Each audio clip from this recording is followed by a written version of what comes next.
5 casual or ranked games. I am not sure if that includes draft. Obviously, it doesn't include casual here, because casual's not available. Probably just includes ranked.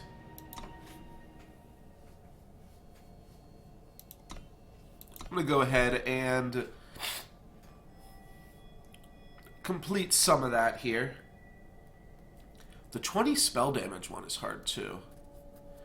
Because, I mean, there's only so many spells that deal damage. I guess you do like one lightning storm though, and you pretty much get it actually. Maybe that's the way to go. Alright, this ends fine. Turn 2 Dark Wisp. Turn 3 Devour It, and maybe even a turn 1 Lightning Bolt for their Ronionin. Nope.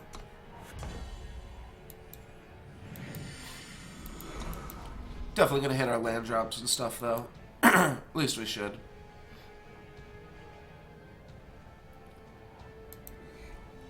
Just doing my daily quest right here, and then I will do some drafting.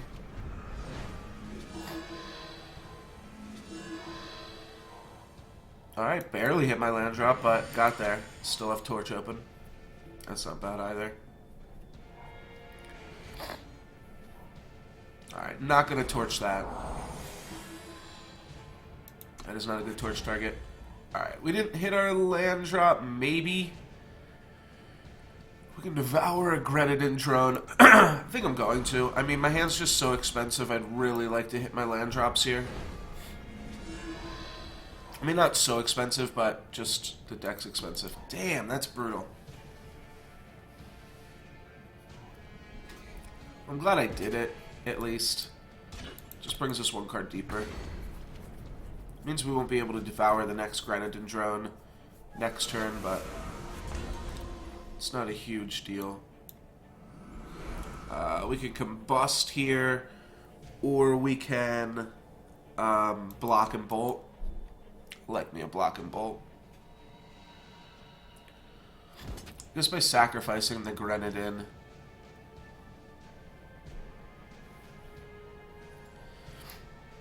That means I need to sacrifice 1 creature to combust and 1 creature to devour. So now I'm out of creatures, but I'm sure I'll draw more. There we go. There is a power for us. So hopefully he taps out here, and then end of turn we torch this. I would have responded to that probably if I could have. I'll just fire that off. Alright, now we're getting somewhere. Soul Collector first? Sure. This allows us to next turn potentially Oblivion Spike, or maybe even just Devour, Combust, some shenanigans like that. But you want to have Soul Collector out on the table first. Yeah, it will get silenced, which is unfortunate. Well, now he's just a 1/1 for me to sacrifice to Combust.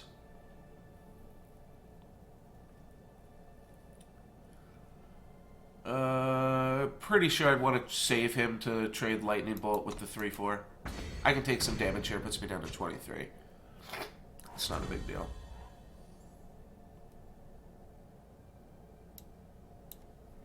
Alright, we can play this.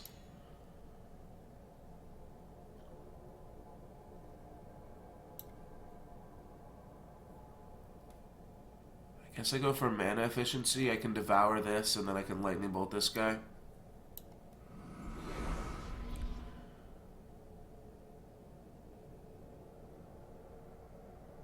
And then next turn I can play Grenadin Drone and Oblivion Spike. Or even just Argenport Ringmaster.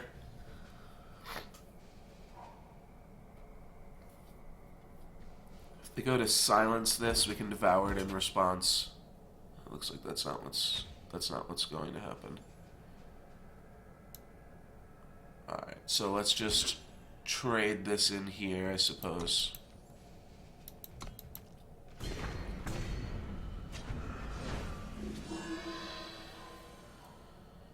Alright, units can't fly.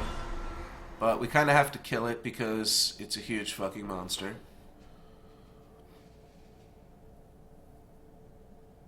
We can lightning bolt their flyer.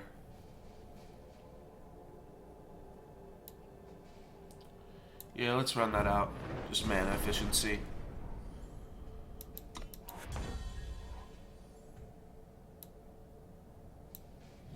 So now what I'm thinking is, like, I could Oblivion Spike their Chancellor. I don't want this to survive into the next turn, so I can't really play Ringmaster.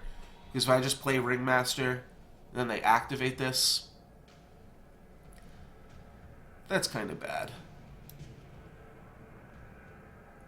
But I think I can get value here. We eat this. Oh, are they gonna... They're gonna ambush.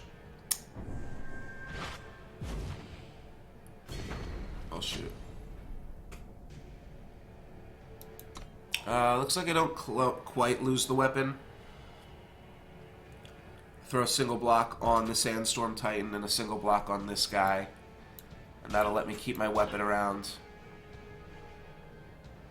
And then I can trade my weapon into Titan. Because now it's a 7-1.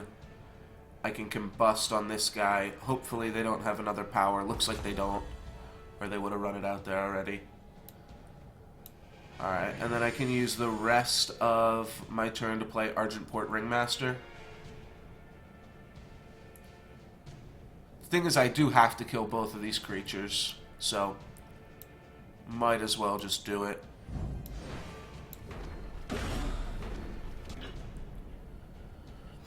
Because I can't let this guy stick around, and the other guy would be too big. Really, another ambusher.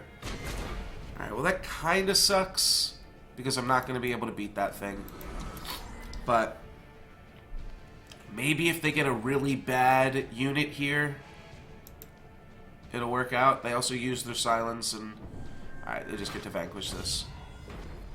So just looking for a kill spell or a cheap creature to devour. I'm probably just going to get overwhelmed here. Yeah, looks like that's the case.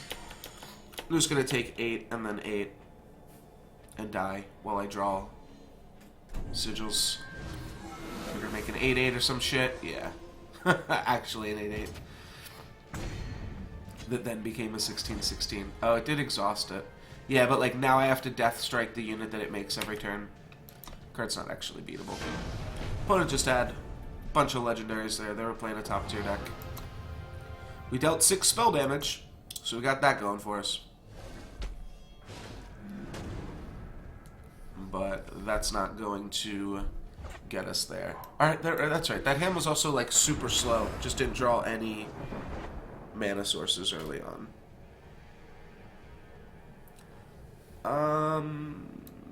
Sure, yeah, we'll make this a Fire Monarch because we've got some champions in the deck.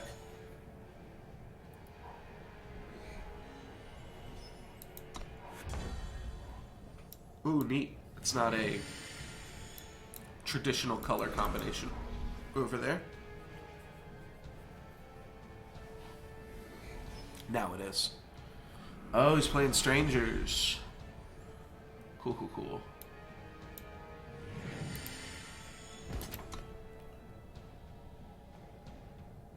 Don't think he'll trade. And I will probably just use Dark Wisp to clear whatever he plays. Like, if he plays like a Lord of some sort. No, if he just plays a Feln Stranger, I think I just take 2. Yeah, I just want to be able to kill, like, the flying one or stuff like that.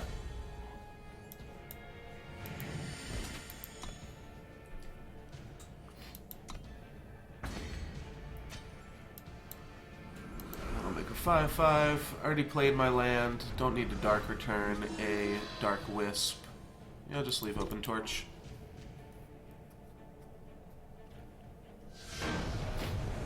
Alrighty.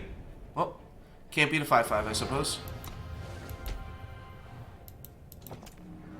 Might just do like one more of these and then hop in the draft. Felm Banner. That might be good for me, actually. I'm not sure if I have Felm Banners yet. Believe it or not.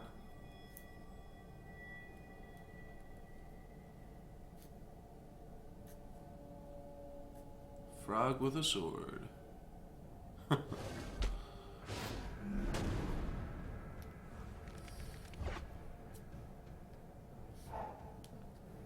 Alright, what do we got here? We've got Assembly Line into Soul Collector. We're on the play. Hand's a little bit slow, but I can keep it still pretty sure.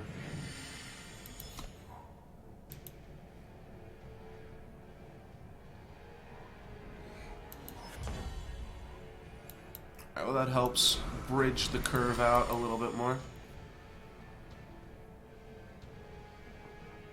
Might just be able to overrun my opponent. Don't really want to play into Lightning Storm is my only fear.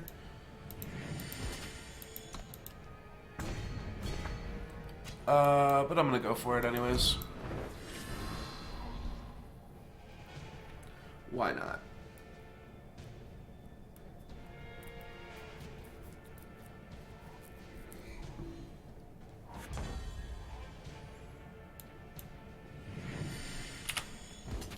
Alright, I think we can get an attack for free.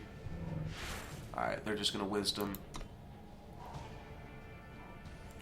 That's fine. At this point, I feel like I'd only get punished by playing Soul Collector. And like, if I could just play it and keep open Torch the next turn, there might be a little bit more that I can play around.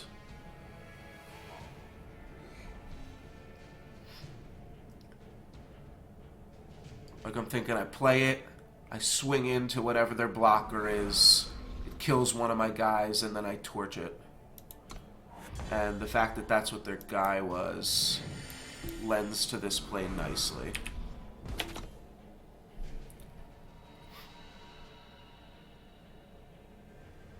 And it's not like Soul Collector was going to attack this turn either into whatever his play was. And you have to assume that he's got to play.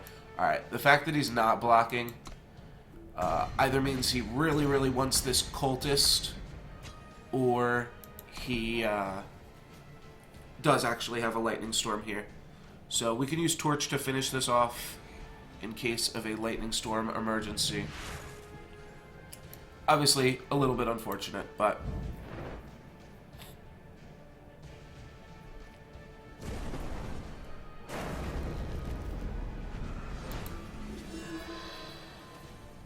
Alright, there's a False Prince. That also would have died to Lightning Bolt, but we can Death Strike it if we want to. Steward of the Past, that might do some stuff against him as well. Not sure about that one, though. Love to just draw another Lightning Bolt, I suppose. Lightning Bolt's big stuff. Devour's still good. We got a lot of... Pretty much everything in the deck is a live draw. Like, even Sigil's a live draw, because we've got expensive cards coming up.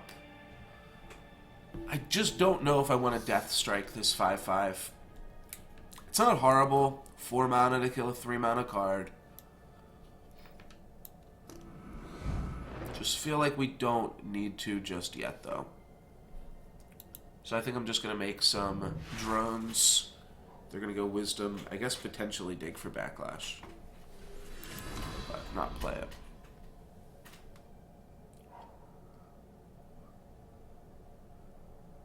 My opponent could probably attack, although I guess they consider themselves more the control deck, considering they've got 6 cards to my 0 right now. Alright, that seems like a creature worthy of a Death Strike. Let's pop out Soul Collector first. Hope they don't have a Lightning Storm again. And then attempt to... Alright. Well, that's insane. They get it? I lose it? Wow. Alright, that pretty much kills us. I can Dark Return that. I guess that's not the worst. Ooh, that's a good draw. But I have to clear this out somehow. Alright, I just have to draw a removal spell, I suppose.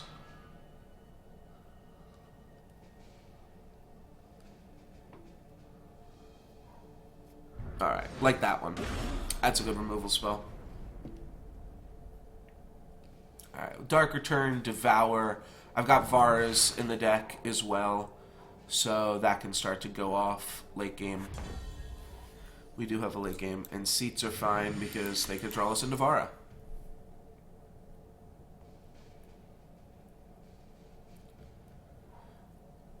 There's some anti-synergy here with Steward of the Past and Argenport Ringmaster. My life total's still pretty high. Not super worried here. So I feel like my opponent could probably be swinging out here. Like, I'm not going to block that 1-5. I'm not going to block that 5-5. Oh, God.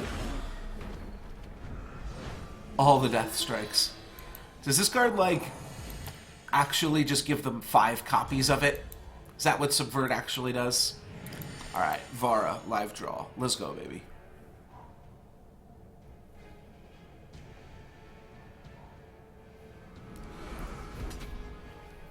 Zen Cultist. I'm not sure how Zen Cultist works against Steward of the Past. I think it'll still give it the buff, because in this game you don't silence buffs.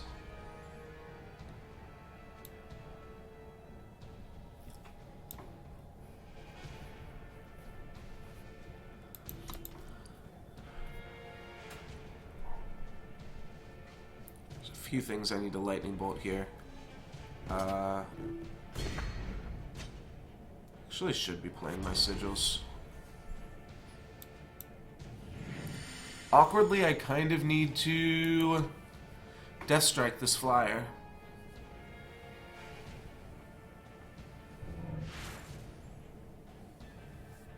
Wow, okay. That's probably going to kill me. I don't know how I don't die to just like a card of your choice. Might even just get like another flyer or some shit like that.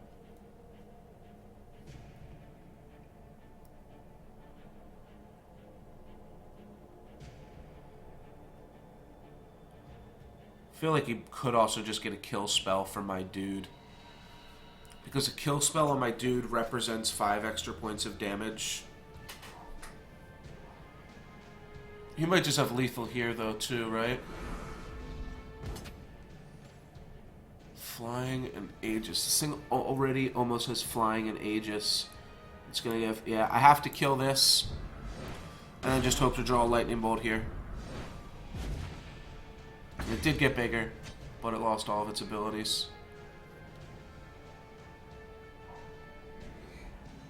There's this depleted sigil. There's Vara. Might be too little too late. But let's grab Vara and let's grab Argenport.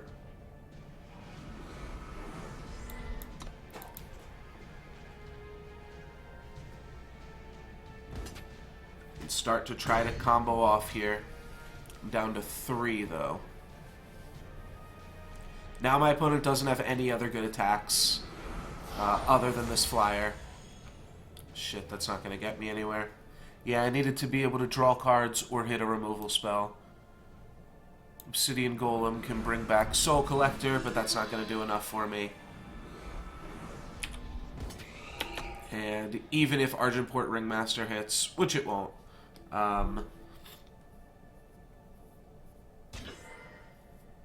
then I can't even like return any flyers from my opponent's deck or any shit like that. Yeah. Why don't you flash in those first? That makes some sense. Alright. That means I was, like, dead regardless. Cool. Good game.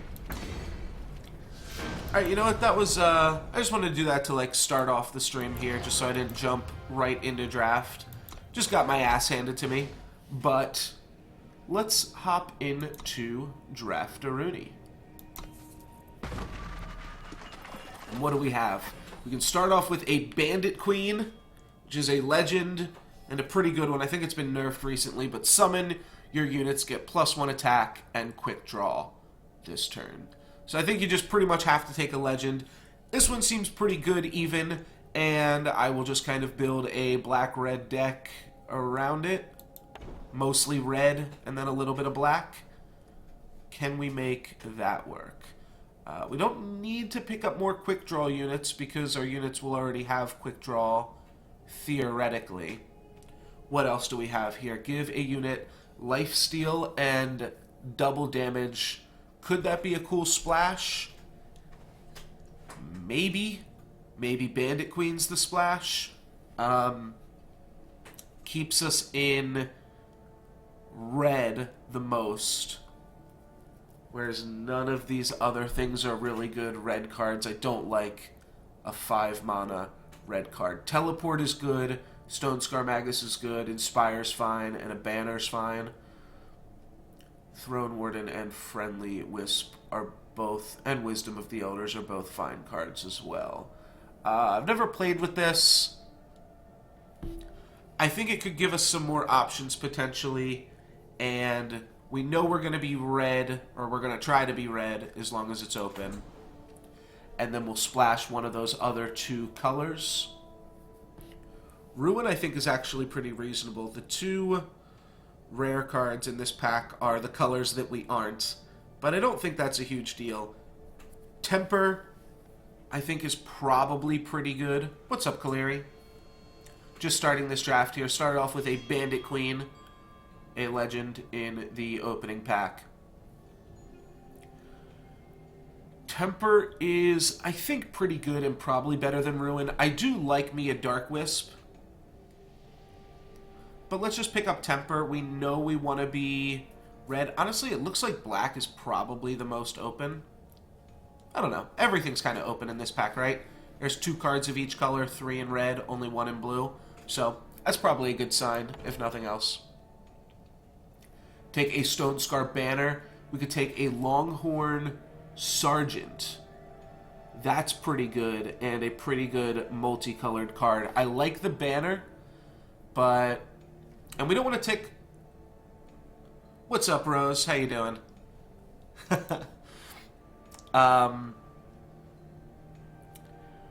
We don't really want to take the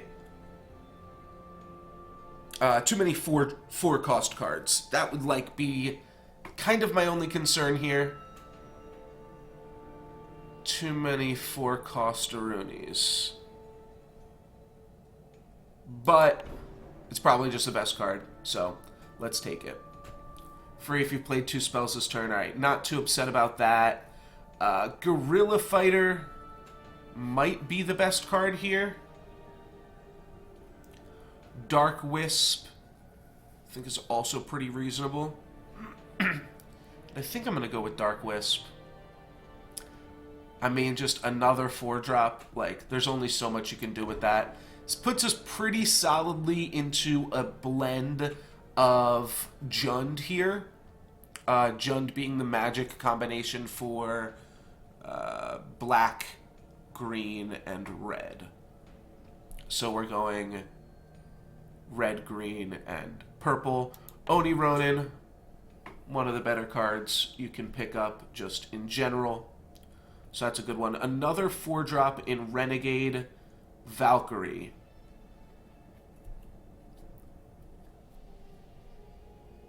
This card's funny because, like, playing a Relic isn't really that great, right? But having a 2/2 flyer for 2 is actually good. Yeah, I mean, seems like just like a side grade on that card. Warcry and Charge, or choose a weapon with 3 costs or less from your deck and play it. Well, these two are a combination. I don't think Warhelm is great, but I think we can probably make it work better than Crowd Favorite. Crowd Favorite just seems so expensive. I could even see taking a Felon Stranger here, even though it's not really in the right colors. 3 mana, 3/3. That seems fine. Civic Peacekeeper as a late game card. Civic Peacekeeper's pretty good. Do I just want a 3 mana, 3/3? I'm going to take Civic Peacekeeper. It's a little bit expensive, but I think we can make it work. So the idea is like to be base red and then to splash probably black in our red-green deck. And I'll take a Stranger.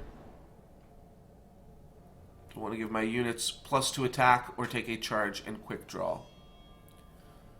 Don't really want either of those. I guess I'll take a Rally. They both seem a little mediocre, but here we've got some good cards, it looks like.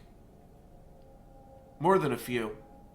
More than a few good cards. Rakano Banner, Recogulator, and Huru Fledgling at the bottom of the pack. And then these 3 cards all at the top. Deathstrike is one of the better splashes that you can make. Field Captain is a pretty strong 5 mana, roughly 5/5. It might even be a little bit lower in this deck. Might even just be a 3/5. So you know what? Let's just take the 5 mana 4/4 flyer. It does cost double green influence, but I think we can make that work. We're going to be base green-red at this point, just splashing, probably just for Bandit Queen at this point.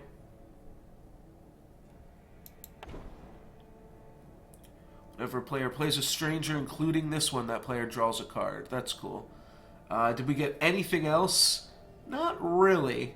Grabbed a Devour, a Grenadin, a Civic Peacekeeper, and a Stone Scar Magus.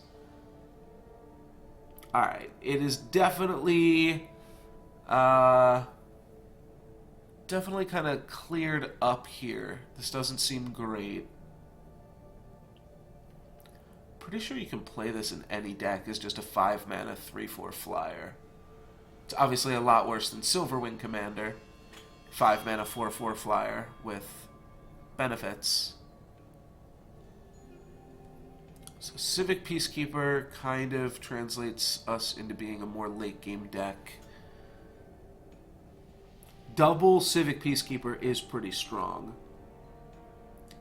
Just not as crazy about the Stone Scar Magus. I'm going to take another Civic Peacekeeper here. Then what else do we have? We've got a Bronze Curious and a Copper Hall Recruits. Guess I'm going to take a Curious here. Don't need a False Prince. Don't need a Sporefolk. I mean, maybe this just isn't good. It doesn't trigger the Overseer because it's not a relic, it's just a weapon. So maybe just a 2/4 is better, but we have enough. We have enough 4 mana creatures. Maybe we don't. Feels like this deck makes this really, or this makes this deck really slow. This is like almost an aggressive card too. You can put it on like Longhorn Sergeant, and then you get to keep War Crying.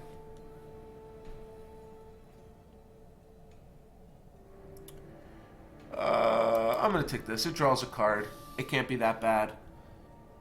Smuggler's Stash for a huge late game draw spell. It's also Bright Mace Paladin as a 3 mana 3/3 or Deathstrike. And I think I like the the Deathstrike. It's expensive though. Maybe I just want a creature.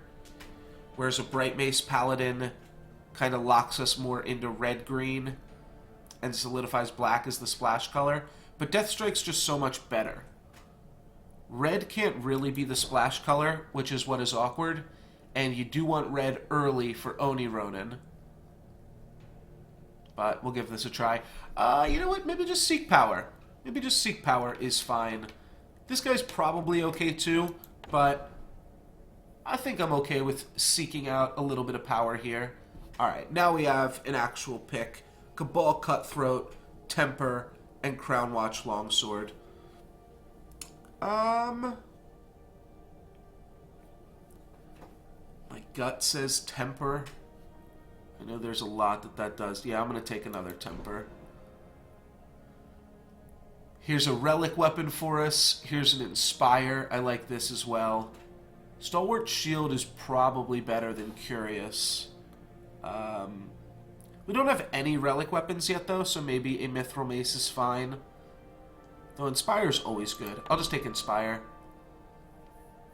And can take an Acolyte or this Acolyte. Probably want to take one of these two Acolytes. Though Inspire, again, not horrible.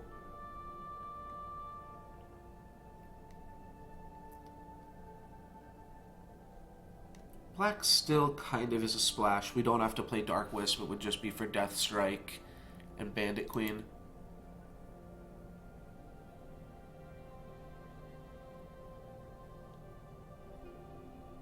Alright, I like Inspire more than I like the other one. Magma Javelin is just a kill spell, and I think it's a fine kill spell. It's nothing too crazy, but it's a kill spell. It pumps our Tinker Overseer. I'll pick up another Dark Wisp just in case, and I'll pick up a Pyre Adept. Could play Stonescar Stranger just to fill the curve. Play the top 10 power from your deck depleted. Anew Tomorrow. Wow, that's pretty crazy with landfall triggers. That's kind of cool. And that's tricky because it's a legend. So obviously, like, I kind of want it for the collection, but also, like, who really cares about Anew Tomorrow? Assembly Line is such a good card. I think I have to take Assembly Line here. Anew Tomorrow seems fun. I'd love to build around it if I opened it up first in a draft, but opening it up 25th, halfway through, I mean, maybe this is crazy, but I feel like Assembly Line can actually win us a draft here. So, feel free to ream me out for that one. Not sure that it's totally right, but that's what I'm going with. Beastcaller's Amulet, probably no bueno, as we don't really have many ways to get it through. So, I think just taking a 1/3 Grunt with Warcry seems fine. And what do you play? You play about 20 lands, so you only need 25 cards. So, we're already, like, almost kind of have the deck built here. Oh, right, this is how many cards we've drafted. 1, 2, 3, 4, 5. Alright, so we'd want about 4 more cards, theoretically. Probably don't want to play this. Probably don't want to play shit like this, too, you know, so. Some more cards we can cut still. Though playing creatures with high attack are probably better with Bandit Queen.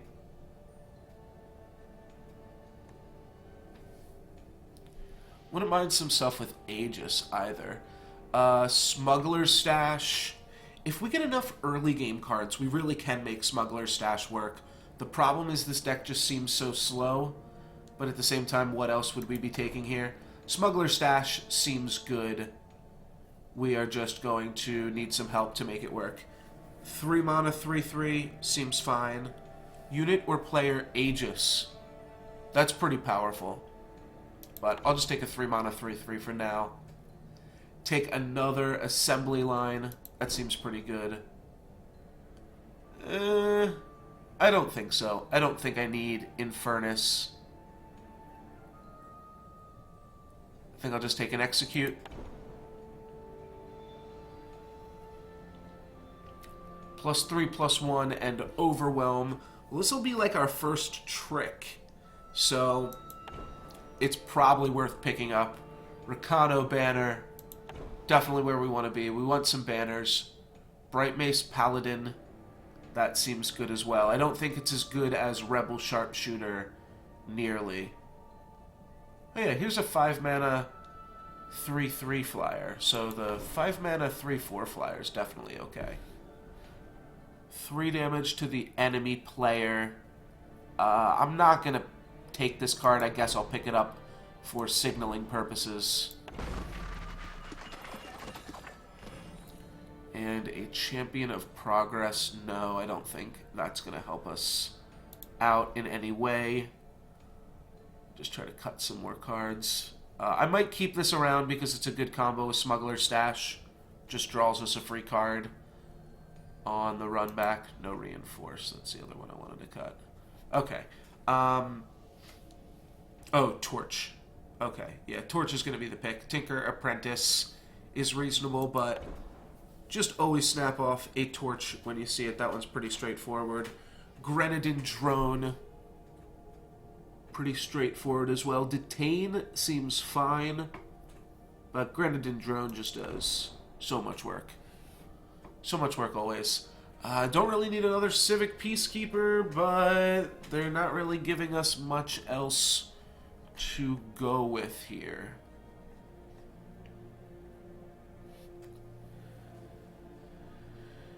Civic Peacekeeper lets you play like a pretty good long game, and the card is pretty strong in multiples. It's good with that and New Tomorrow card. Just stun their whole team. But that's probably asking for a little much. 1/1 flyer that can get bigger. A 2/2 weapon, a rapid shot, and a Crown Watch longsword. I'd actually do like the longsword. I feel like this deck kind of needs it. Maybe I just grab... You know what? I didn't grab the other relic weapon, the other Mithril Mace, so I'll grab that. And there's cards that you can do with it. Whenever you play a spell on him, I don't need that. I'll just take a slow, just for my collection, because I don't have anything. I think there's a chance that you'd want something like Pyre Adept. There's more of a chance that I'd want something like Pyre Adept than anything else. I mean, maybe Ghost Form could come into play. I've got some reasonably big monsters.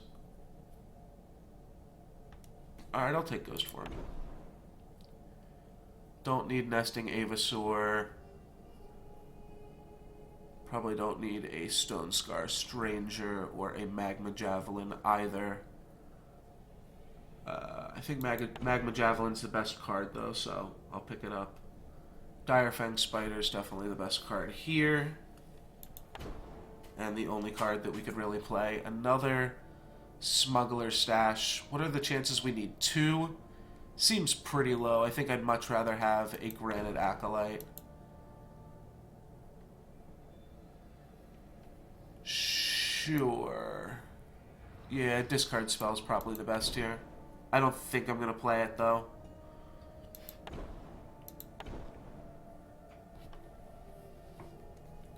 Alright, so let's cut the Spider. Let's cut Ghost Form. What do we want to cut down to? We want to cut down to about 25 here. Well, that's not true. We've got the Seek Power, so we can play that. We probably want to cut down to 26 then. So still, we need to cut quite a few cards here. Don't know if I love Minotaur Grunts. I do like the Granite Acolyte and the Warhelm because we've got a Rebel Sharpshooter and a Bright Mace Paladin. So both of those kind of work together. Copper Hull Recruit gets us to the late game. Obviously, we don't need that. 1 Smuggler Stash, I think, is okay. We could cut a Civic Peacekeeper. I mean, we're going to have pretty good late game with all of this stuff considered. We still have to cut a lot of cards, though, right?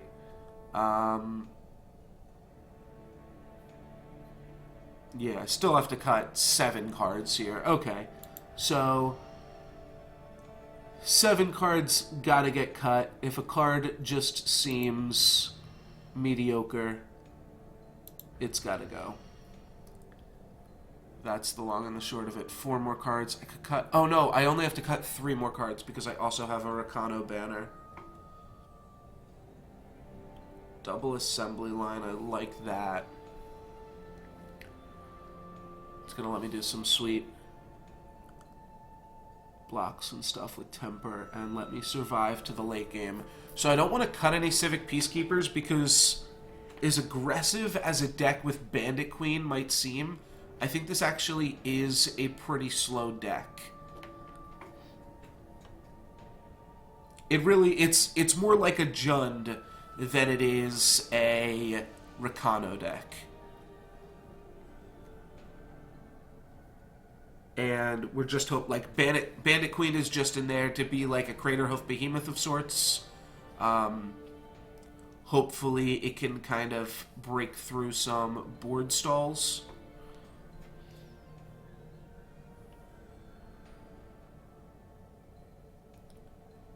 I like playing all of the relic weapons now that I'm like, I feel like I'm a little bit more all in on this Tinker Overseer. This card seems really strong.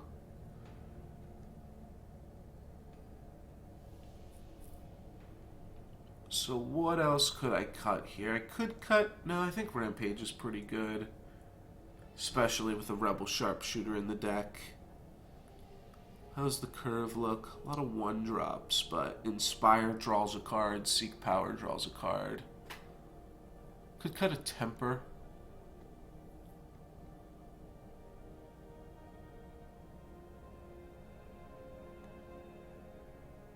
Cut like a Temper. I pretty much just like trim down on like the cards that I have 2 of. Civic Peacekeeper, Magma Javelin, Temper. Magma Jav's good at dealing with flyers, and Temper's decent at dealing with hatchlings.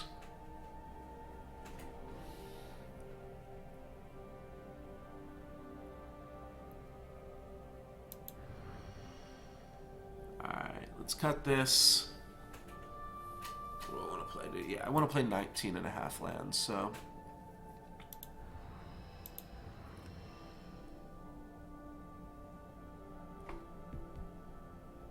Is this that? Yeah, this is 19.5 lands. Because I've got a Banner and a Seek Power. Inspire does kind of help me draw into more lands as a 1-mana. Oops. Wait. I don't know what it would have done if I had just played the game there. Alright, it'll let me play with this, right? Yeah, looks good. Alright, it's letting me play. Very nice.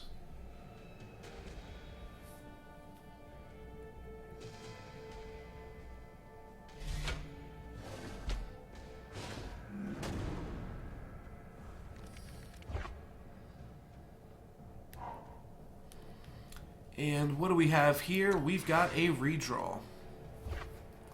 This is making me a little bit nervous that my deck is too expensive, but we've got an Oni Ronin.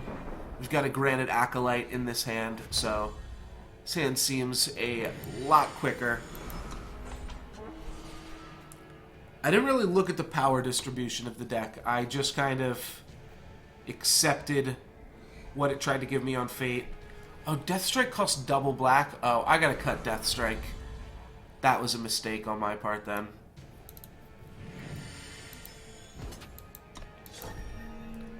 That's my bad.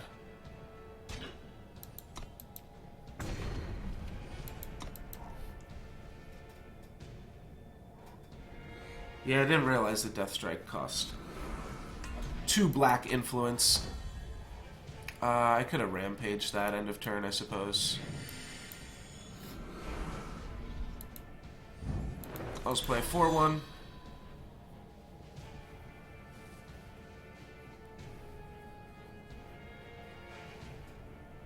Maybe could have just saved this, but seems fine. Well, obviously super punished. I guess Snowball's just a real card. I didn't think it was a real card.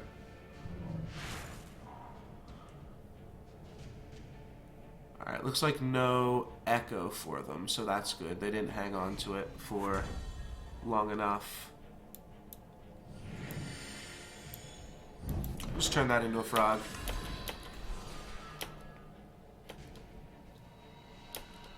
It's like pretty reasonable value. Still have to draw a lot of green mana here, which means anything other than green cards, like Inspire, are live draws. Though Inspire kind of gets okay. Yeah, we definitely have to bring this deck back to the drawing board, though. Alright, well, Death Strike is now live. I'll probably fire that off on the False Prince there. Oh, okay, this has got Fate. So I guess that might mean my opponent has another Snowball. They should have put this back on top.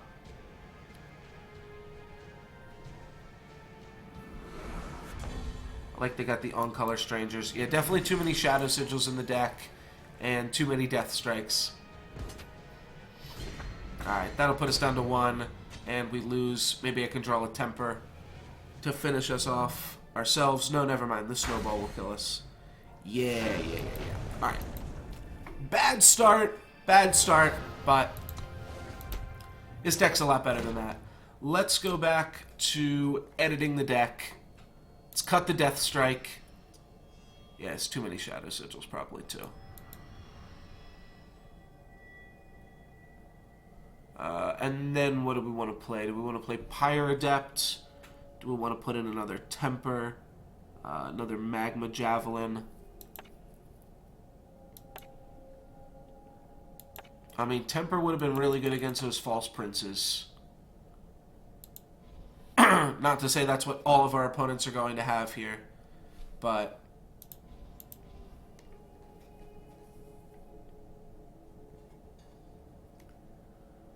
yeah, I think playing Execute and Bandit Queen is still pretty good. We'll see. Bandit Queen is good with Bright Mace Paladin as well.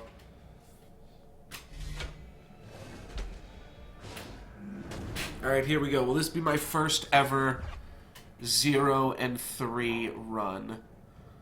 Looks like I'm safe for the time being. We got the natural. And I don't know if that was an Echo or a Fate or something. But we got the natural Jund mana.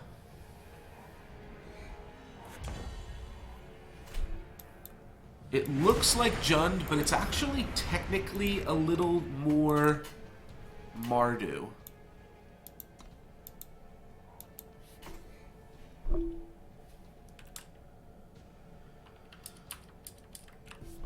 Actually, I'm going to turn that back up a little. No, it's fine. It's fine. Alright.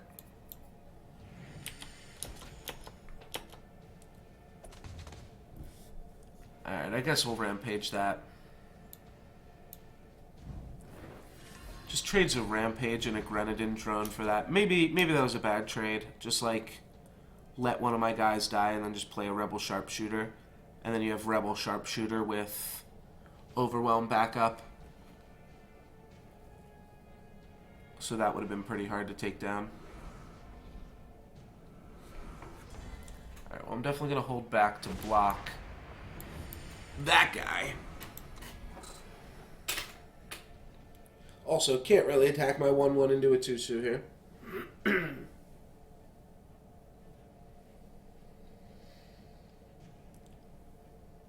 Pretty much everything is a reasonable draw at this point.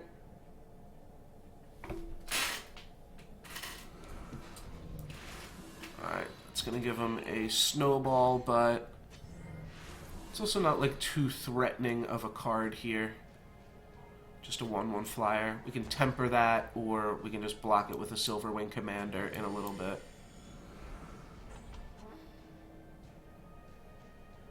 You know what? I probably should have swung first. But I'll still offer them the trade here of my guy for both of theirs, and they won't take it. Cool. And they don't have any good counterattacks back either.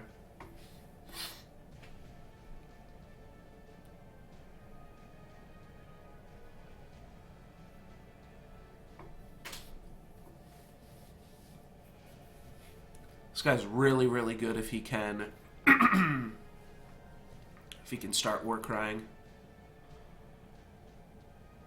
And as long as they don't... I mean, I guess in the colors that they're in... it's tricky. There's a chance... Oh, that was their Echo? That's not good at all.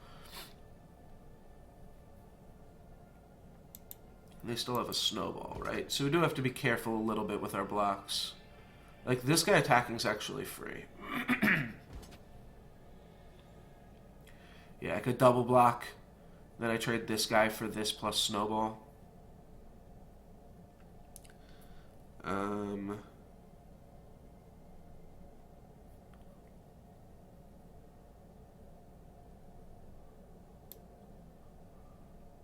Sure.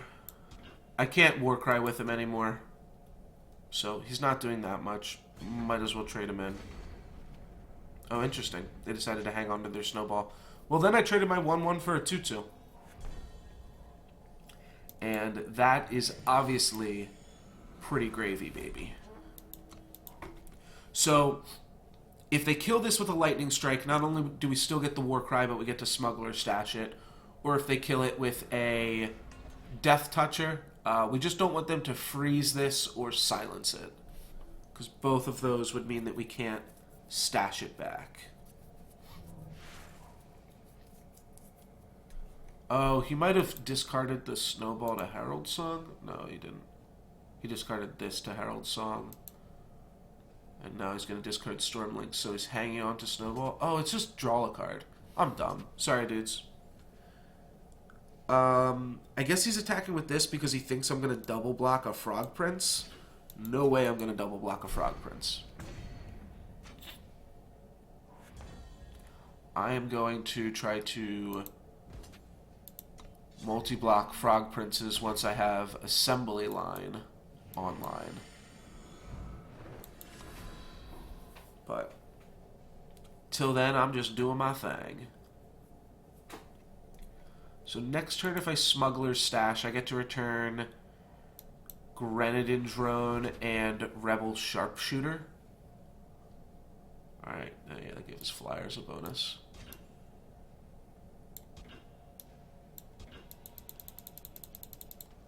Grenadin Drone, Rebel Sharpshooter. Alright, I'll take 5. He tapped out, so I don't have to play around any combat tricks here. Yeah, giving this flying was actually pretty reasonable. I, for some reason, just misinterpreted that.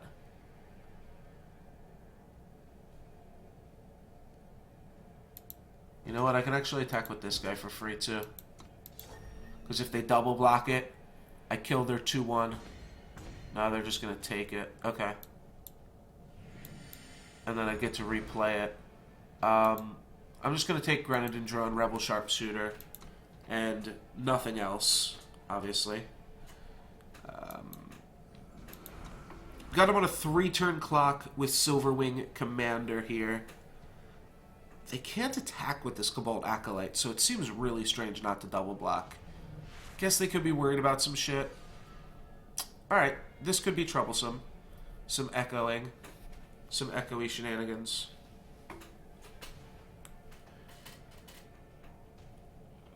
Hopefully that temper that I boarded in will show up here now. Alright, and there's the hatchling, and he'll be drawing 2 more hatchlings next turn. And it's got +1/+1 because of his flying units having a bonus. Alrighty then. I do have to trade off with this. I feel like my Silverwing Commander is free to get in another hit here. But it's really not.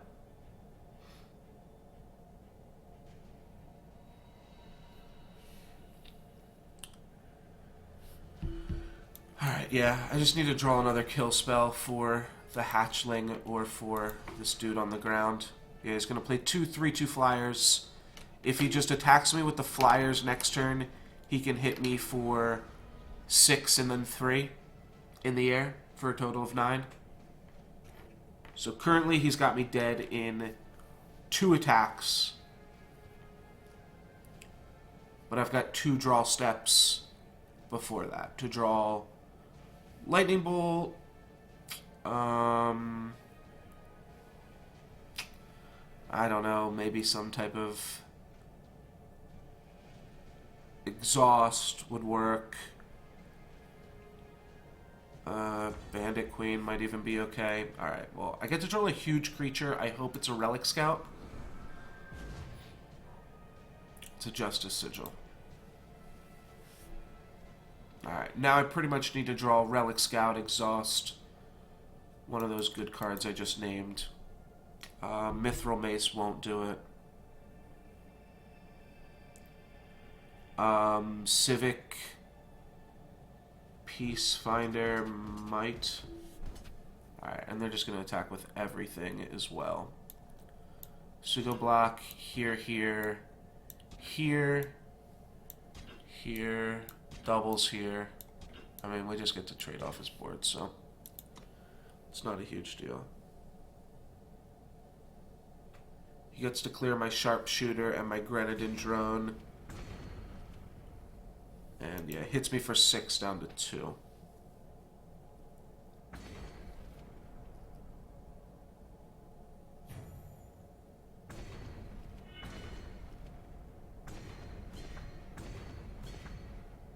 So, just need to draw an answer for a Hatchling. And I drew a Justice Sigil. Alrighty.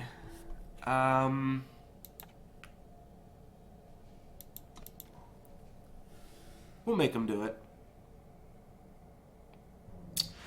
That's going to give him a pretty clear line in attacking with his creatures. Well played, friend. Yeah, that's a little embarrassing.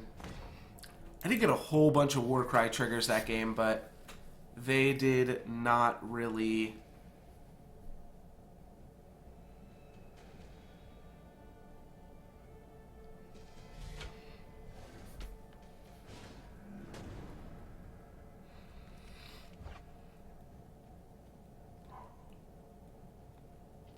And how does this one look? We've got a Seek Power to find the Execute. So this hand's got the mana. It's got perfect mana. And an Execute. Alright, I'll keep it. This is a little bit risky. Do I need double red or double green early on? I don't think so.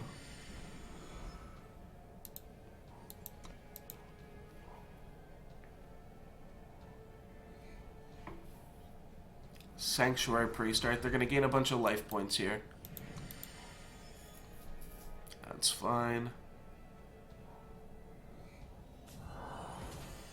Assembly line will kind of clog up the board for a little while here. So would Rebel Sharpshooter. Yeah, Rebel Sharpshooter lets me start smashing, so I want to get in there.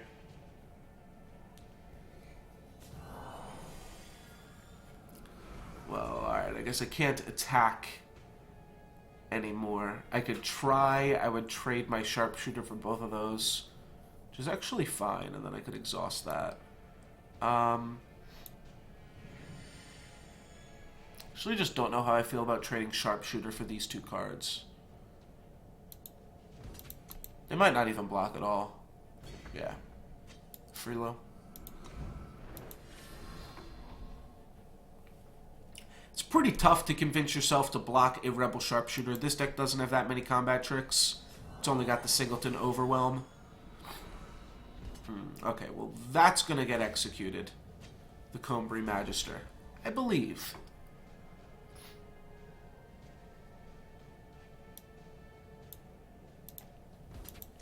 Before we do that, let's smash Oni Ronin, Justice Sigil, and I think I'm just going to execute the 5-2. I'll leave him with the 1-5. It's not really clocking me. I can't really block a 5-2. Life total's so high still. 23. Yeah, I'm going to say no blocks and execute it.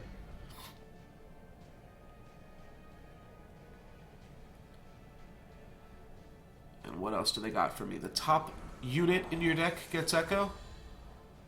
Well, that's pretty gnarly. Smack with this.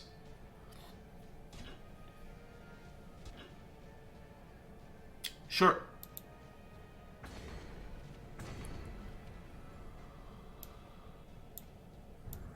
We've got a smuggler stash, so part of the game plan here is to just trade things off with my opponent and then eventually draw 4 cards, hopefully.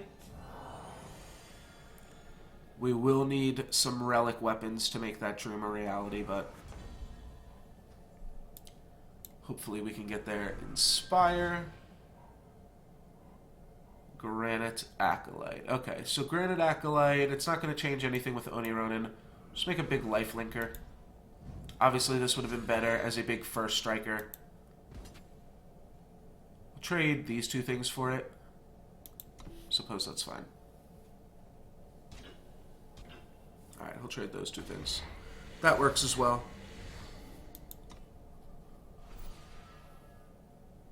We do have our draw 2 online. Oh, it's a draw 3 now. It is a draw 3. You know what? That's pretty good. I'm also not dying anytime soon here. Doesn't look like my opponent has drawn their echoed card yet, but they've drawn so many cards, they have to have. And I can torch this for free once they block Granite Acolyte.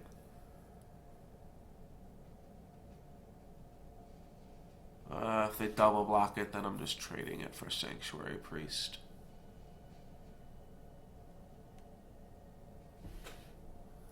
And I'd much rather bring back the Paladin.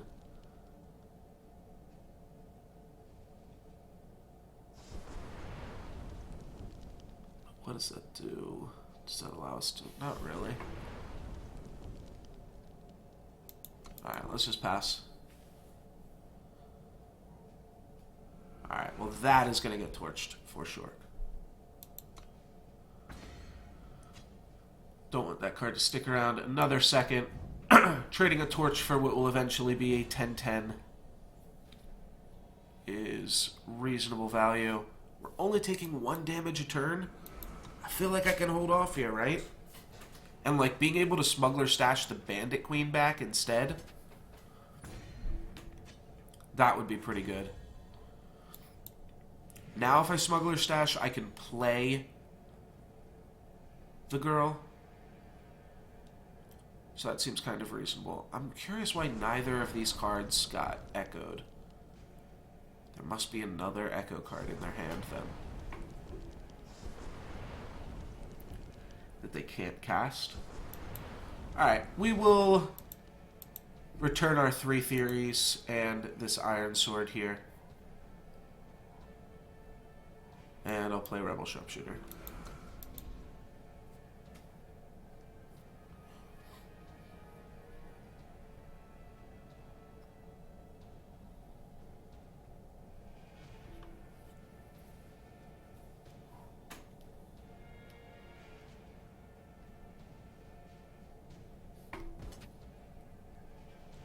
Alright, they're swinging in with that, which is a little bit curious. They're just going to play land into Wrath effect on us here. That would be pretty funny. Let's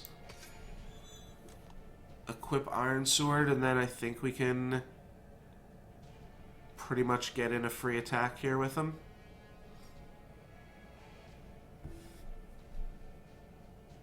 Question is, does everything else want to attack? Sure. Can't convince myself not to.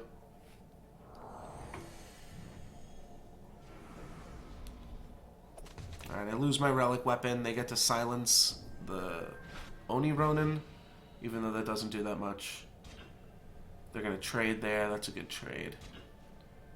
Trade there. That's a good trade. And eat that and eat that. So they take 3. We trade some things off that are like slightly favorable for them. And I get to play 2 3/3s.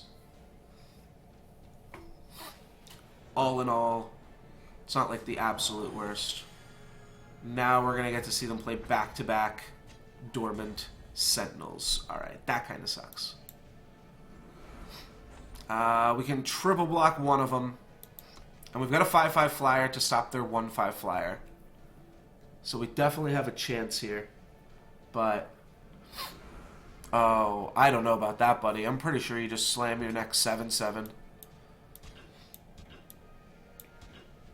Yeah, if he just slammed a 7/7 there. We could have traded it for just the 5/5. Which maybe that would have been better. I'm not worried about it. I think this 5/5 is like the only good card in our deck. So that's how I'm going to try to win. Yeah, because look, now I take no damage this turn. And the next turn, I'll only be taking damage on the turns where my opponent empowers. Otherwise, I've got a bunch of chumpies. I can trade 1 Grenadin for this. And I can trade 2 Grenadins for this. That'll still leave me with 2 Grenadins. My opponent's either going to Wrath here, or has got a +1/+1 for the team. Alright. Can't play around the +1/+1 for the team. Pretty sure they're just going to slam their 7/7 here. Imagine how much better that turn would have been if they had had a 7/7 in play. I only have to hit them 2 more times. They've got to hit me... for 7, they have to hit me 3 more times, and for 6, doesn't really change the math either. This guy does get to stay back and block one of those times. And they don't have like an instant speed empower or anything. And you know what? If I just draw like a reasonable card at some point, Temper would have been good if my opponent gained a life with that power. As is, I'm not sure what Temper's doing for us. Alright. Next turn I'm going to draw a creature that should be able to block the Dormant Sentinel, right? They might even... oh, they attacked with this, so my Temper's lethal.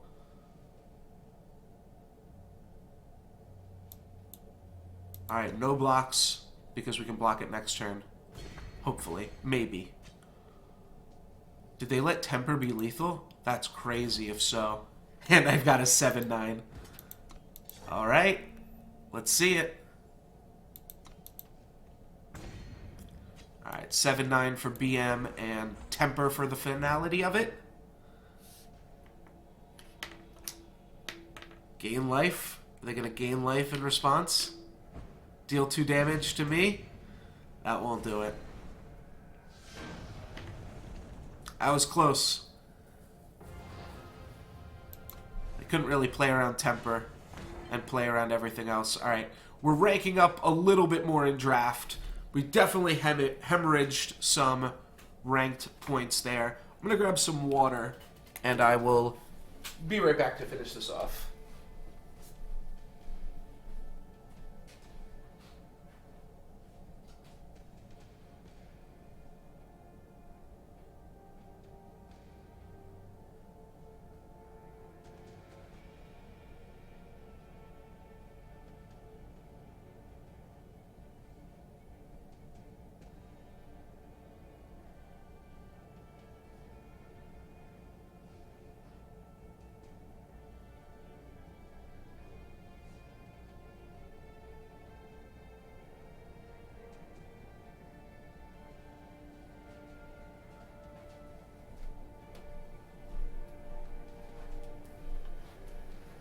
Alrighty.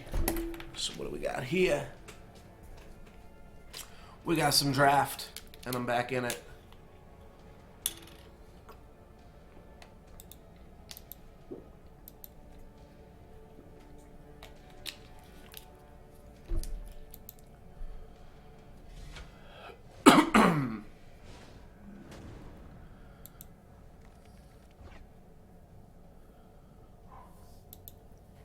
Alright, we have the Bandit Queen, which is cool. We also have Tinker Overseer, which might be the best card in the deck. Probably better than Bandit Queen. We also have double red for Bandit Queen. May fortune smile on us both. Agreed, my friend.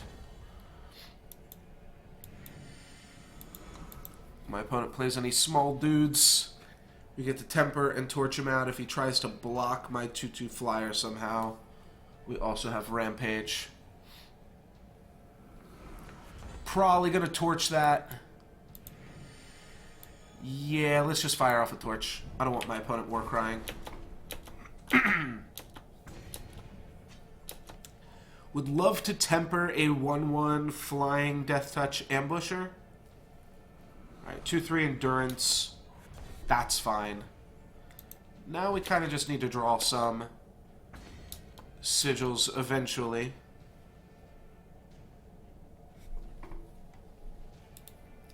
Guess this guy does have charge and also does pump himself, so he is like a Crater Hoof behemoth of sorts. Well, damn. Alright, well, they're definitely beating us in this race now. I also have no idea how I possibly deal with this card. I could Rampage and temper it.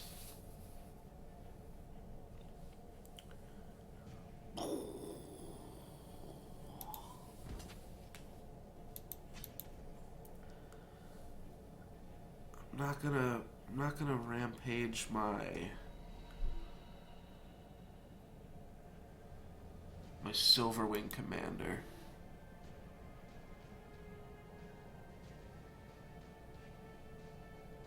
It's so much value lost, but... And they will eventually get this Void Staff back. They're also, like, kind of boned on mana.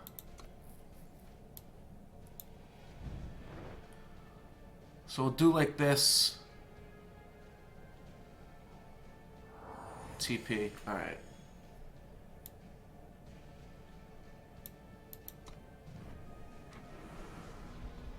I don't like that that's the word fight. It should just be the word okay, but whatever. Alright, teleport is fine. They did hit another land. Oh, well, I have to double temper this now.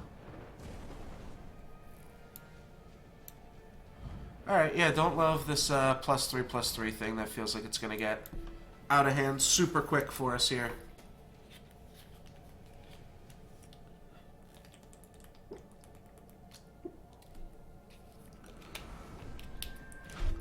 That's unlucky, too. I can just chump block it any time now. I won't chump block it just yet. Alright, that's a good draw.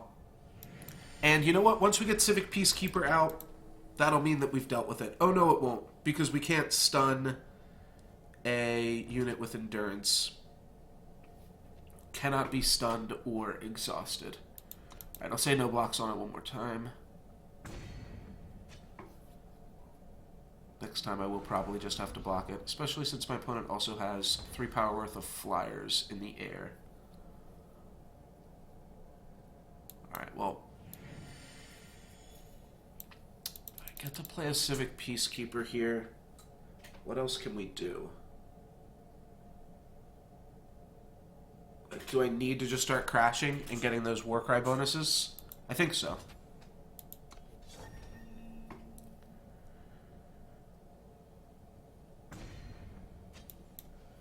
Black mana's good. The only thing that's bad right now is, like, drawing exhaust.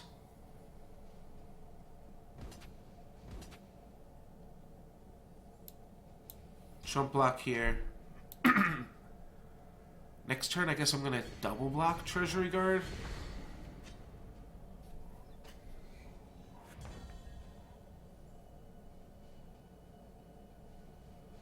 Well, now I can single block it with the Peacekeeper. Oh, I can single block it with the Acolyte. So do I want to take 3 and then I get to hit them for 4?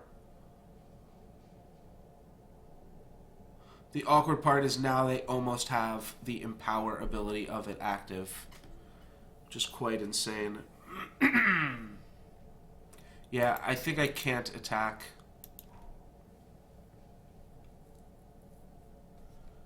The endurance of this is always a problem. Alright, Alright, now I think I can smash because I've got a Justice Sigil.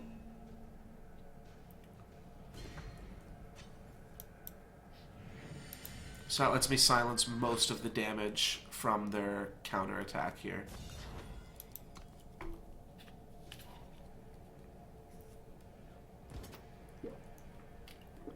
Yeah, we take one, but we got double Warcry out of that.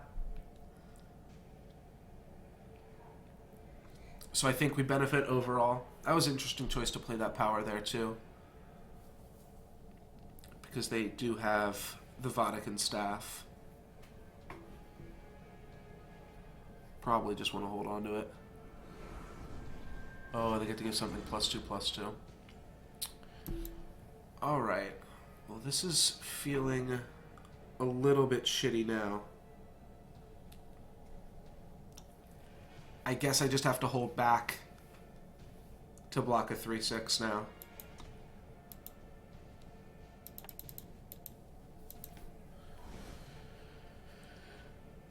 If I draw a card, it will have +2/+2. My opponent should definitely be swinging with this and just, like, getting that back. If they just put +3/+3 on Karmic Guardian, I don't think I can win. I'll need to chump block it, draw a black mana. No, I can't even exhaust it. Alright, so here I block this one, because I can block Karmic Guardian in future turn. Take more damage, it looks a little bit scarier, but it's actually... Oh, I thought it was the right play. Oh, that's weird. They could have finished this off by giving this killer.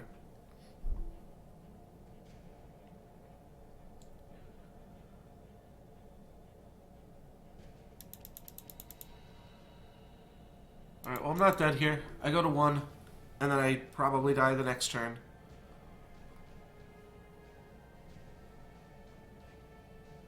I can also just play any creature, and then I'm pretty much dead. 5/6. Couldn't just be a little bit more, could you, Mithril Mace? Oh, but you know what? 6 health is really strong.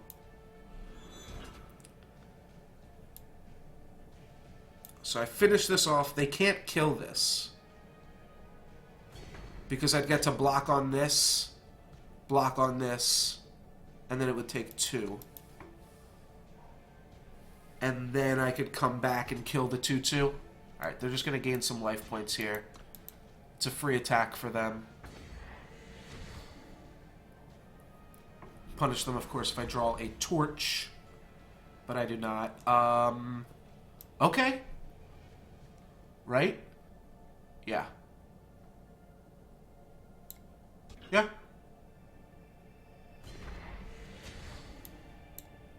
We're doing it, boys. This is the start. Still stabilized. They still should be attacking with that 5/6. They are gaining life a lot.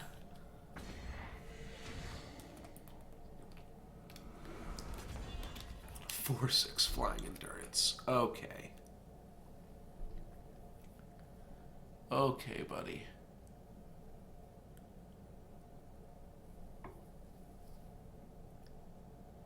Yeah, I lose here. I'll swing with this. They're not going to trade it off for anything. Actually, they could trade it off for the 5/6 at this point. Oh, wait, I'm not dead next turn. I'm just going to lose my weapon, but I'm not going to be dead. I get to block the Karmic Guardian and take 4.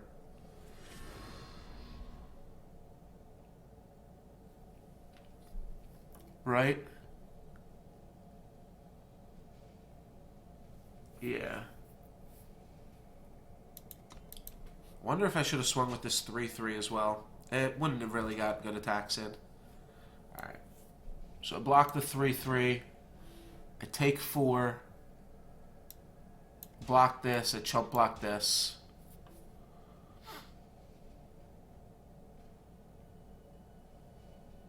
Wait, and I could win if I draw a bonus for Bright Mace Paladin? I don't even know what that would have to be. Alright. I go down to 1. My opponent has all endurance creatures.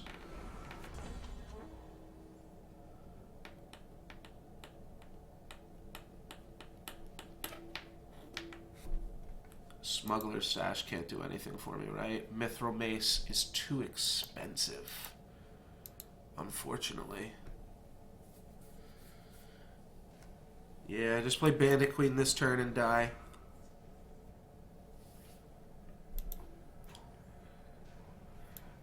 Alright, that's a little bit unlucky.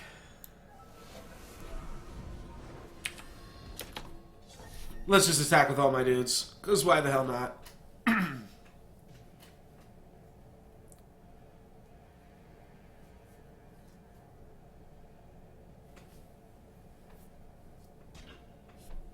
I was... Oh no, I wasn't 1 mana off. I was a few mana off of playing Smuggler's Stash into Mithril Mace. I was 2 mana off from playing that. That would have been pretty sweet though too. Oh wait, I will gain 4 life here. Oh shit. I could have just attacked with Bright Mace Paladin.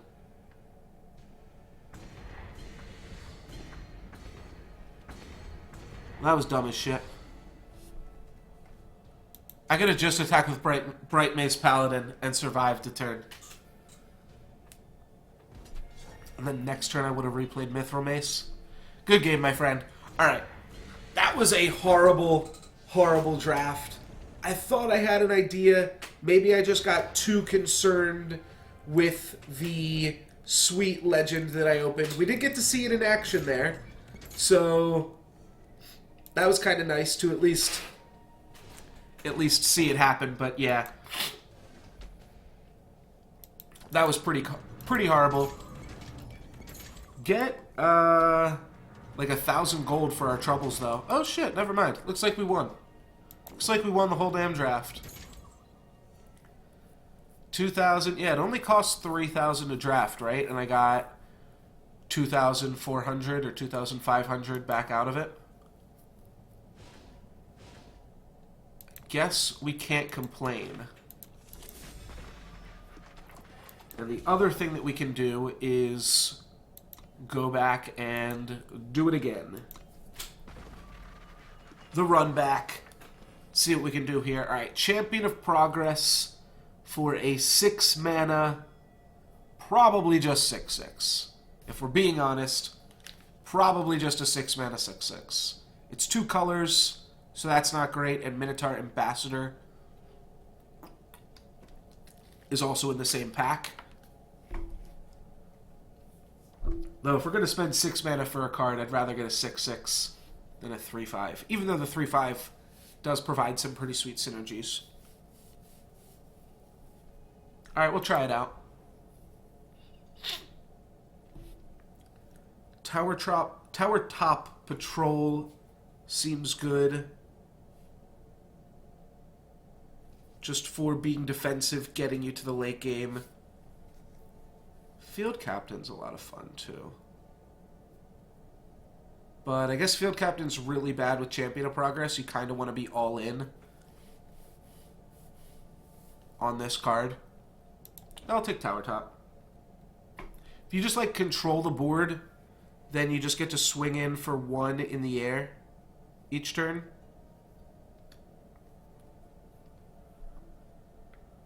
This is bad. This is pretty mediocre. I mean, I know I just took 1. It does cut off. So, like, question is it better to cut white off completely? Or just move into the other colors? Twilight Raptor is pretty good. I'm going to try it.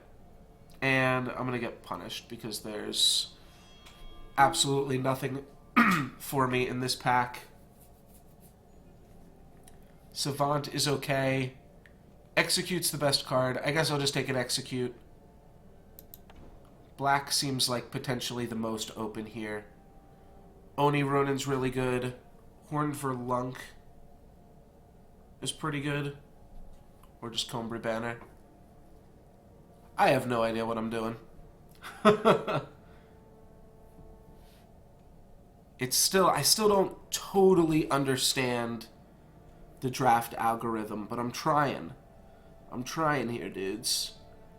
Runic Revolver's okay. Kind of just want to take the Combray Banner and try to force something. I don't know. I mean, the last draft seemed to go pretty miserably when I forced something. Maybe I'm just supposed to take the... I mean, there's good cards in almost every color here, except for green. I've seen absolutely zero green. So it probably means I just don't want to be playing green. And honestly, this card's not great either.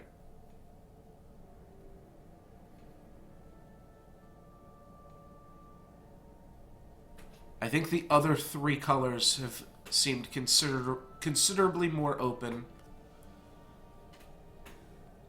Don't want to take Runic Revolver. I think I'm just going to take Oni Ronin, as it is just the most powerful card. Yeah, let's just do that. Static Bolt's good. Granite Acolyte is good. Let's just take the most powerful card again, I think. Or, you know what? Blue-red. This is the only one with an allied color, right? Or no, blue-purple is allied as well.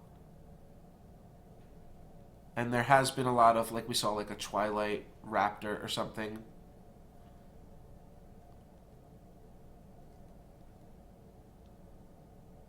Alright.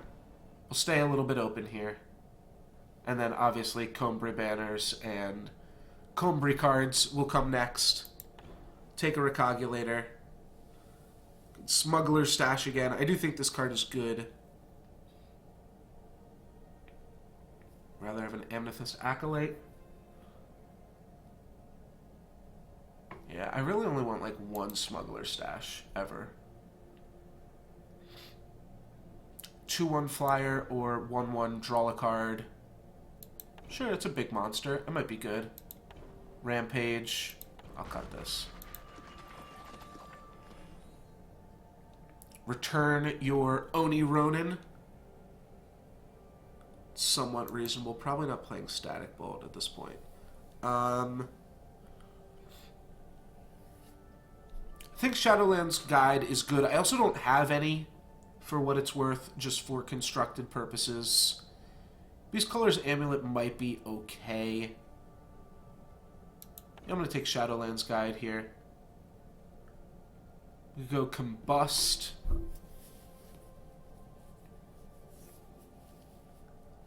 What else is there? If not Combust, there's not really much.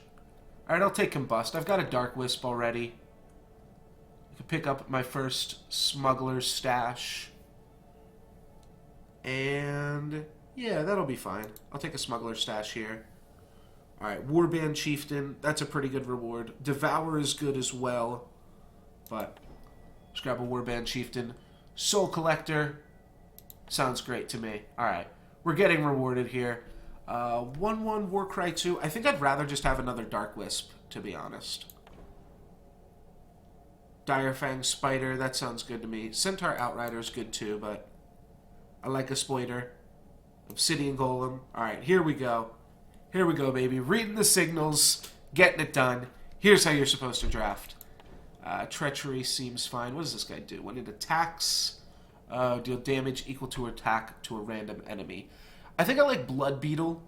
We can return it with the Shadowlands Guide. And, like, this doesn't seem great. Charge, Quick Draw. Maybe we'll play it. Probably not. Wow! And we got a Scrap Tank. Alright, well that's why you read signals, I suppose.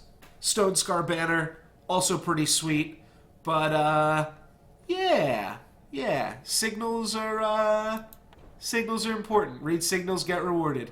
And they're even just like, you know what, you're reading the signals so well, we're going to give you a free island.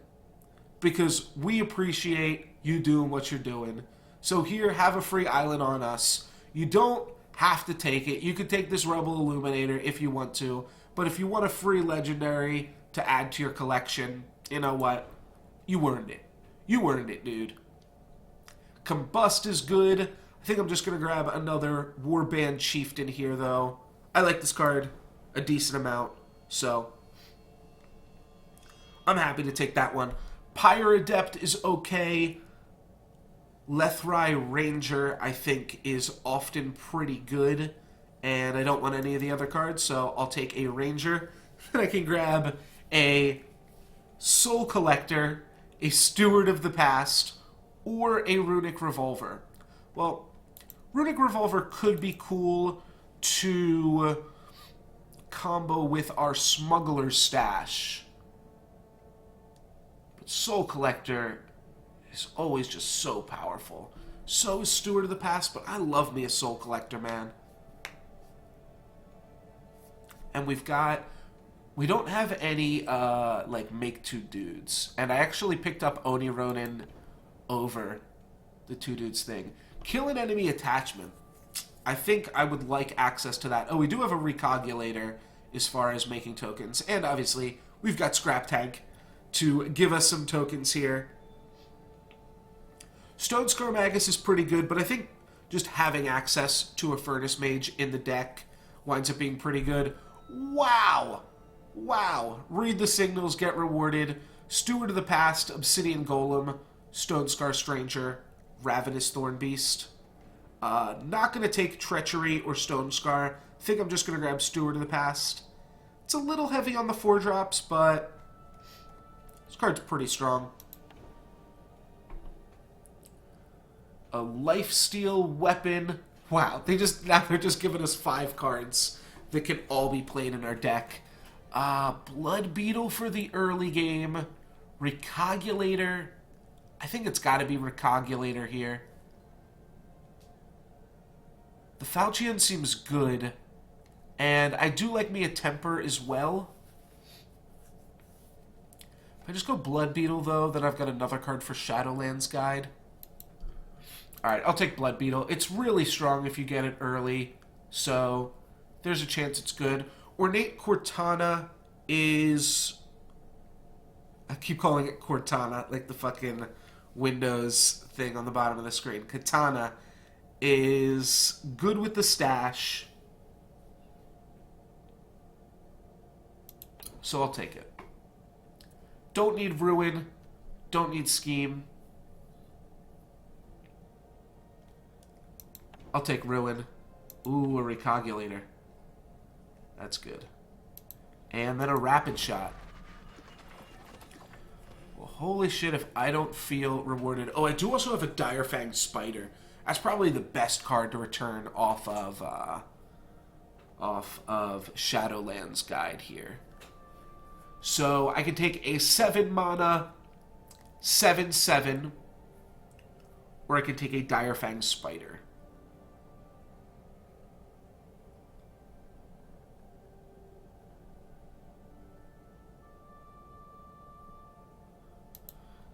I don't really care about unit of my choice. I'll cut Rampage because Rapid Shot is just a lot better.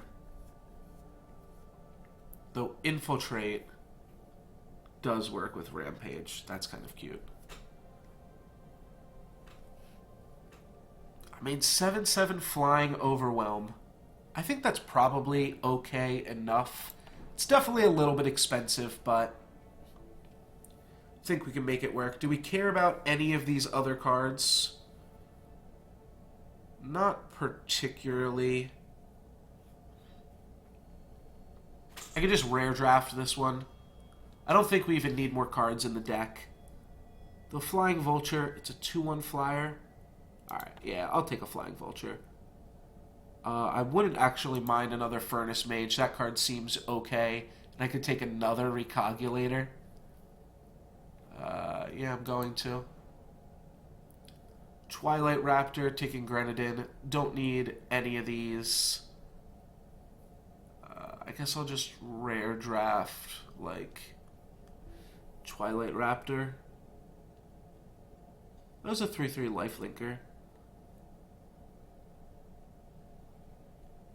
I just don't think we need it. Alright, I'll take it. Hornsnatcher Bat, much more likely to want something like that, but I think Oh yeah, we've got triple Recogulators. Let's grab a Combust. Each of your units deals 1 damage to the enemy player. That can be a lot of burst damage.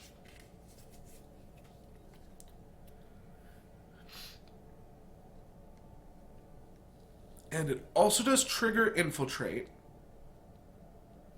which is kind of funny. I believe it triggers Infiltrate. Just with the way the animation looks, pretty sure it does.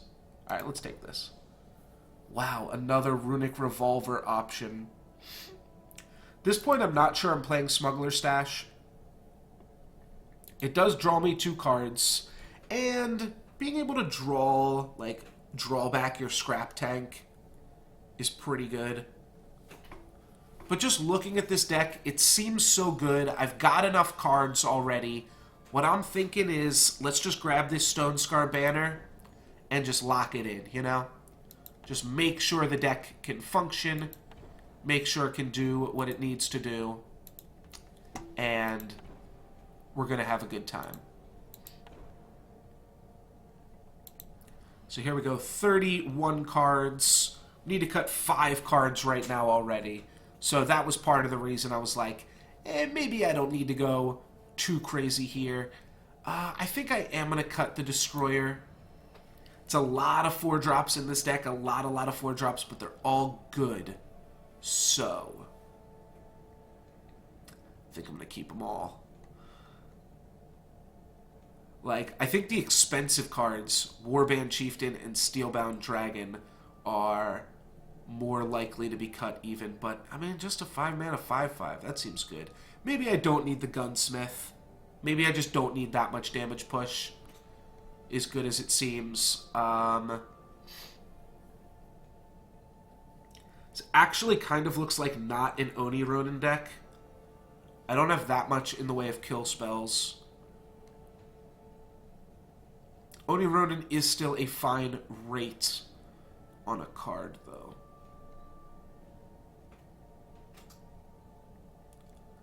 A lot of these cards are, like, really still okay. Maybe I just cut Steelbound Dragon because it just costs way too much.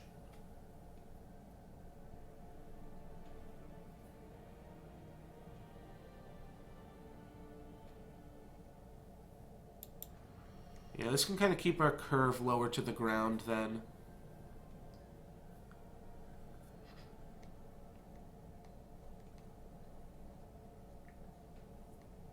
You know what I'm actually thinking? Maybe the Dragon's okay. Maybe we cut the Furnace Mages and the Oni Ronin. And my thought is that all of those cards cost double red. I think Furnace Mage is a good card. But we've got double Combust.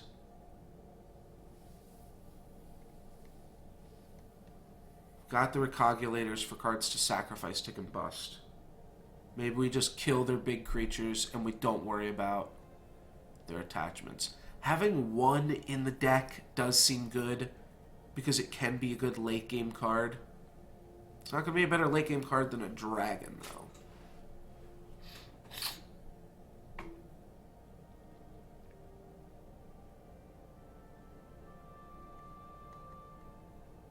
So how many lands is this? This is 25 lands. Alright, I can just throw 1 in. And it'll be a 19 land deck. Alright, how early do I need double black? I want to make sure I can play a Blood Beetle turn 1 every game. If possible. And then I need double black for Soul Collector, and that's it. What does 7-11 look like?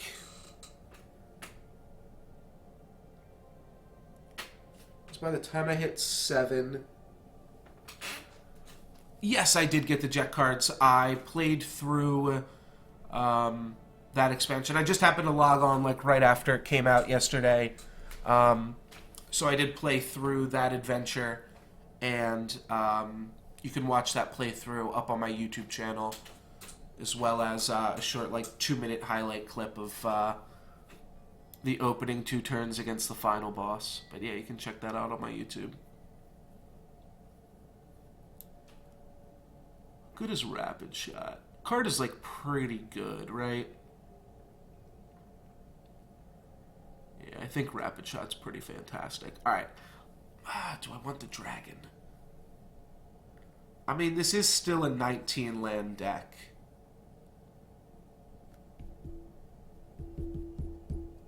Yeah.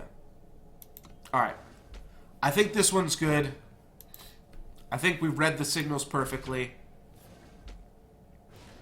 And those signals said, hey, you got a scrap tank coming your way. Alright, well, that seems fantastic. No Blood Beetle. But we do have Lethari Ranger into turn 2, Obsidian Golem Combust on the play.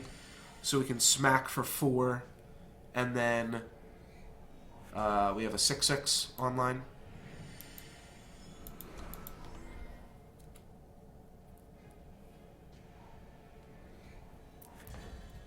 Huh.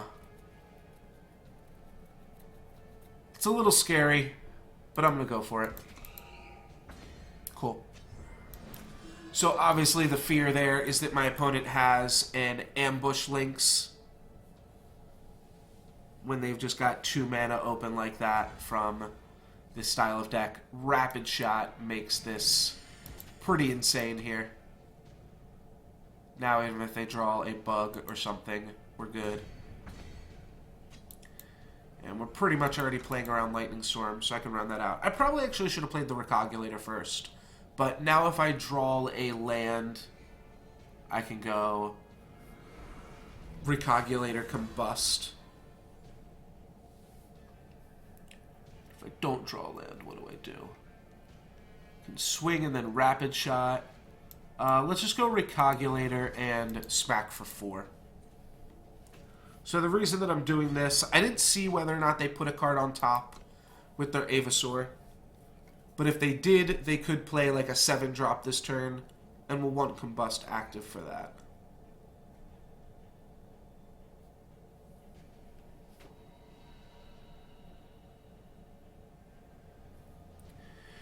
Yeah, I'm not concerned about the double red in the Dragon. I am more concerned about the 7 mana from the Dragon. I think the 7 mana is actually a decent amount to ask for. Now, this deck can do a lot in terms of stalling the game, so having something that goes over the top late game seems fine.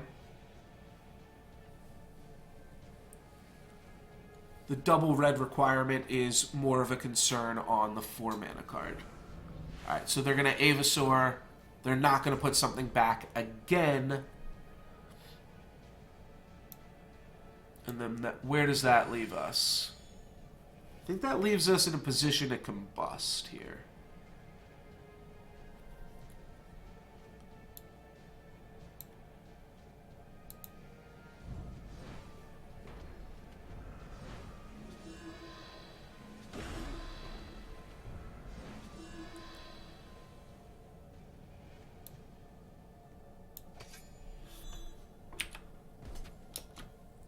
And I will Rapid Shot if they block, even though I think this thing popping is okay for us.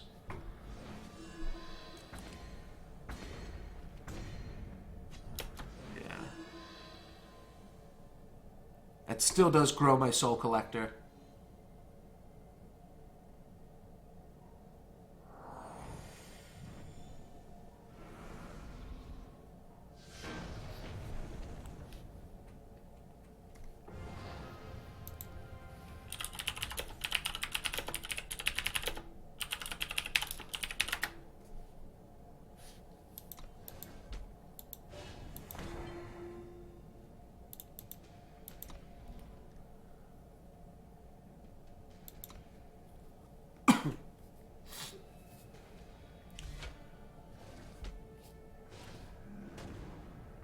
I do think I like, I do think I like the 19 mana. Just want to make sure we can get to 4 every game.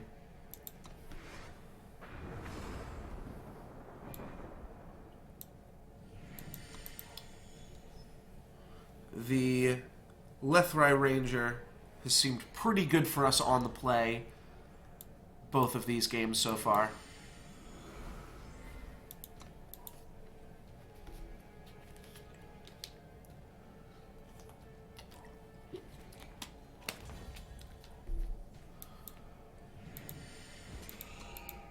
And now we've got a 4/4.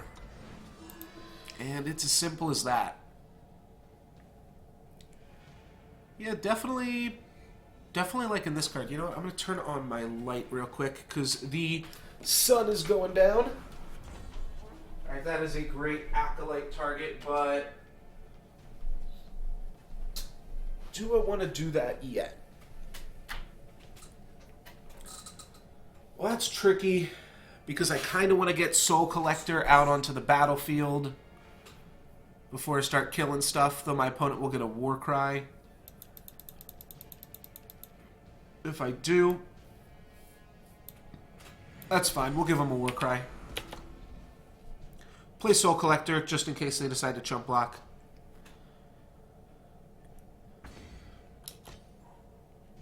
So I think there's almost an argument here for like, so only a bad player is going to chump block there. But if we play Soul Collector pre-combat, that bad player might be less likely to chump block. Because then that makes the play that much better for us. So I think there might be an argument for swinging first and then playing your creature. If it's a Soul Collector. Alright, they got 3 colors now. And they're going to kill this. Alright, that's fine. And they're going to get in for another Warcry. Get to take out their weapon. And try again, I suppose. Alright. Let's give it another shot here. Hopefully they don't have another relic weapon or temper or something like that. Also at 16.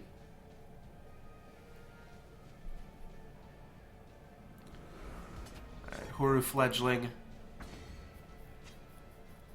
Sounds fine.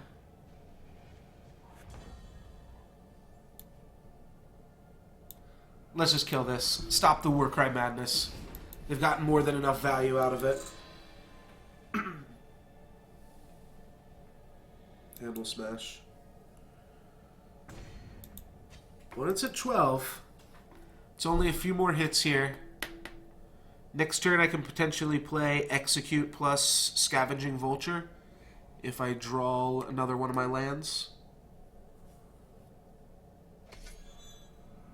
Looks like I can't execute anymore. I can, however, combust. So how do we want to do that?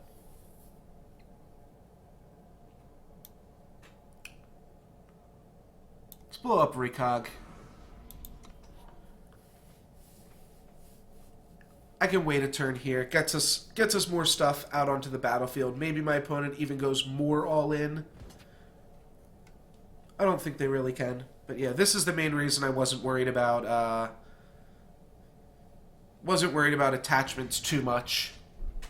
Other than Endurance, we've got Execute and we have Combust here. Alright, well, wasn't worried about attachments, but still get to blow them up. This seems like a good of card as any to play. So pretty sure I run that out there. And then smash for 4. I could also smash for 2 here, which would grow my Soul Collector. I can also smash for 2 here, which would grow my Soul Collector even more. Alright, let's swing all out. Grow my Soul Collector up to a 4/4 if my opponent makes both of the positive battles here that they can. They do. And that just gives me some Grenadins to sacrifice. So, not a huge deal. And now I've got a 4/4, a 4/3. Actually made my board state a little bit bigger. Believe it or not.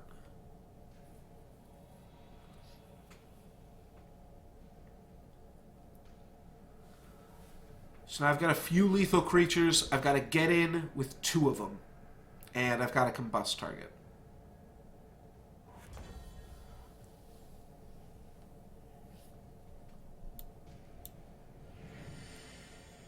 And when I do that, this is going to become huge.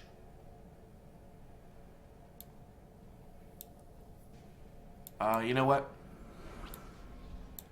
Yeah, this is the play. This puts my opponent in a really awkward spot because I get to attack with my 1/1s now. Alright. That'll draw a concession out of him.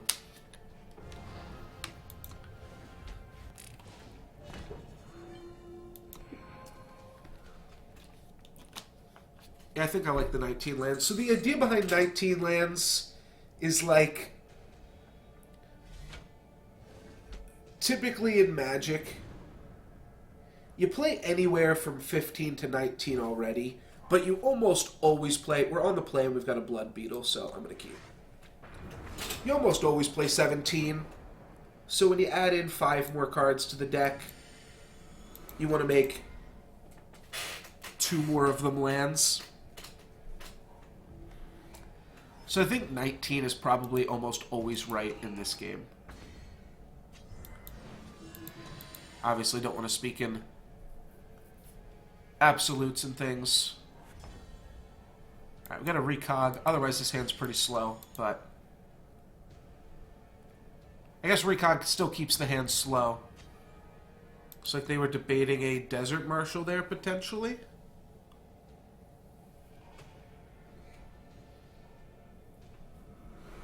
Treasury Guard. No, I'll let them keep their Treasury Guard for a minute. I can suffocate it at any time, so I'm not super worried. If I can suffocate it while I have a Soul Collector in play, that's even better, obviously. And I might even just be able to Acolyte it. What is the blue Acolyte? What does that do? Does it give you a Aegis? No, that's the blue Favor. Alright, well, much rather would suffocate this. And then I'll kill this post-combat. Never mind. I'm going to play a 5/5.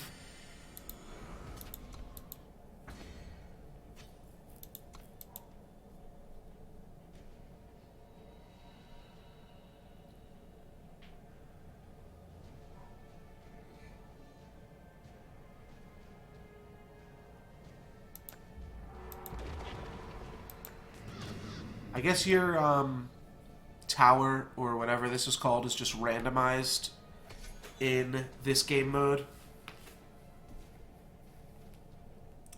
Alright, well that is not going to get...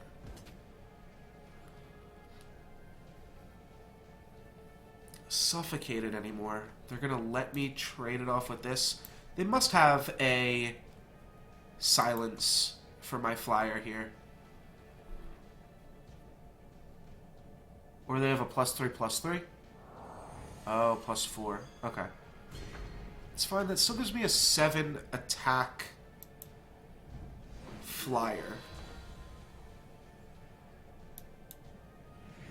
I feel like eventually this will work out. Can chump block this for a while. It doesn't get Overwhelm ever. If I can give this 1 less attack even... Oh, did they pump up this one? Damn, I wanted to suffocate it. Well, that's awkward. No! No! Alright. This is getting a little bit awkward here.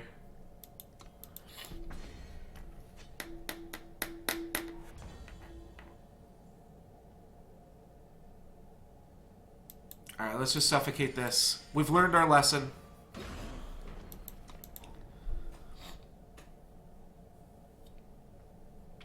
Yeah, you could definitely get flooded on 19, but I think mathematically it's pretty safe.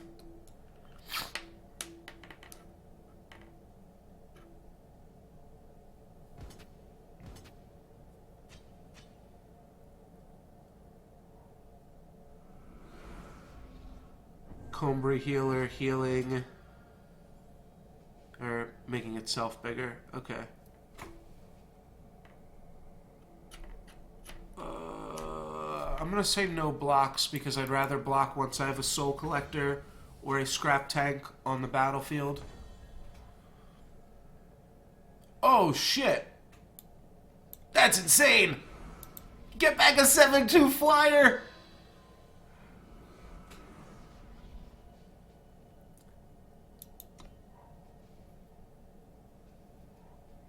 Oh, yeah, it gives flying to a unit.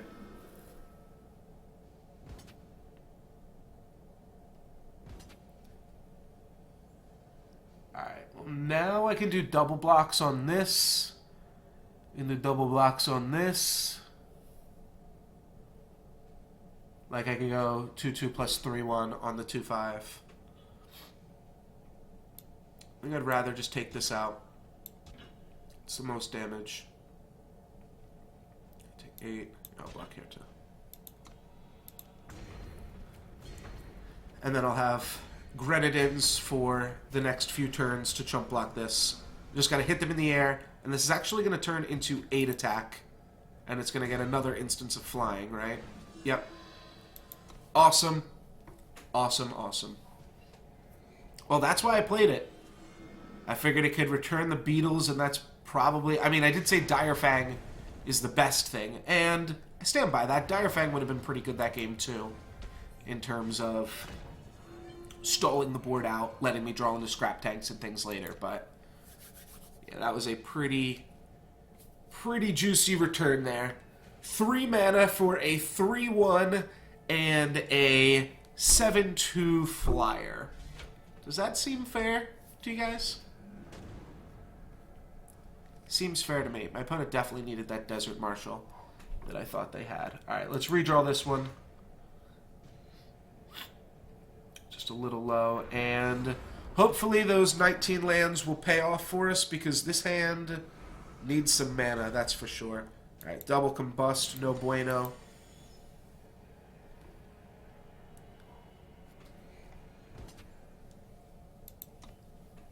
I'm going to take a little bit of damage here. Pseudo mirror match. My opponent also Stone Scar. And they've got a lot more of an aggressive draw. Alright, we need to draw something soon here. I guess I will run out the Shadowlands Guide as a 3-1 to trade with Oni Ronin, but not super happy about it.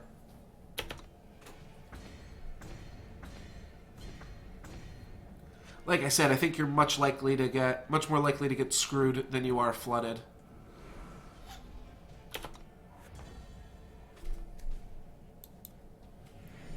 Yeah, let's run this out. Can't worry about value. We just gotta make trades where we can. Alright. See ya, Oni Ronin. +3/+1 in Rampage. It doesn't actually do shit. I mean, it hits me for more damage here. Blood Beetle right on time. Alright.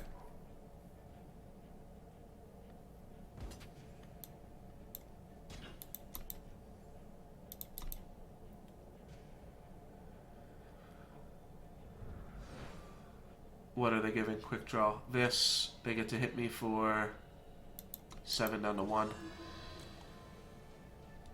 Oh no, they get to hit me for 8. Yeah, 8 down to 0. Sounds good. Sounds good. Seems fair. Yeah. Yeah, that game was over pretty quick. Yeah, not much I really could have done there. This hand seems insane. Blood Beetle, turn 1. This is more like it here. Turn 1 Blood Beetle would have been great against my last opponent, too. Maybe Blood Beetle's just a fantastic card. I mean, it's really good turn 1. 1-drops are great. Especially in Limited. Question is always just how much do they scale off into the late game. That depends. Alright, Twilight Raptor. Pretty bad draw for us. AKA good draw for them. So that's going to shut down our Blood Beetle here. Obsidian Golem, is that what this card's called? Yes. Obsidian Golem's going to try to find his way into it all here, though.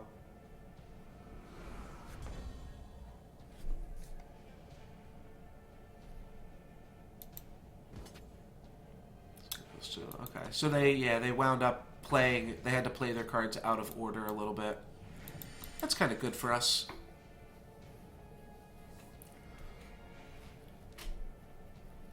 We get to smack through their stuff here because they can't really attack because then my Blood Beetle's online. They can't really block because then I just get Obsidian Armor. Alright, I'll take that. Executing a creature that, what's going on here? Alright, they're just going to let my Blood Beetle become active? Alright, I'll take it. I guess they know they can't stop it now that they gave me the armor.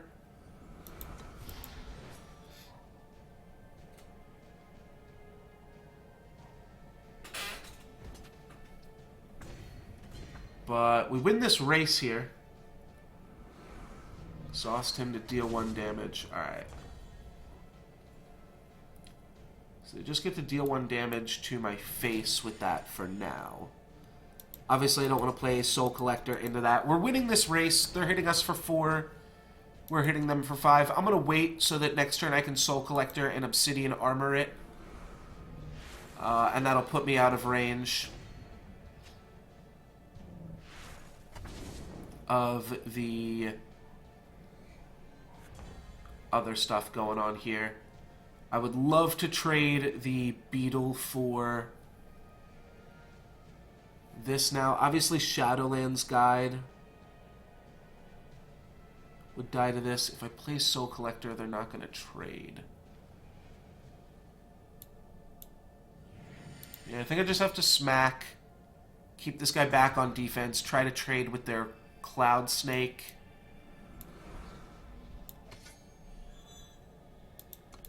And then after I get a trade in, I will just Shadowlands Guide it back. A trade also makes my Soul Collector pretty powerful here. So that stops a lot of their attacks, actually. Like, it makes their attacks awkward. Because they're only going to be hitting me for 4. Alright. Wow, okay, they're going to go aggro here. Oh, and that makes sense, because I'm at 5. Now I'm at 4. Alrighty. Yeah, they win. Okay. Fair enough. Twilight Drake aggro. Twilight Raptor aggro. Maybe I could have noticed that sooner and used my Blood Beetle, but I was hitting them for more damage most of those turns. Yeah, I was hitting them for 5. They were hitting me for 3. Alright. No matter. Still 3 and 2. I think we can still get there. This deck's pretty strong. Haven't drawn Scrap Tank once. And that card's really powerful. Amethyst Acolyte plus Rapid Shot. We have 2 Soul Collectors. We're on the play. I'm going to redraw and look for a Beetle. Alright, no Beetle, but I think this hand is just as good. Just as good as the last one, I mean.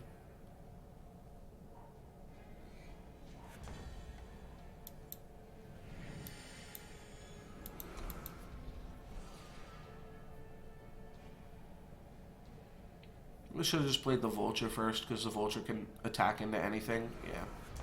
Because I can't attack into this now. Alright, that was a mistake. Sequencing error there.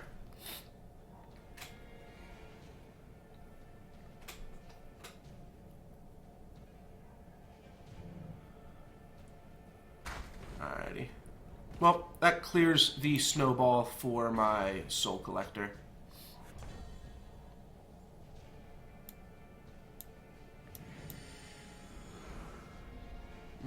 Do I want to block with Dark Wisp? Not really.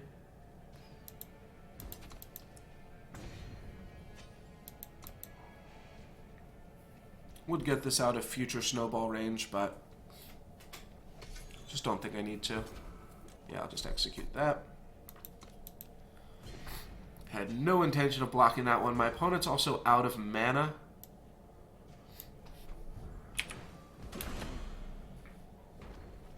So this seems pretty good here.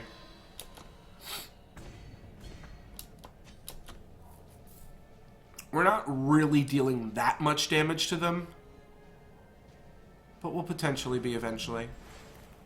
Alright, they're going to stun our main dude.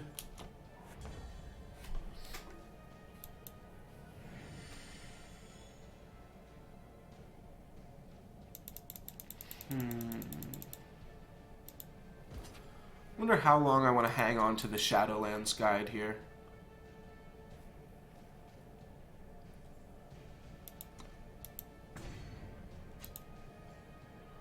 Feel like I can hold on to it for another second though, right?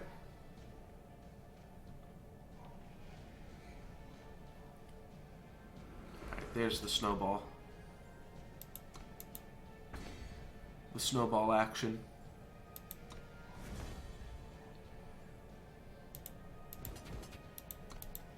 Now he's gotta know I've got a trick. I'm just gonna play this 5-3, I think. Obviously, my opponent has shown that they're playing some attachments, but putting out a 4-3... I don't know if I said 5-3, but putting out the 4-3 here will just give us a way to block his 4-4.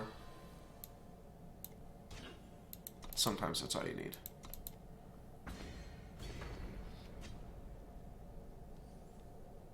Like, now we're kind of both even on board here.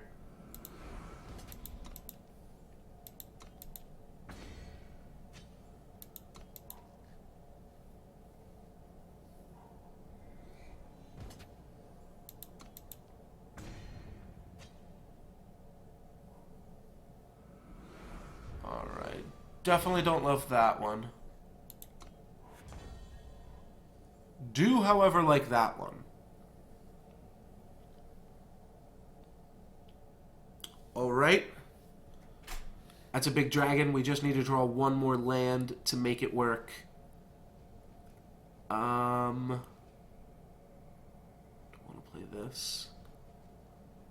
I don't think I need to, but I think I'm going to. The mana efficiency could be important if my opponent plays another threat here. We don't want to die because we can't block everything. Could also rapid shot to, like, 1-for-1 effectively. Alright, Direwood Rampager. That's the kind of thing I was thinking of. Start the turn. Scrap tag. Alright, well, have to play Steelbound Dragon first. But assuming this dragon survives, which is a big assumption, then we're definitely in a good spot. But yeah, I guess that's really the question, right? Can you get your dragon to survive? My opponent would definitely snap off a kill spell if they had it. What happens if they swing out? They swing out, I think we trade, chump block, and positive battle.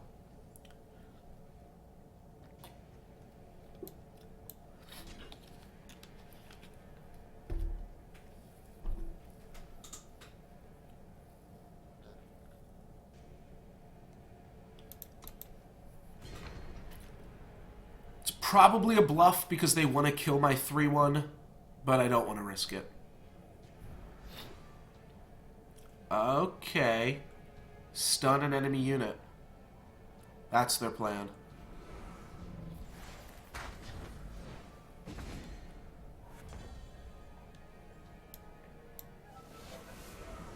Luckily, I've got a whole bunch of blockers here. But I am going to take 5 and go down to 2. Lifesteal and unblockable on their 6-4 is going to mean that I take 11 and die. Good game, my friend. Yeah, I can block here. It's not going to do anything for me. I've got lethal attack backs, but yeah, I can't do shit.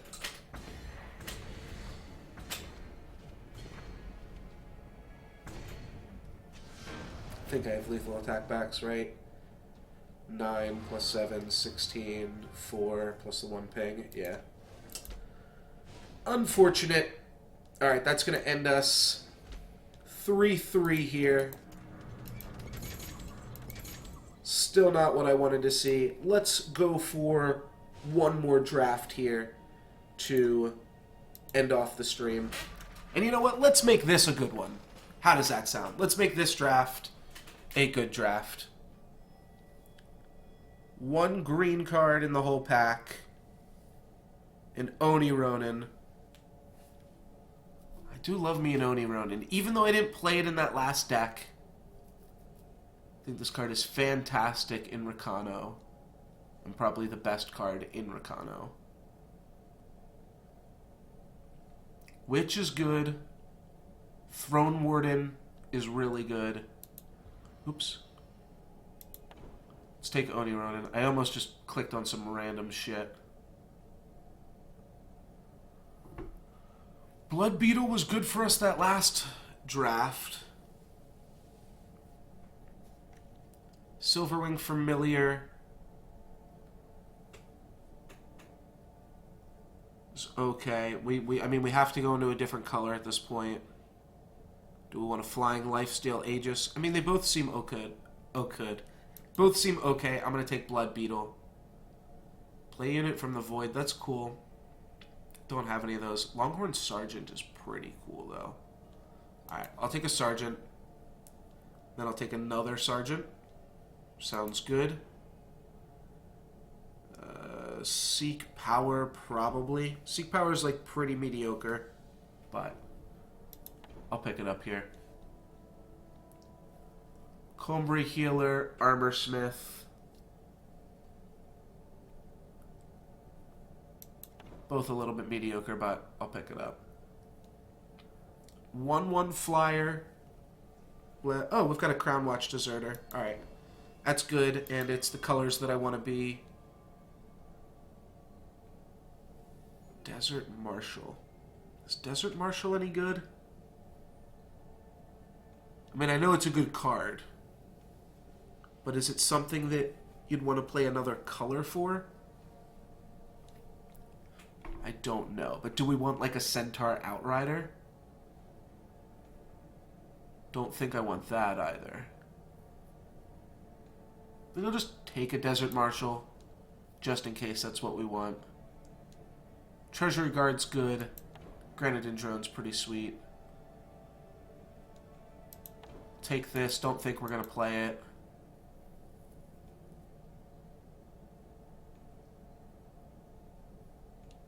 Sure.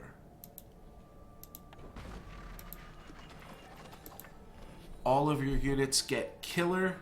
Meh.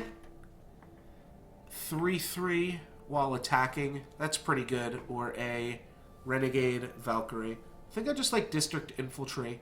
This deck's kind of just trying to beat down here. Rampage also seems fine, but 1-mana cards are pretty good. Here's another 1-mana cards. 2 more options for 1-mana cards, though. Seek Power isn't really great.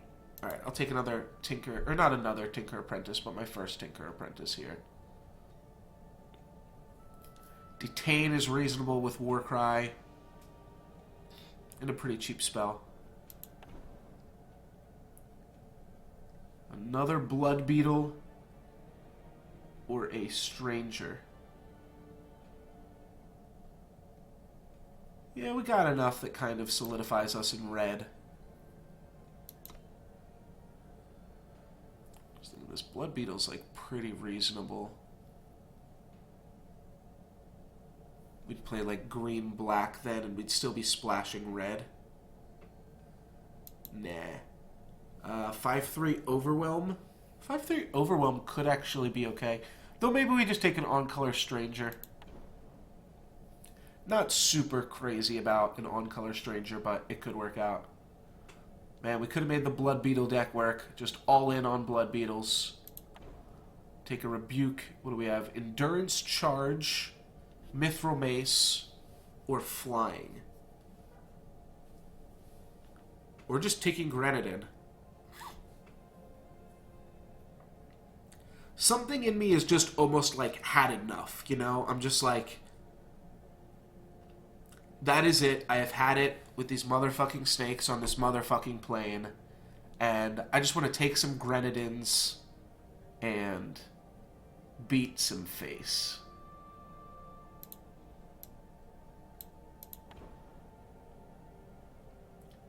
Magma Javelin seems fine. Yeah, let's just take a bunch of Grenadins and fuck some shit up, man.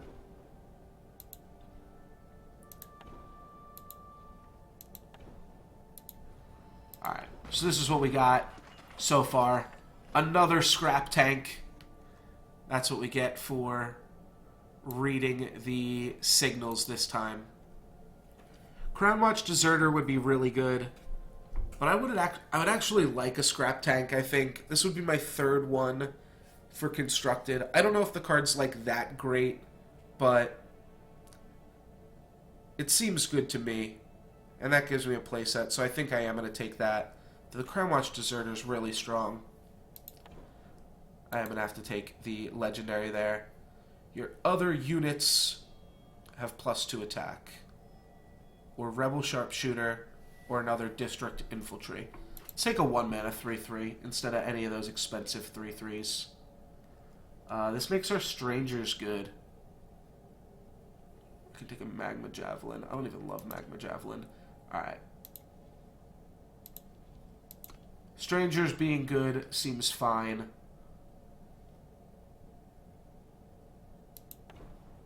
Summoned Exhaust a unit. Temper, Piercing Shot, and another copy of your Strangers having Warcry. I think Piercing Shot's actually pretty good, though. Furnace Mage, Morningstar. Both strong. This is definitely like a Morningstar deck. I'm trying to feel more the power of just weapons in general. I don't know. Maybe some of that stuff is just too silly. Yeah, maybe the Stranger stuff. Maybe we don't want that. Still a 4/3. I like Furnace Mage. Hey, you get a few Strangers here. This starts looking good. But Argenport Soldier, that's got to just be good enough, too. It's a 2-mana 3/2. Heavy Axe or Ruin. We'll go for Heavy Axe. I don't know if I'm going to play it or not. It's the best card. Signal. And we'll take this and this. Again, Sword of Ikaria would be insane in our deck. However, I'm not super sure how I get away with passing on a Sandstorm Titan, which is probably just the best card in the game.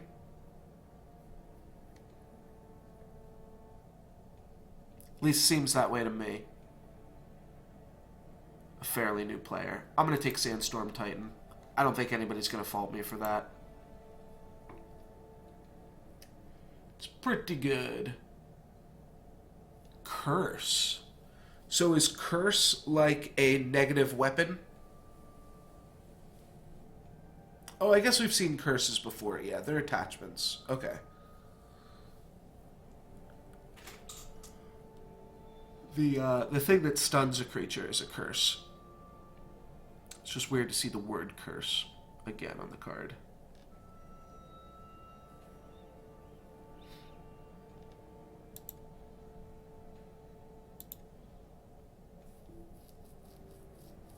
I think Magma Javelin's the best. It's like a relatively cheap weapon. I don't need 5 of them. I also don't need any of these other cards.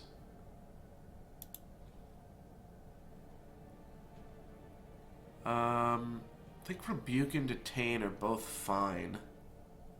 I'm just going to take Detain because it's the cheapest on mana. Taking Grenadin. I don't think I want a Heavy Axe either. I'll Rare Draft.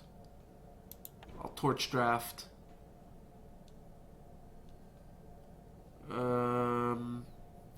I'll rare draft again.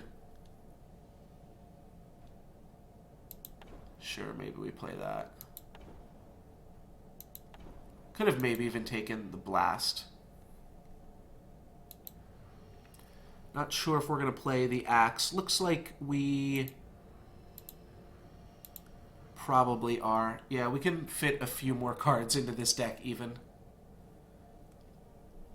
Not totally sure how that happened. That seems like it's probably a bad thing.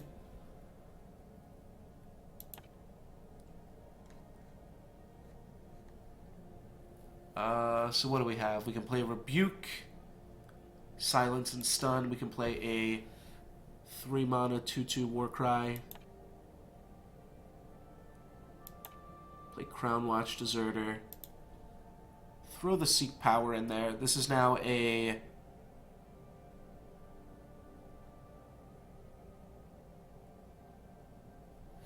18.5 land deck. So I probably do just want to play Rebuke.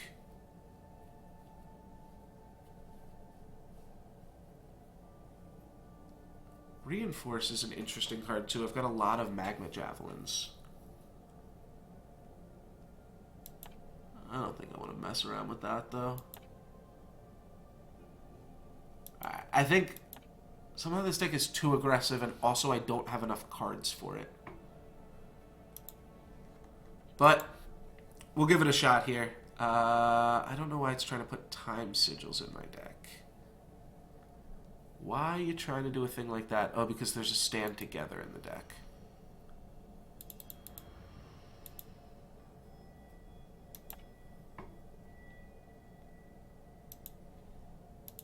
I guess maybe I just need this Copperhall Recruit. It's like an 18 land deck.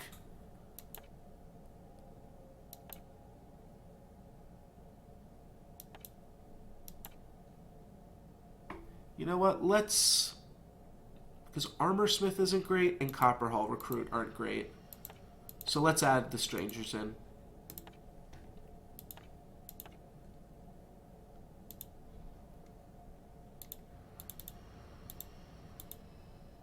Alright.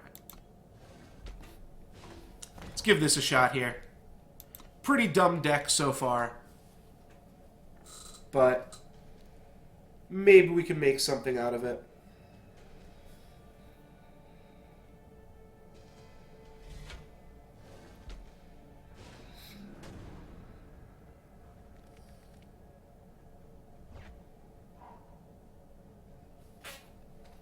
Alright, turn 1, Roni, Onin, Oni Ronin. I'll keep it. Only 2 mana I think is actually pretty good as well.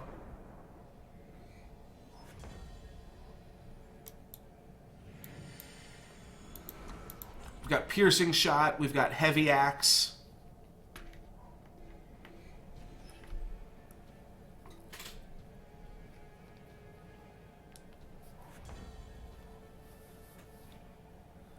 Here I think I just Tinker Apprentice the Grenadin Drone, run out the Grenadin Drone, and then start Warcrying.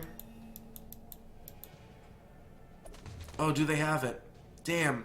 And they're going to silence this because I played it pre-combat. That's unlucky. AKA, I played that like shit and got punished.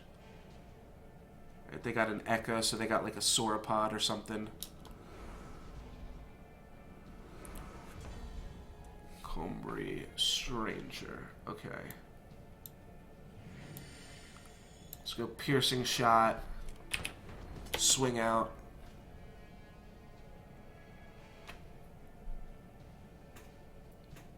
No way you trade there, right? I mean, I guess you could. It's not going to get any better for you, and I'm going to keep beating down.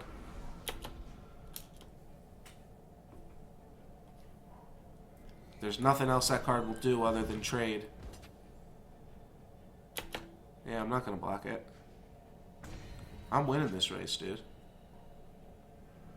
1/5 flyer. Okay.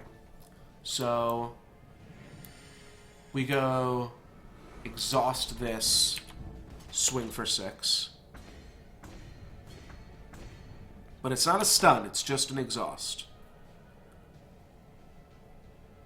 But next turn, we just put a heavy axe on a 1/1, probably. We could also put it on the 3/2, which will give us a 5/3. What is that going to shrink? Yeah, I think that's the best option for us, them shrinking that.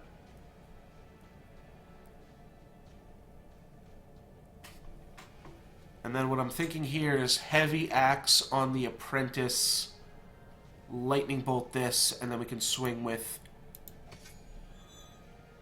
pretty much everything. And I am just going to send the drone in as well. I know they can get a little bit of value here. Oh, they can double block my 1/2. That's probably their best block.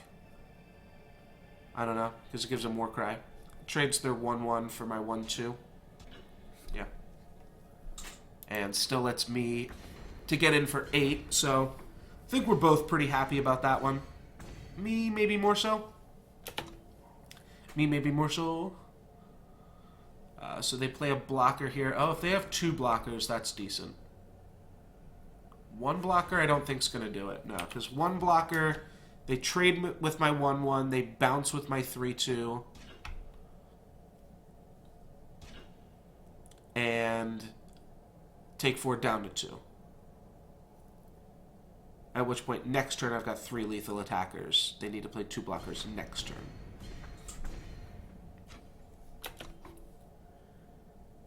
So this should be enough to do it.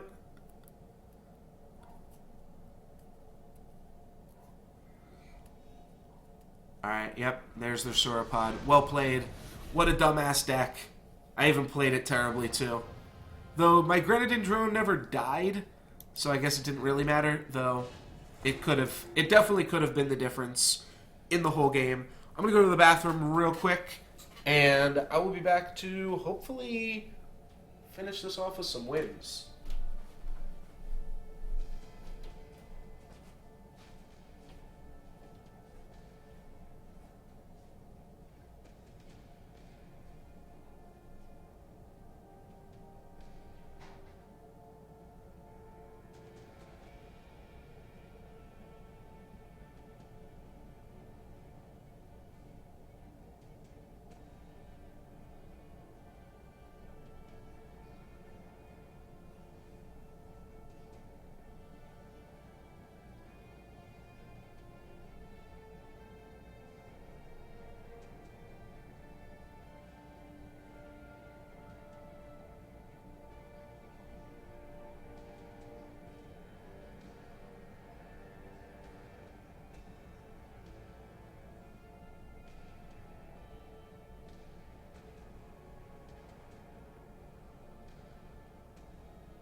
Alrighty, back from the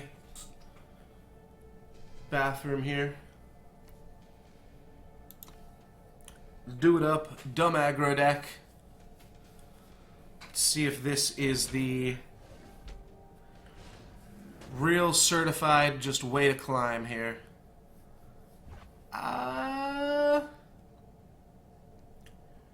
Sure. Sounds a little bit slow, but maybe the war cry can help us do something.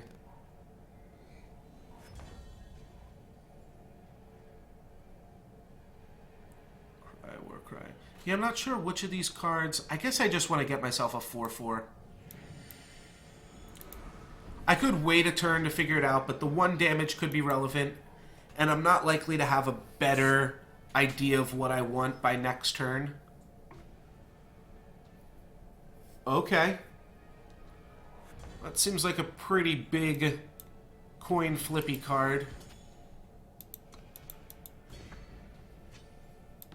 And they've got Aegis too. Aegis and Endurance. It's a pretty big coin flip, but could definitely pay off for my opponent there. Alright, that's an Echo.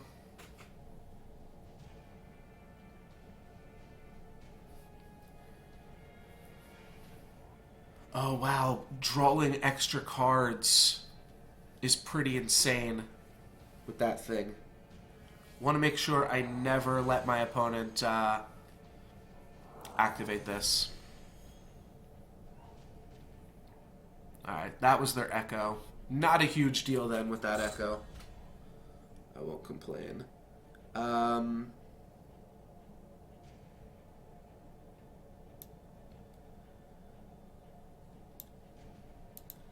Start with this. Obviously, that's going to get through. I think I might try to trade the Gorgonov for this. I don't really want to chump block it. And it's a 3-mana card for a 3-mana card. Can't really be super upset with that one. Alright, and then a Serpent Trainer. It's not a huge deal. Yeah, I guess I almost didn't even want to play the land, but this works fine. I get to get in for 5 here. And we are racing against these things. Alright. They're probably going to get one. And then I've got no idea what I can possibly do here. They also get a 2/2 flyer. Oh, that's not one. That's not one. And that's not one. Okay. Alright, we're safe. We're safe. Alright, let's make a 4/4. I suppose I will detain whatever blocks this. Or if they try in some way to double block one of my 4/4s. I can't do it all, but I'm going to save my 4/4 here.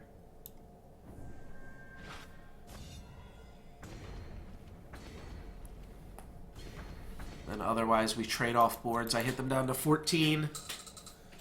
I'm nervous though. Alright, now they've got 2 flyers. It's a big soldier.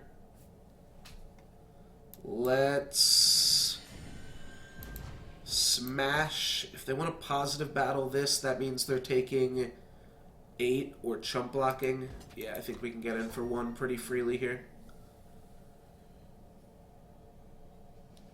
Like, so if they, yeah.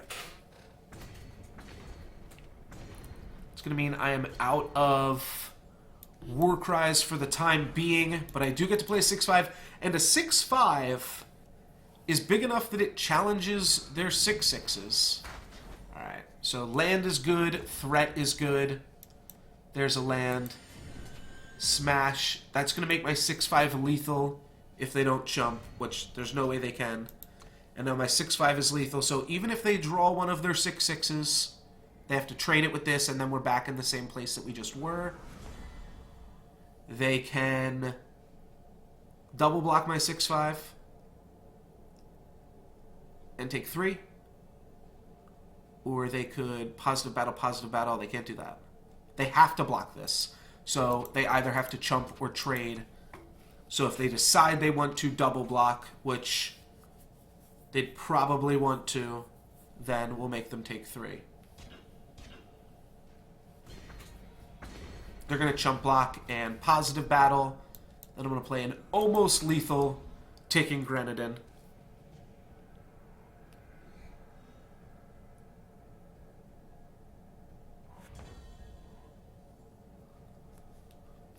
Alright, lethal. So they're going to take 3. Sweet deck from my opponent, but unfortunately my deck was just a little bit too aggressive for them. Even if they have a 6/6 here, obviously, that's not going to get them anywhere. Yeah, it was a cool idea. Cool idea for sure.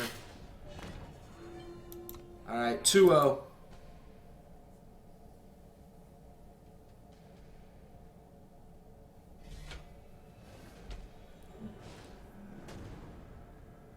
After this game, I think I'm going to heat up some food, and I'll continue to stream and play it out here, but 2 4-drops in this hand. I'm on the play with a District Infantry, though. This is fine.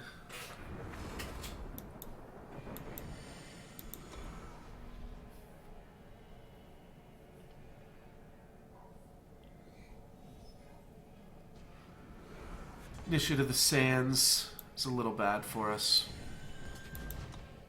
It means my opponent's going to be able to outscale our creatures pretty soon here.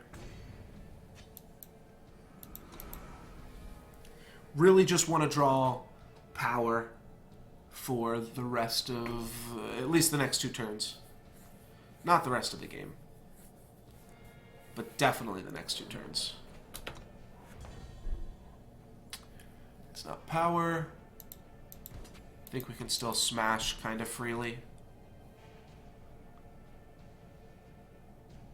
Initiative of the Sands might trade, at which point I probably snap off a Detain.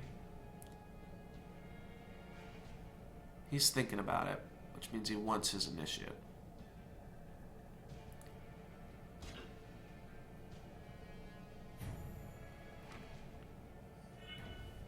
Alright. Nothing to see here. Just smashing for 2. That's a pretty tough thing for him to pass up, too, because he's got to consider, like, oh, this is the one turn he doesn't have the power. That's fine. Right, because now I'm playing Justice Sigil, and now he's like, oh, now I've got to trade Zenin Guardian for his 1-mana card. So that would suck. That would suck for him.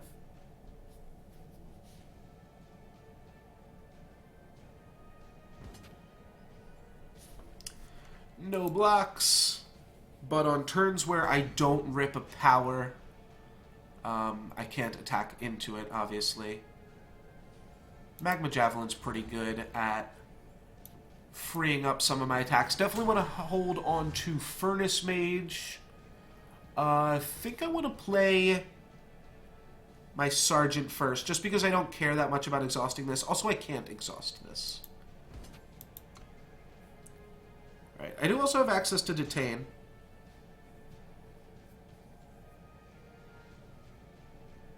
I'm going to let that happen, though.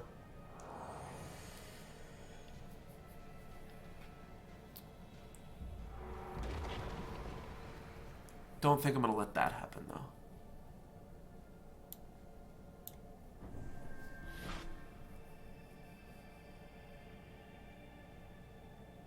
Doesn't really get me anywhere.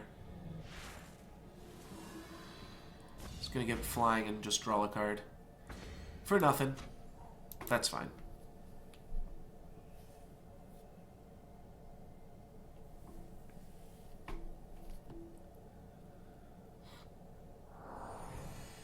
And that's going to go on the unit. Alright, well that's going to make attacks awkward. For sure. Though, right, I can blow that up. Oh no, I can't. That's not a weapon. If we hit another land... So how does Heavy Axe fit into all of this? Probably pretty weirdly.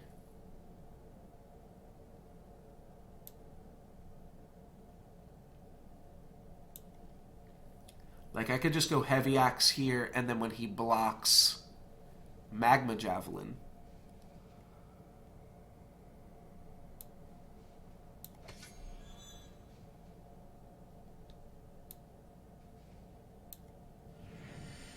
Would I mind trading this plus Magma Javelin? I guess it's just worse.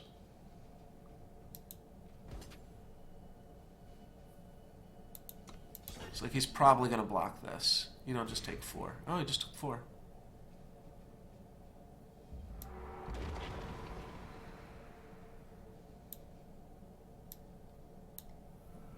Play the Warcry guy. It's pretty close.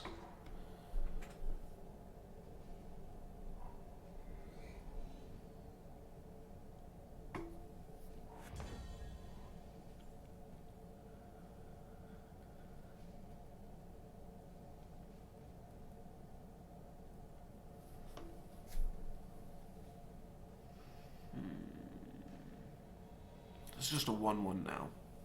So this is bad. Let's just attack with both of these guys. Alright. He will snap that off.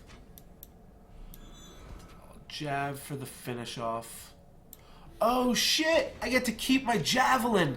Oh, that's insane because I attacked with Longhorn Sergeant 4 times. I noticed that I had the armor as I went to attack. And I was like, oh, I don't know if that's gonna be enough here. Alright, so now what can I do?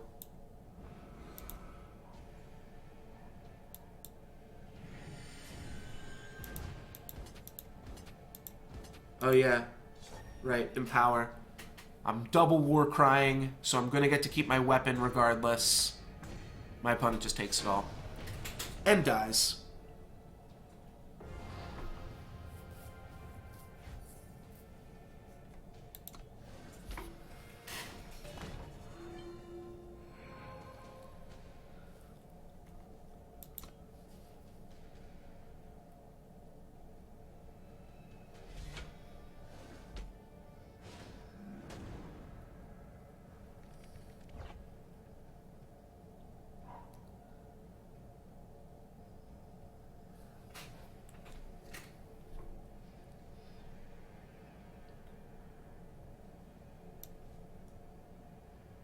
Keep this, yeah. I mean, District is so good on the play. This gets in for 3 damage. This is 3 damage. This is 3 damage. And all that adds up. No! The temper.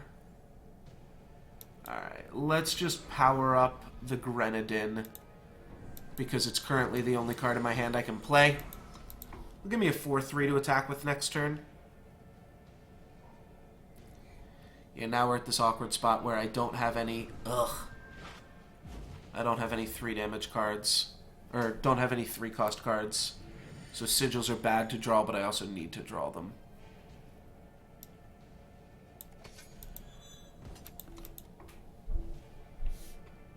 My opponent has definitely stopped me in my tracks here. They've had good answers.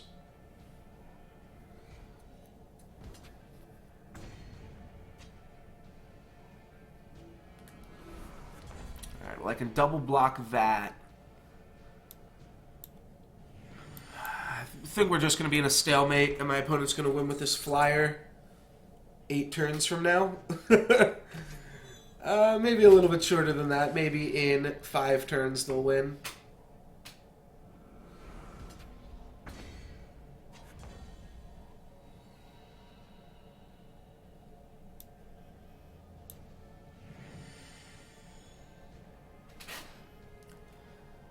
So what happens if I exhaust this guy? Then I get to get in with this one?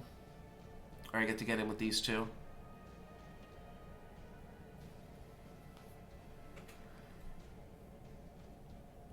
If I exhaust this guy, or if I exhaust this guy, then I can't attack with this. Okay.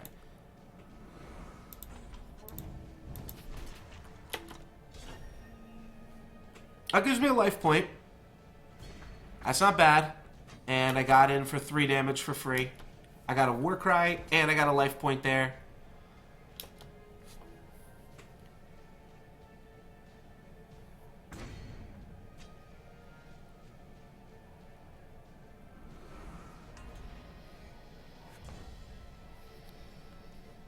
Lightning Bolt. What can we do with a Lightning Bolt, though? Oh, maybe I should have taken out this Katana. Maybe that would have been better to do last turn.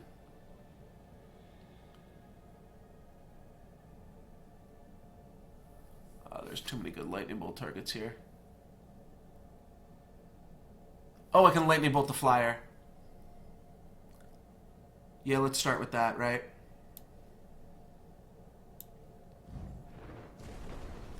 Alright. That's easy.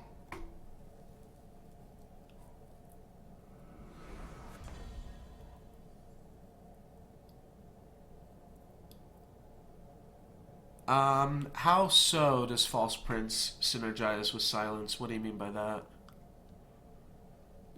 So now I can Magma Javelin the 4-2.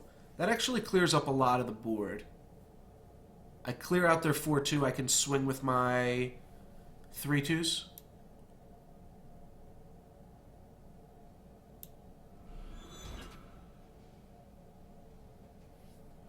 Maybe I should have just swung with this guy first, because that would have meant I kept around my weapon.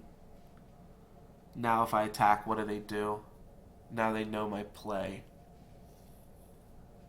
Like if I had swung with this, it might have even gotten through if I swung with it. Realistically, it probably would have just died. Okay. So it probably would have just died. I could have swung with this. I probably also would have just died. Alright, this is better. This is better. Swing with this first, then get in with 2 3-2s.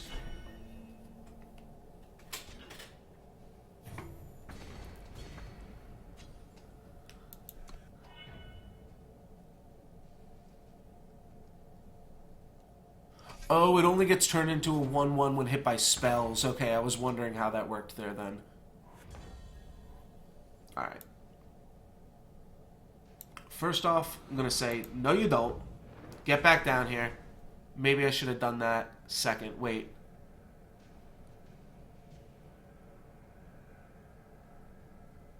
Wait, what did they do? Aegis protects against Furnace Mage? You're shitting me. Alright, well. I might still be able to win this here. I did not think Aegis was going to protect against Furnace Mage there. That's pretty crazy. What do I need to draw for it? A Detain? Yeah, a Detain will let me survive. Because I'll go back up to 2. I'll give it -1 attack. No. I'm dead. Man, that's crazy!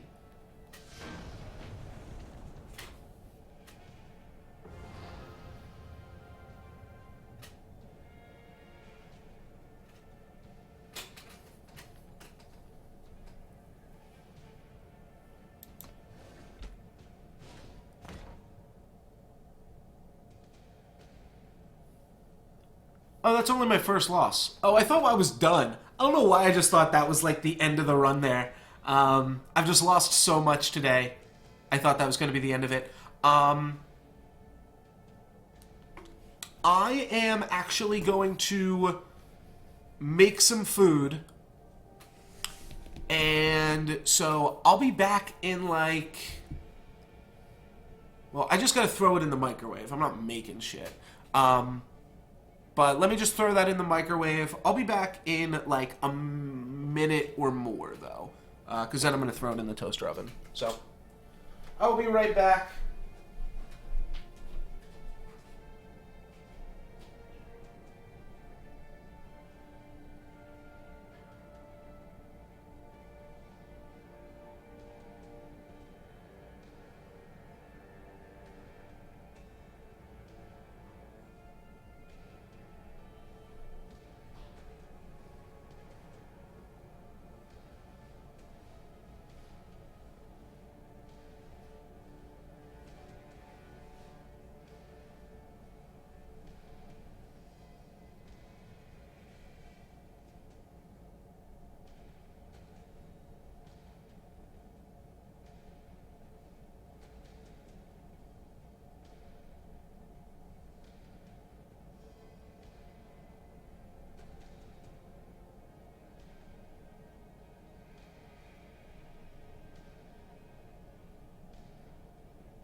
So what is your comment here? It was a...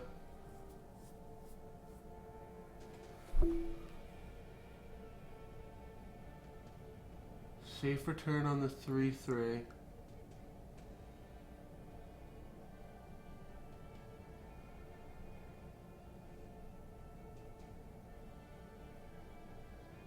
Oh, interesting. It like... Right, right.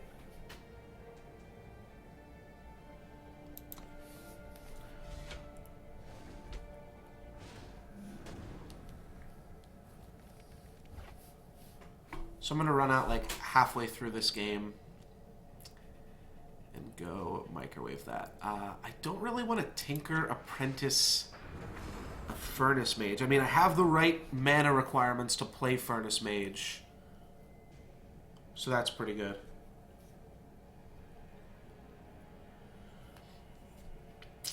I think I just want to hang... I mean, 4 mana, 5, 4... Is that good? It also lets me put the Heavy Axe on the Tinker and start beating down next turn. And beatdowns are pretty crucial for this deck.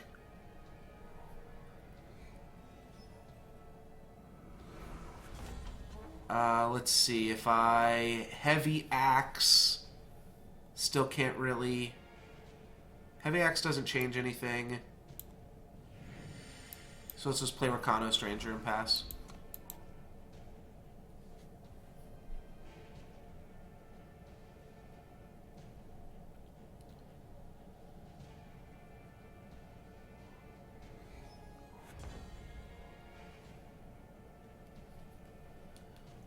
Argentport Soldier. Okay, yeah. So we can get in for 3 here. My opponent is playing the removal colors, so we don't love that. I'd love for them to just, you know, give this... I don't know what they can give it. +10, +10. Just give me something to Furnace Mage. Just give me something to Furnace Mage. Just give me something to Furnace Mage. Talk about quick arm, black guard, sidearm. That's what I'm talking about, baby. Sometimes you just gotta ask for it. Sometimes in life, you just gotta ask for what you want. Just give me something to Furnace Mage. That was pretty good.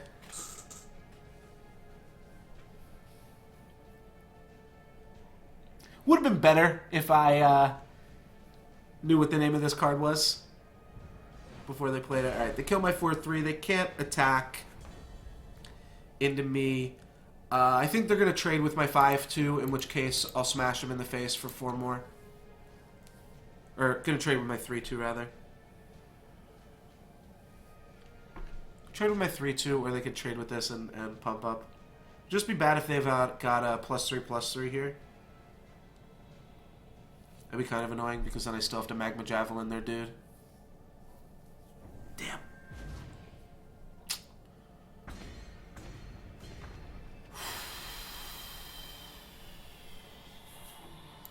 I'm not trading my Javelin for that. I'm not doing it. You can't make me. Can't make me do it. Alright. I guess they can make me do it. I'm so close. So close to killing them. If I had just done it last turn, we'd be in an insane spot here. But we put them down to 1. We've got 2 or 3 lethal creatures, one of which is still lethal, even if they wrath the board. So that'll wrap it up here. Yeah, they needed a silence plus some grow-wide grenadins. I am just going to put my food in the toaster oven. Just microwaved it first, but I'm going to go toast it up now, and I'll be right back. Just give me something to Furnace Mage. Just give me something to Furnace Mage.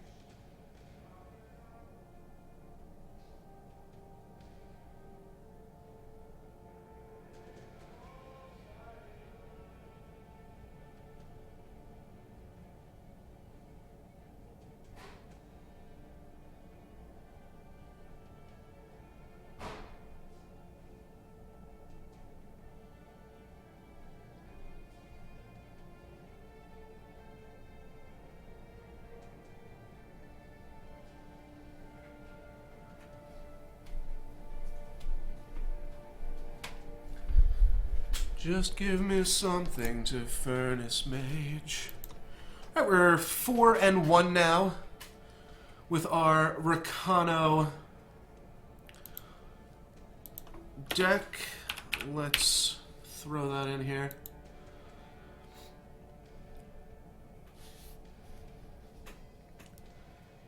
Pretty strong.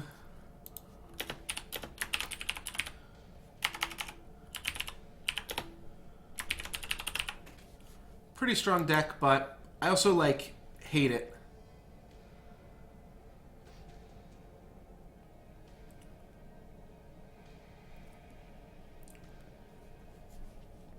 That's true. Yeah, I didn't just go put my food in the oven. I just put it in the furnace. Furnace draft, get hype. I like also got a Sandstorm Titan and a Scrap Tank out of this draft, so I think that's all pretty good.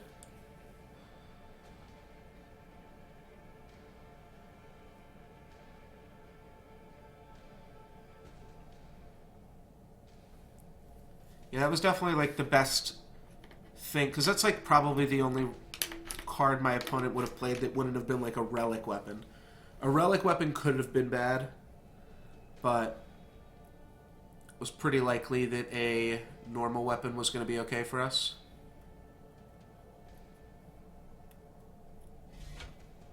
Alright, and we're in it. We are on the draw, but we've got a turn 1 District Infantry. Turn 3 Crown Watch Deserter. I think it's a reasonable keep. We don't have double green. I also don't know if we need double green. I'll just go turn 1 District, turn 2 Tinker and Oni Ronin. Yeah, I've done 3 drafts today, and I got multiple legends, like, multiple times, I think. Go big or go home. Oops. 1 draft, I got... Yeah, I feel like in the 3 drafts, I either got 5 or 6 legends. Like, I got a lot of legends in my drafts today. One of them I didn't pick because it was like actually just a really shit card. But other than that, a lot of legends. So they have a lightning bolt. They're going to stun my 3/3. You know, can't say I'm super upset about a daze. I think I'm pretty okay with that. Copper Hull Recruit I don't love, but I can still attack into it for free. They can choose if they want to block. Doesn't really bother me. Either way. Oh, maybe I should have saved that.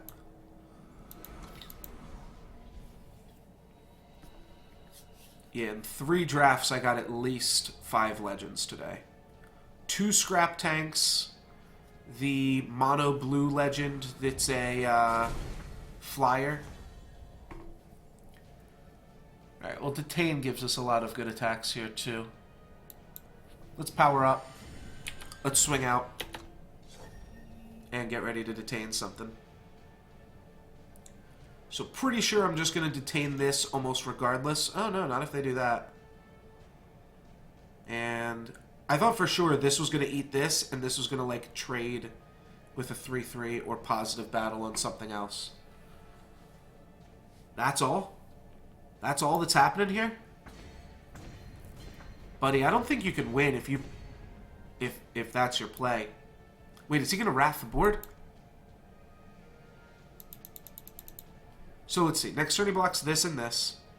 Or let's say he blocks these 2. He takes 3. He's at 6. I'll take my chances.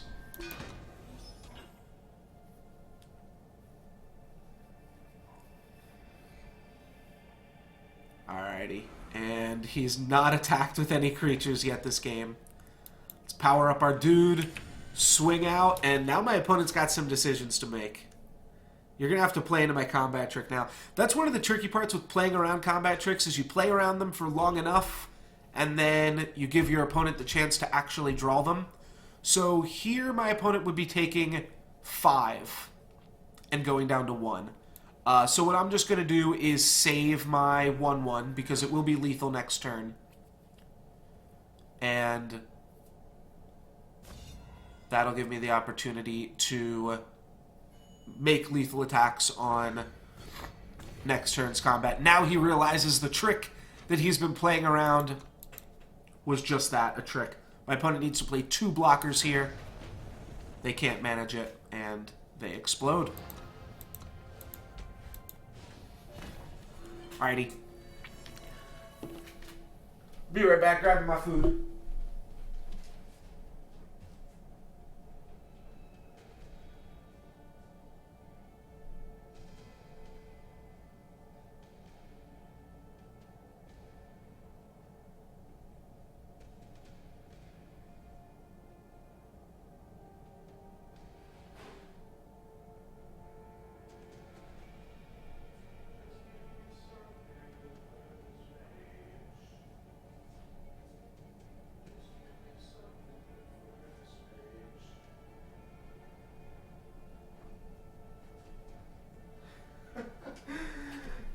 I just have that song stuck in my head now. Absolutely no reason.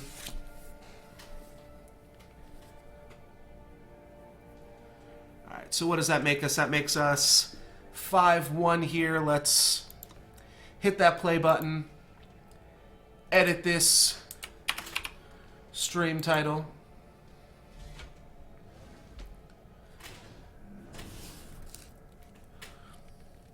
And let's go face, baby. Turn 1, Oni Ronin. Haven't seen that guy in a while, but don't have the mana to cast him. It's going to have to be a ship. Definitely don't love this hand, but maybe we can make something work from it. Just give me something to Furnace Mage.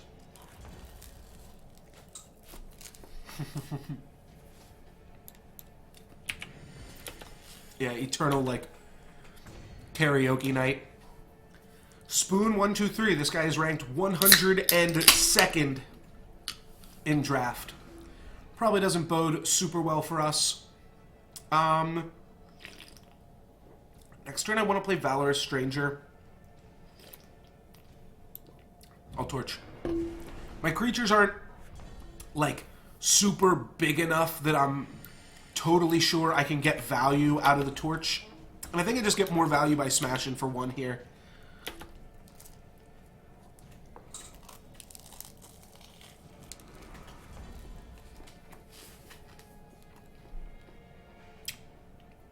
Question is really just like, am I going to have to make that play eventually? And I think the answer might be yes. It's decently likely my opponent's going to have attachments in the colors that they're in. What if we swing and just play District Infantry? That means we lose out on a Warcry, but we gain an Exhaust. Okay.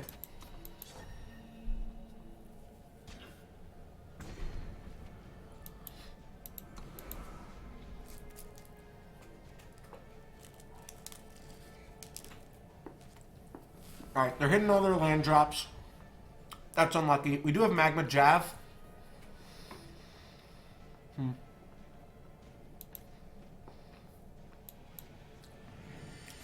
Oh shit, I can't exhaust this guy. Okay, we'll Magma Jav it. Maybe I should have swung first. Maybe that was bad. Why did I not swing with this? Oh man, I'm tilting. You know what? I got a delicious chicken parm in front of me. And I'd be lying if I said that wasn't occupying a lot of my attention right now.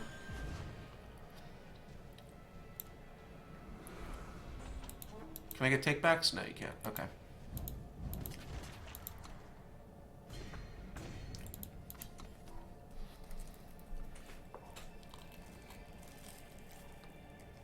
Oh, shit.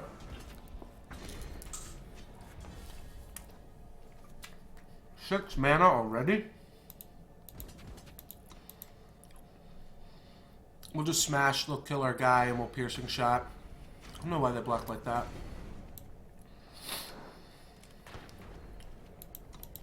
Not sure how we're going to end this here, though. Actually, I have no idea.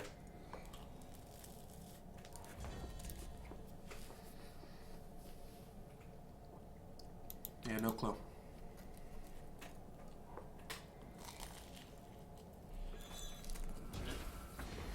Alright, well.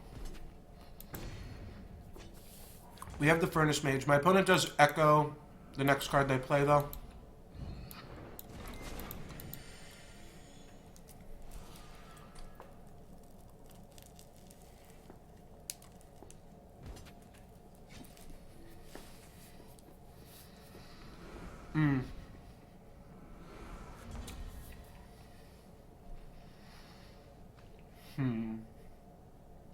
Alright.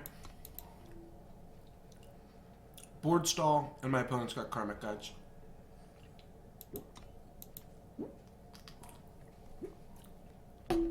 I've been here before.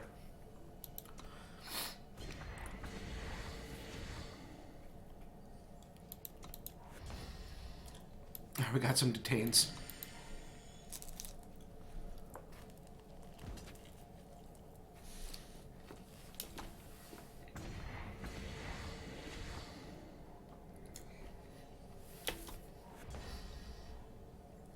I don't even have any 8-drops in the deck. My deck curve stops at 4.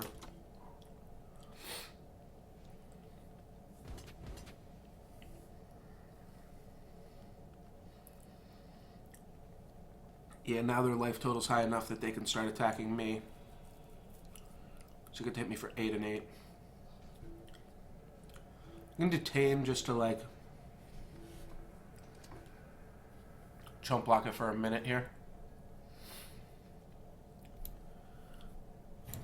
Yeah, I'm just gonna detain it. Say no blocks.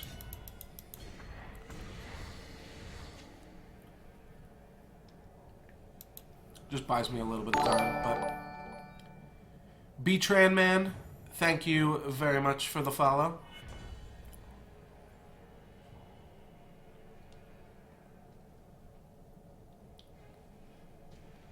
Yeah, I think we're just kind of boned here.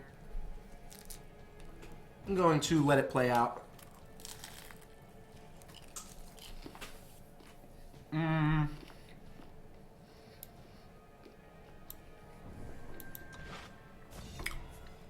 It's like so shitty to do.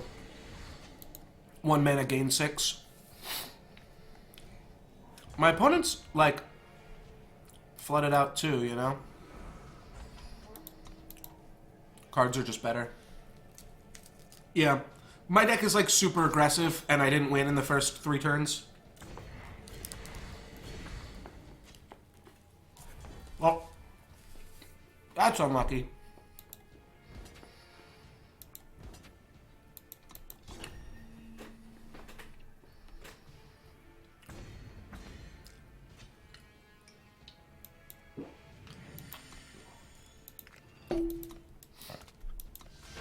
Good game, my friend.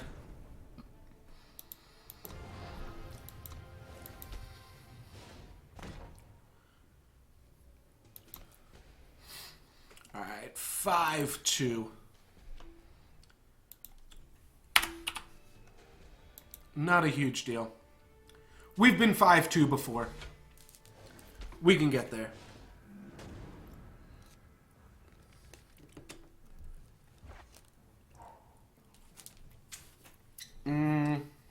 No green mana. Yeah, we're gonna have to redraw this one. You just need the color of mana that you have to line up with the 1-drop that you have.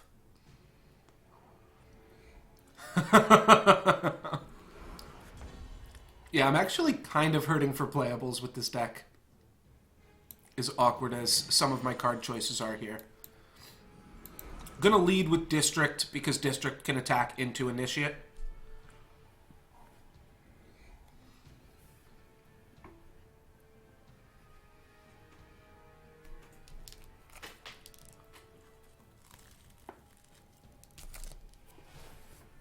Yeah,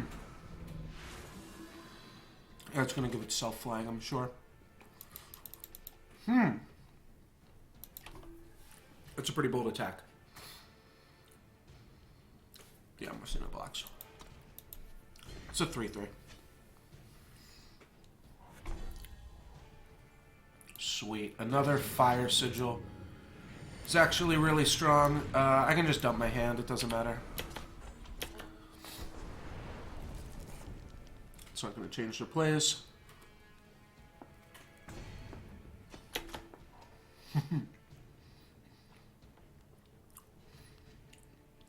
So next turn, we're pretty much just detaining. Then the turns after that, we've got really good 4-drops. We really just want to hit our powers here. Wow, my opponent's swinging out. More power to him. This could even be a lightning storm. Nope, not yet.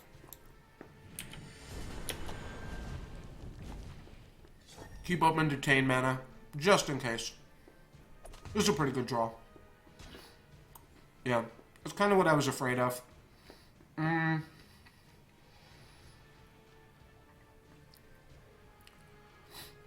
the same time, I'd rather just play a 2/2 and then Magma Javelin or Gorilla Fighter at next turn. Yeah, I think I would. Unfortunately, Oni Ronin, I think I gotta let you go, buddy. Just gonna replace you with another one and hope to keep drawing lands.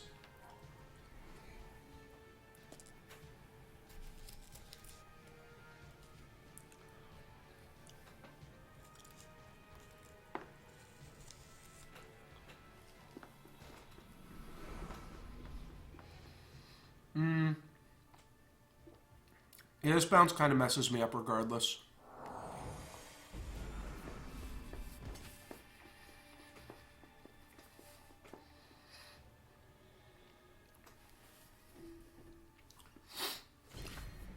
So I want a Gorilla Fighter this Stormlinks. Yeah, I'm not sure what happens if you just retire.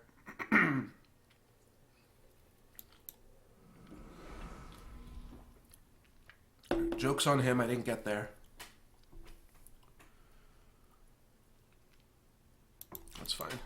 We're also going to have a decision to make if we want to Magma Javelin the Stormlinks or the Cobalt Acolyte. Now it's looking very strongly in favor of Magma Javelining the Acolyte.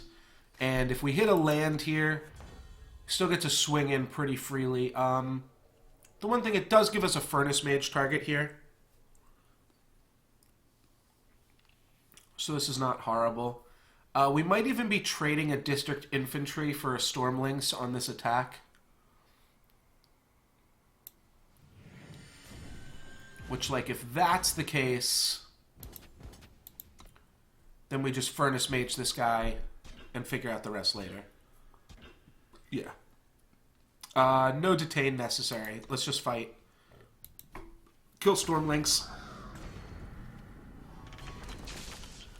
Just gonna leave our opponent with much worse off creatures than us. Could have even saved the Furnace Mage and just Magma Javelin here, but now I get to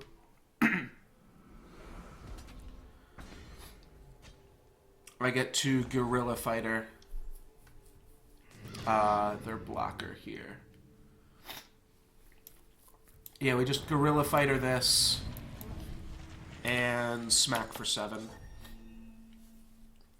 Magma Javelin is basically what Blizzard would do to Torch if it was in Hearthstone. I'm not sure I understand that, because Lightning Bolt exists in Hearthstone as well as, like, Dark Bomb.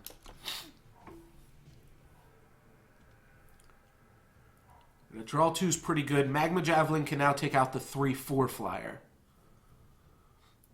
There also is Heroic Strike in Hearthstone, and the Shaman give your hero 3 attack this turn. They're just going for it. So I guess this is give your creatures +2/+2? I don't know what my opponent's doing here. But they got something figured out. Yeah, give your units +1/+1, right. So do I want to save 4 life points? Get to hit my opponent back for 10.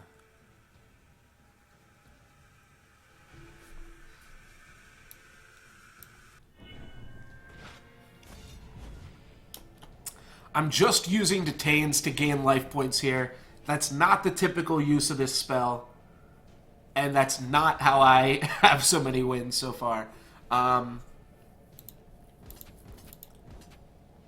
I think it was correct here to do so. Now I've got 3 lethal attackers. And I can't just Magma Javelin them, right? Yeah. Alright, but I can Magma Javelin this. Oh, they got a 1/1 Wisp. Oh, that's so insane. Well, I get to rebuke the Shepherd and then swing in for lethal, and my opponent's not going to have anything to say about that.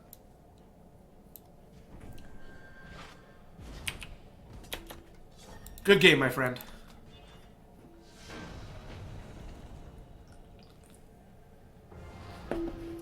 Detain into Magma Javelin. Oh, shit. Oh, you're right. Oh, that would have been sick, main GI. I should have, main phased the Detain and Magma Javelined it then. And that would have left me with my Javelin, which would have meant that it still died.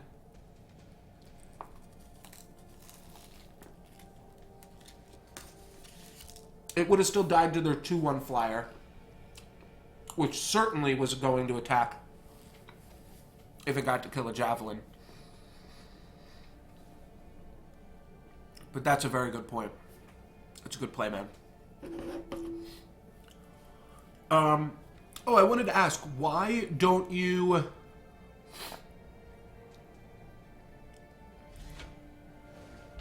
Hearthstone does have like a 1.5 cost deal 3. Hearthstone also starts with 30 life points. This hand seems great. Turn 1 Oni Ronin. This might be my first turn 1 Oni Ronin. No, that can't be true. It must have just been dealt with. Inspire. Alright, don't like how this is shaping up already.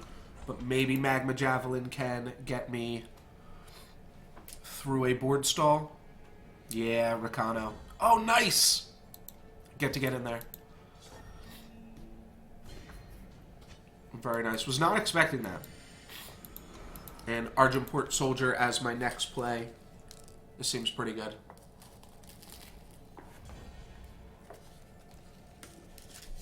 Cool. A lot of Furnace Mage targets for this deck.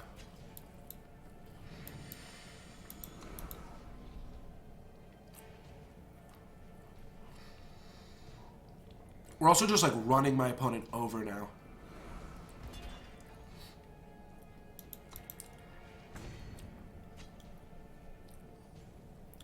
They block Oni Ronin. Can't rebuke it. If they block Oni Ronin or Argenport Soldier, we get to Magma Javelin them.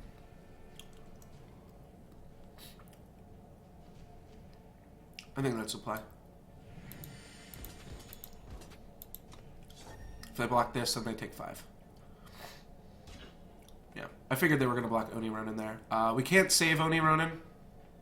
Oh, shit. I should have just waited an extra turn to do the play. Play came up again, and it would have meant my Oni Ronin didn't die. Alright. That was probably a mistake. My opponent still takes 4 down to 14 here. We have a Rebuke. That's going to let me hit them for 4.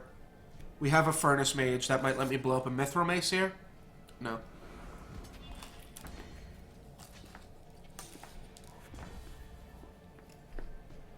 Alright,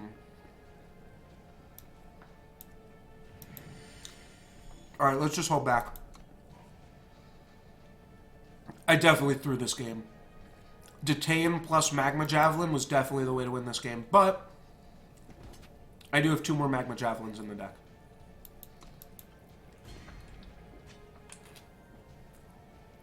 Wow! My opponent is on mono Battle Blurs. Pay 8, eh? Alright. Furnace Mage stops a lot of attacks here. Let's just play him.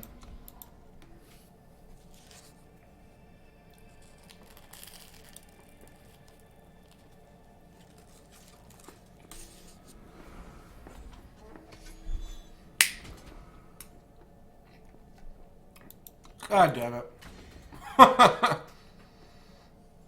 Alright, well now I need a lightning bolt.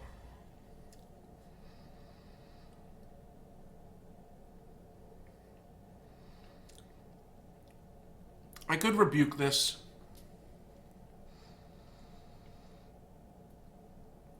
There probably isn't a max of card limit in draft. A lot of times there isn't.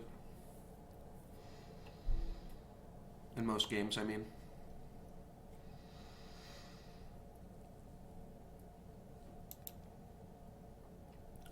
Yeah, let's just rebuke it.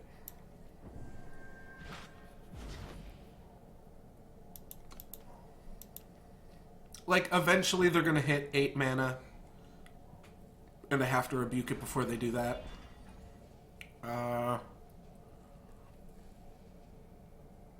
You know, wait, how does rebuke work on an endurance creature?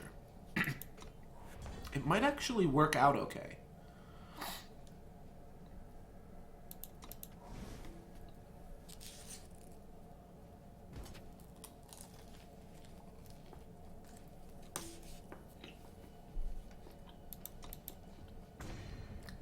Detain's just going to be a gain 4 life again this game. Like, how much better would I have really been in if I just had an Oni Ronin here and the board's otherwise the same? I think I actually have to play this now or I die.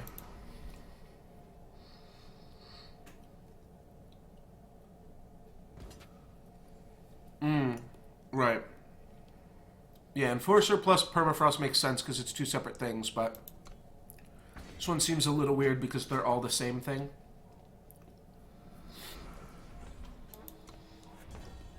One, two, three, four. 1, 2. I go down to 1 this turn. Not dead, but I will die. Not dead, but I will die. Really?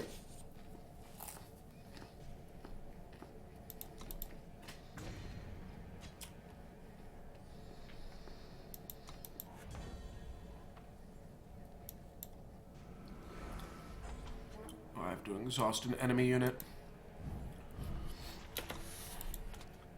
Good game.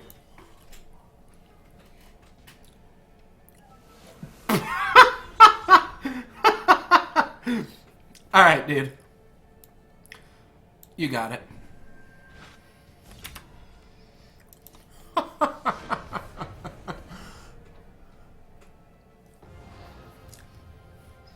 Oh, okay. I could have just tried to do it. All right, not horrible. 6 and 3. Unlucky. Only got 2 crystal chests. And what do you wind up losing when you go 6 and 3? Wait, how much does it cost to enter draft? It costs 5k, right? Yeah. So you wind up losing about 500. Let's crack these packs open, and I think I'm just going to do another draft. I don't got nothing better to do. So let's do it up. Phoenix.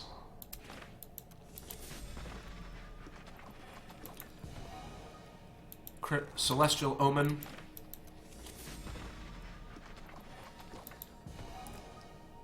Torrent of Spiders, that one's not bad. I'm gonna have that, yep.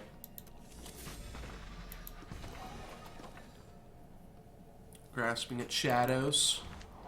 I feel like this game almost wants another rarity, like in between legendary and rare, but maybe it doesn't.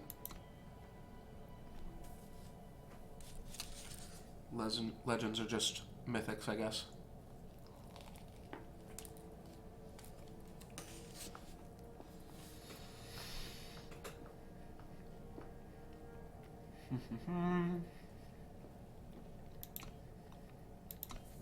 Alright, let's keep it going. Draft it up. False Prince, not horrible. Charchain Flail, really not bad.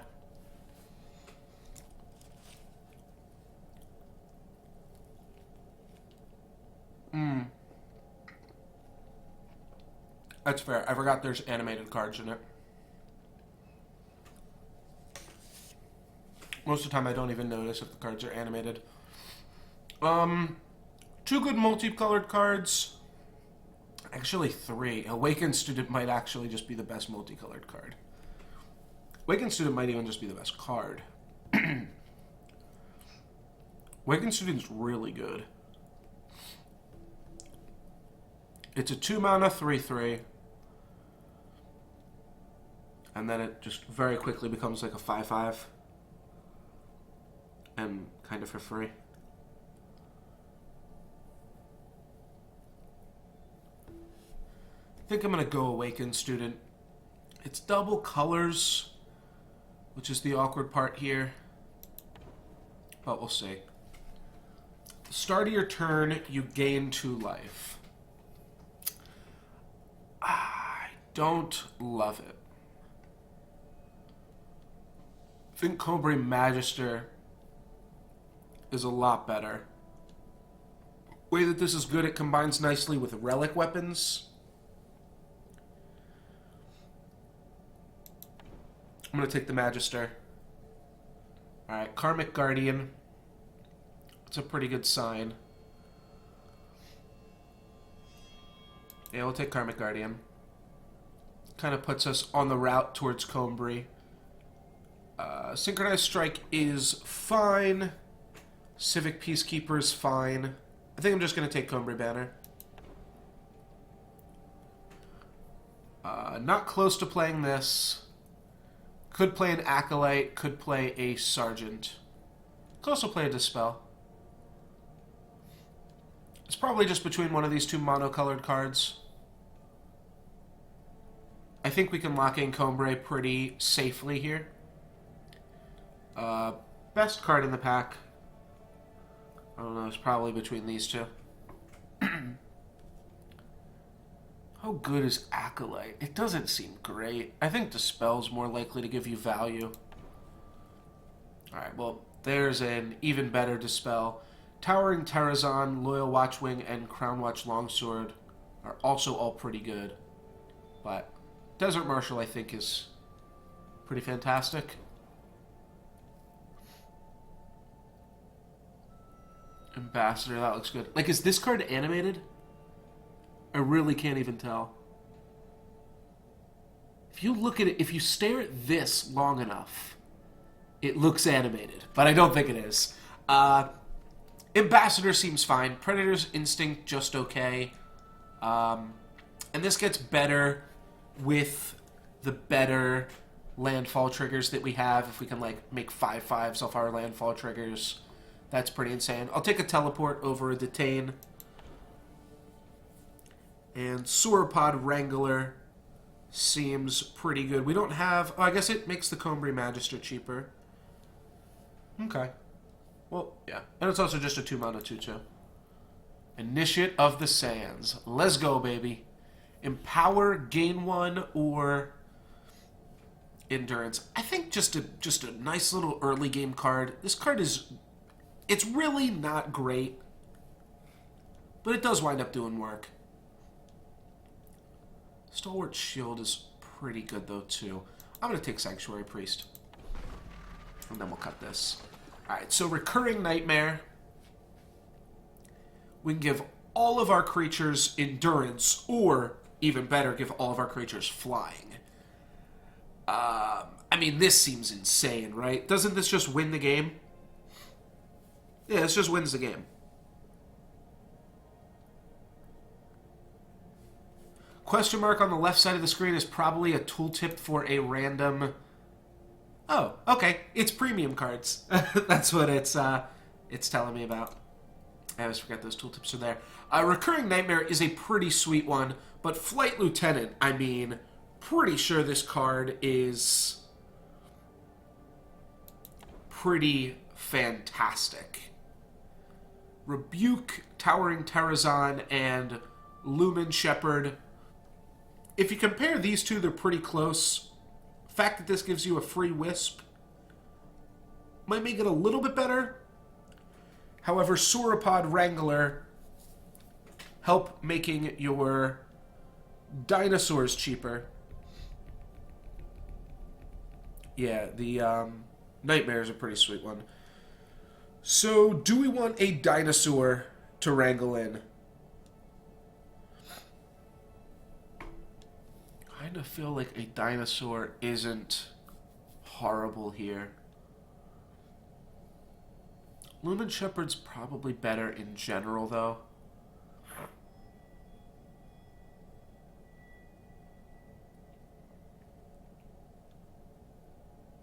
Alright, we'll play it. It's a better, like, early game card. Removal spell, Mark of Shame, or Clockroach. It's a 2/2 and a 3/3. I think Clockroach is fine. Oh, wait, another Awakened Student, too? Oh, that's tricky.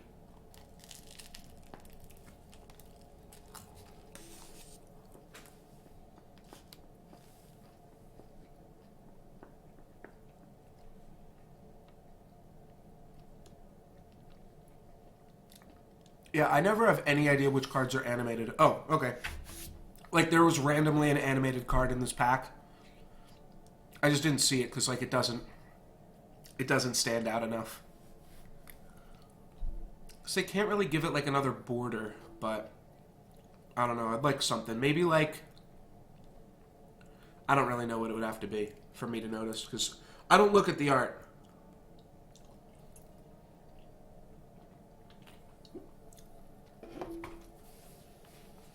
Clockroach or Awakened Student? It is a good point that Clockroach would be cool for constructed purposes. But I think I'm going to take Awakened Student here. I think this card's just fantastic. Combri Healer is probably better than Find the Way. Huru Fledgling is also not bad. You do want some flying to get in there and actually end the game for you, but Combri Healer's good enough. Nesting Avasaur. Well, we didn't take the Clockroaches, so we just have Lumen Shepherd. Do I want to Dispel? I guess a Dispel's fine, though I already have two.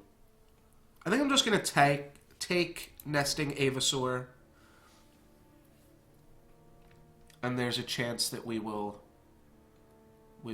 play it here. I'll cut it for now. Enlightened Stranger, Ancient Lore, Terrazon, Argenport Soldier, or another Awakened Student. Yeah, that's true. I don't play any animated cards, generally. This is cool. I've never seen this card before, and it's cool that it exists. I'm just going to play all the Awakened Students that I find. Is this really insane? Can't be that good. I'll take it. There's a chance we play it. Take a Hatchling as well. Do I want the Elysian Banner to potentially splash 2 blue cards? What else do I have that searches up? Yeah, I don't have anything yet that searches up sigils. This doesn't search up the kind of sigils that we need. Maybe I just take Horn for Lunk here then. Giving your units +1/+1 seems fine, but don't need to do it. Clog up the ground here. take another Storm Lynx, even though we are probably not going to play all that. And I'll take a little Bugaboo. Warcry 3 this turn. It's pretty good. It's +3/+3, plus gives the next card in your deck +3/+3. Sure. Seems fun enough. I don't think we need Crownwatch Longsword. Oh, there's another Awakened student?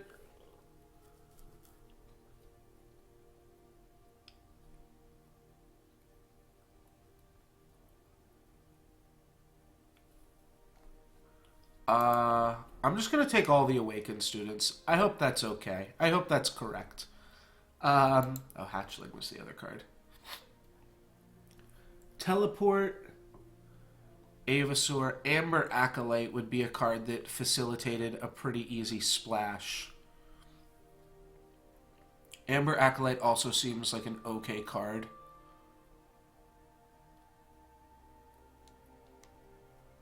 Probably don't even need Sauropod Wrangler anymore. This card's strong. We're not in those colors.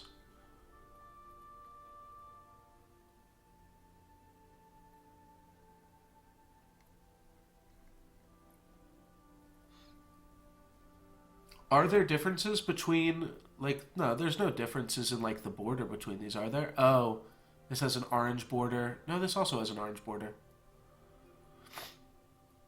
I don't know, maybe I'm misunderstanding you.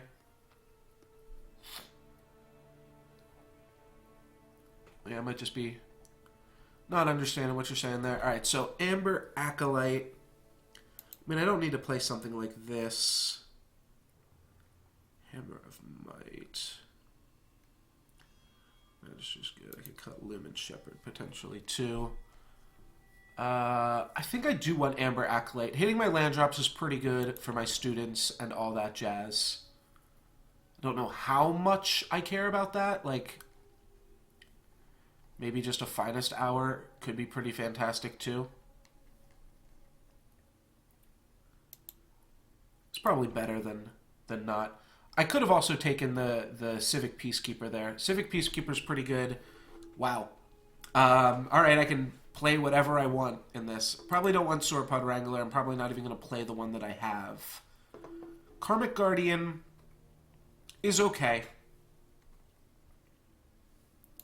I think it's between Civic Peacekeeper and Scorpion Wasp. And Scorpion Wasp is just a little bit safer. Then what do we have? We have Predatory Instinct with a 1/1 flyer that can turn into a 5/5 flyer. That's probably actually the pick. I think I can cut Sanctuary Priest. I've got 4 Awakened students at this point. Throw that guy in there. I'm not going to play this. I'll just take a Treachery. Horned Verlunk, though, I actually don't mind. I think that's a pretty solid card. I'd rather have a Horned, like a 3/4 than a 2/5. Obviously, there's different times where one or the other is better. And I don't need any more 2-mana cards. Could take a 7/7, or I could just take a 5-drop. I feel like a 5-drop's just infinitely better. Bright Mace, Paladin, or Seek Power. Well, what are our splashes? Storm Lynx is just okay. Aerial Lynx, Aerial Ace, we're not gonna play. And then there's Nesting, Avasaur, Hatchling. I mean, I actually like that.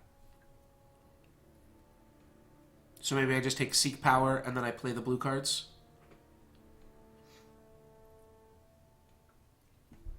Oh, I see what you're saying.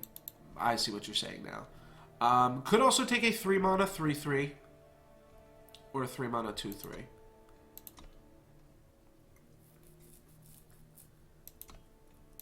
Seek Power seems pretty reasonable, though. Like, I can stall out the ground pretty good with this deck.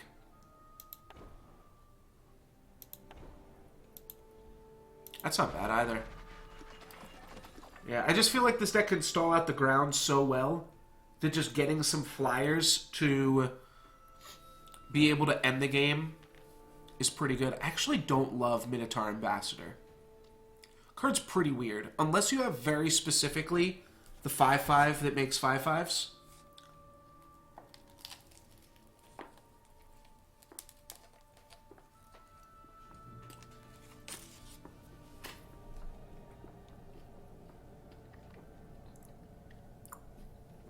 We can also help to facilitate the splash.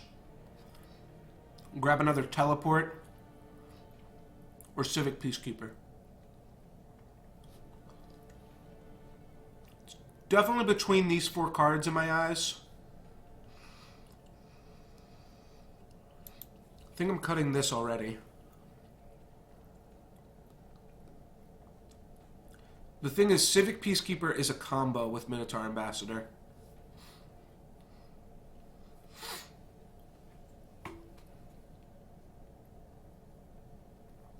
I might just not need it. Let's see. I'm going to count how many cards this is real quick. Don't mind me. 3, 4, 5, 6, 7, 8, 9, 10. 1, 2, 3, 4, 5, 6, 7, 8, 9, 10. So that's 20. 22. So I'm looking to pick up about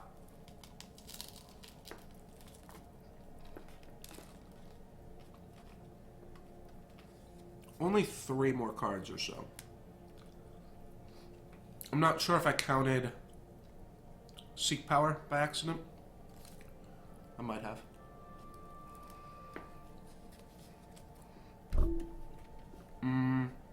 Yeah, I definitely did. Alright, so I want to pick up 4 more cards.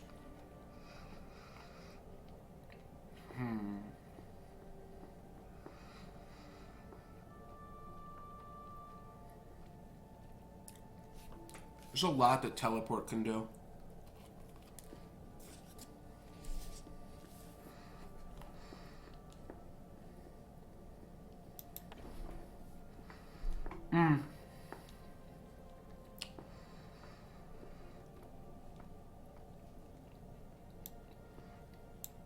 And then as soon as I say that,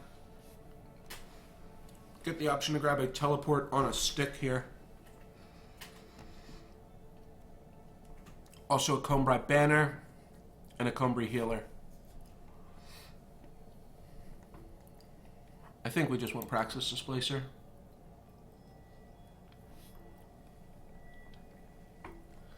I honestly feel like it might just be the answer to just keep it going.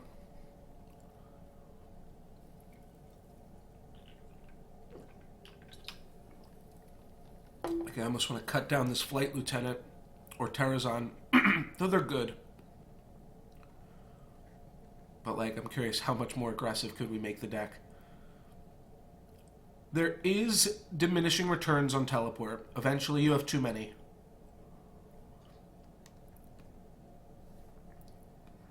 This card gets kind of answered, but sometimes it's really good. I think Finest Hour is probably just the best. Gives us a mix of different cards that we can threaten with.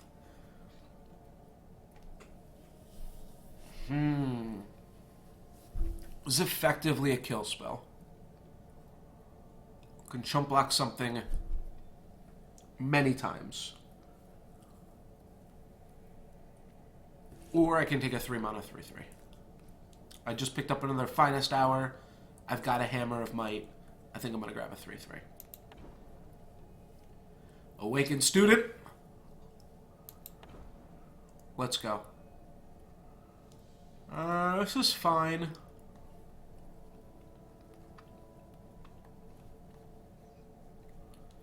So what if we put in both Avasaurs and the Hatchling?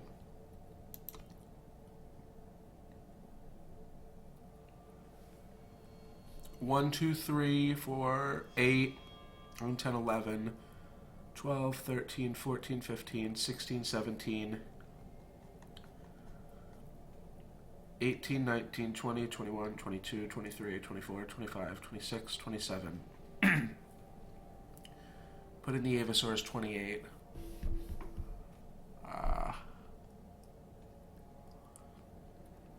probably then cut the Minotaur Ambassador. The Minotaur Ambassador works with Nesting Ivysaur. You know what? This is probably good. It'll give half of my guys +2/+2. Maybe I just take a Predator's Instinct.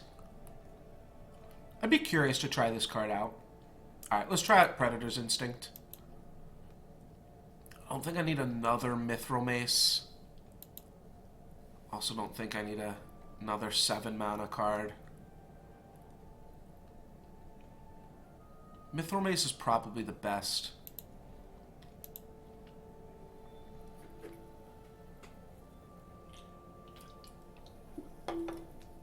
Yeah. I'll take it. Sure, I'll take a 7/7. Don't think I'm going to play it. Oh, this guy's good. 4 mana, 3/3. Another Terrazon. Safe Return I don't actually love. And the water. Alright, so we're going to cut 10 cards here. Cut Water of Life. Actually, we don't have to cut 10. Because it's got 2 mana in it already. And that would be for 20 lands. Which 20 is probably high. I think with the Initiative of the Sands, the Amber Acolyte, that's really it.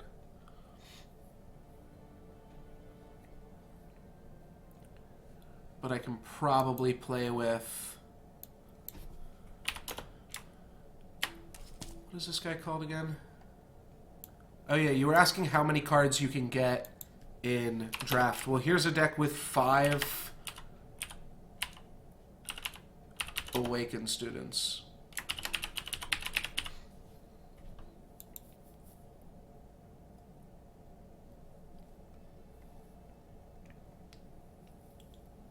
Five Awakened Students is a lot of Awakened Students.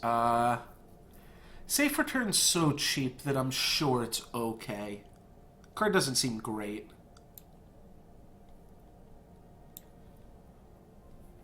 Do I need a Dispel?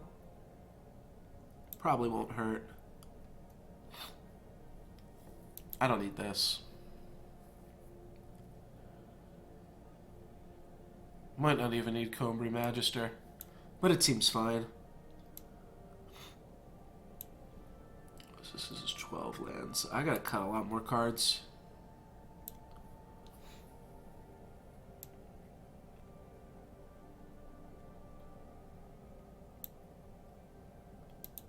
Let's cut one of my Terrazons.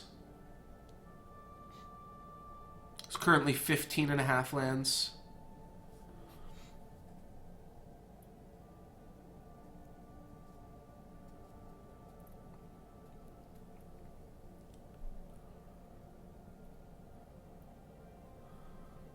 Add more diamonds. What are you talking about? These? Right now, this is just what they do. Oh, but this is 5. It actually shows that I've got 5 here. That's interesting.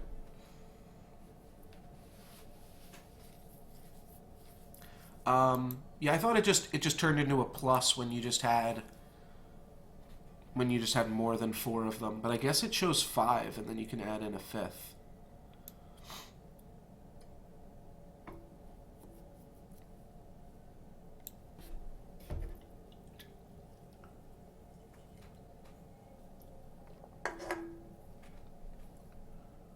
How many? I guess I'll just trim some cards here. You know what? I'll cut this. I've got 2 Hornverlunks. You, like, rarely ever activate that card. I mean, that's not true. I've had people activate it against me. And I am playing a big deck. Maybe it's actually the opposite. Maybe I'd rather have a 3/3 than a Hornverlunk. Because you just threaten to activate it late game, and then your opponent's got to answer it.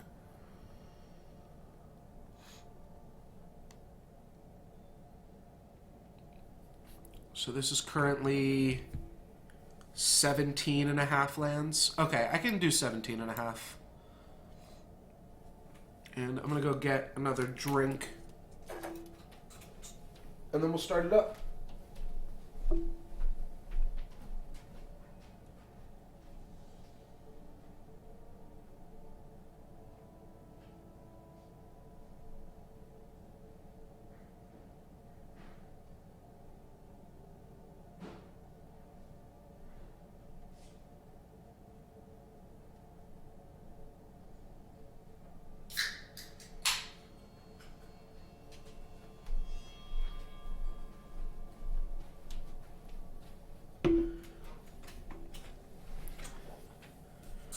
pretty sure mana-wise,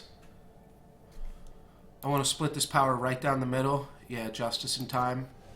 Because I just always want to play my Awakened Students right on time. Deck might lean a little bit heavier towards time, and it does have an Initiate of the Sands, and it does have the Time Acolyte.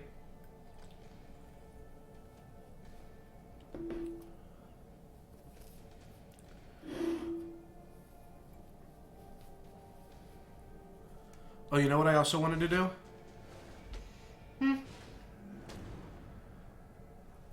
I guess we'll be fine for now.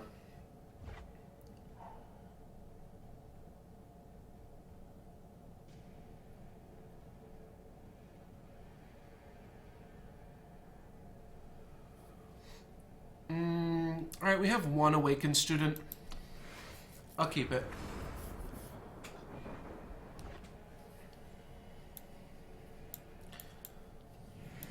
I don't know why I'd want to keep over my Finest Hour mana, but you never know. Maybe I'll need to pump their Oni Ronin. Alright, Awakened Student hype. Hopefully no Lightning Bolt. Looks like none. Or none yet. Oh, no Piercing Shot? Alright, sweet. No Piercing Shot. We could trade a Finest Hour for an Argenport Soldier.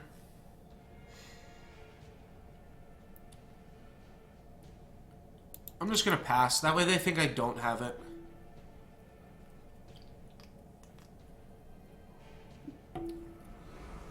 Okay. Now we can potentially get a double block out of them. Huh.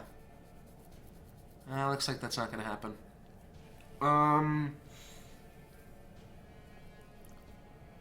So yeah, I also want my my Mithril Mace to work, though. So that is also something to consider.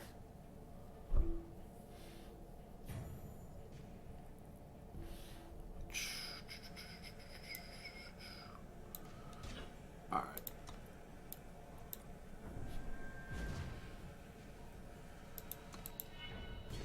Pretty much the same end result as it was previously.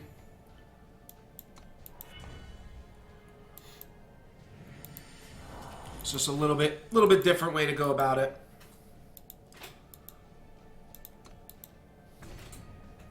Just casually chilling with my 2 mana 6/6 soon to be. Next turn I can keep it back on defense and use Mithril Mace to clear their 3/3. Huh. This makes me think some shit's up. Let's play my Sigil. Smash.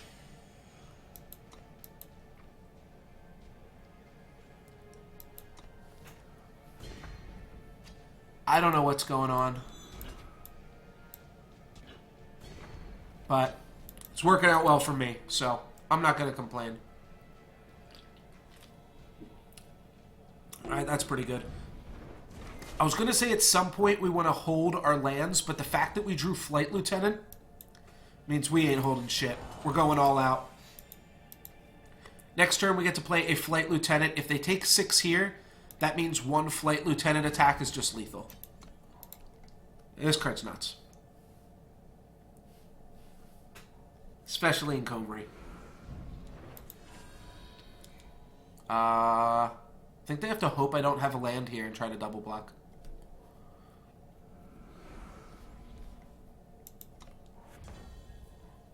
They're going to try to triple block. We already have the land for the Lieutenant. So, I'm not going to mess around. I'm just going to present lethal next turn.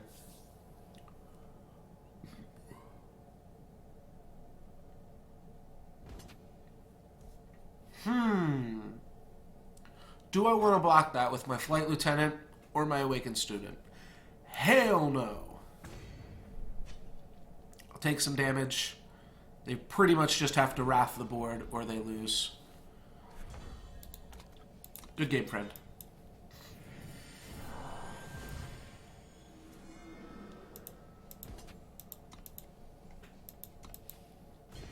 Yeah, that's some dumb shit right there.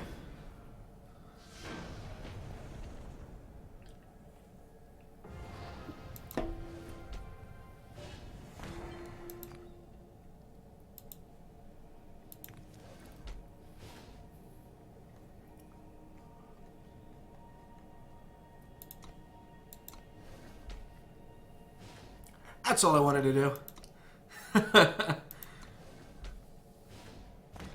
This deck is like so all in on Awakened Student that I can't not just change my avatar to Awakened Student.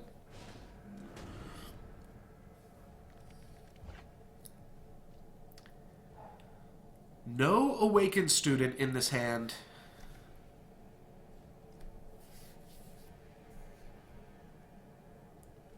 Do have an Initiate.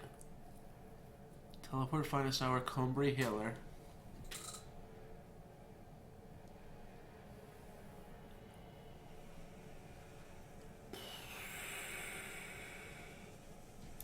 I'm gonna redraw. There we go, baby.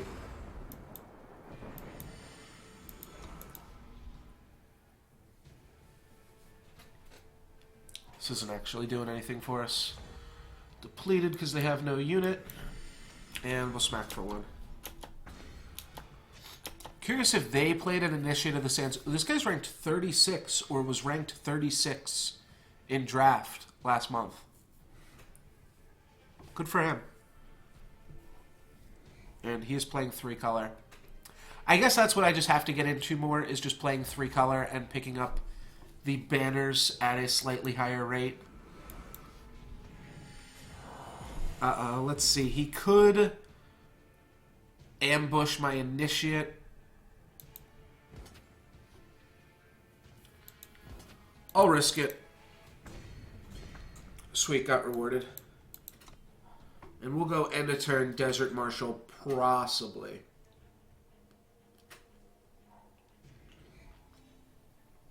See what he plays here. Flying Reckless. No, I'd rather just eat that when he attacks with it. Can also just Praxis Displace it. Yeah, you know what?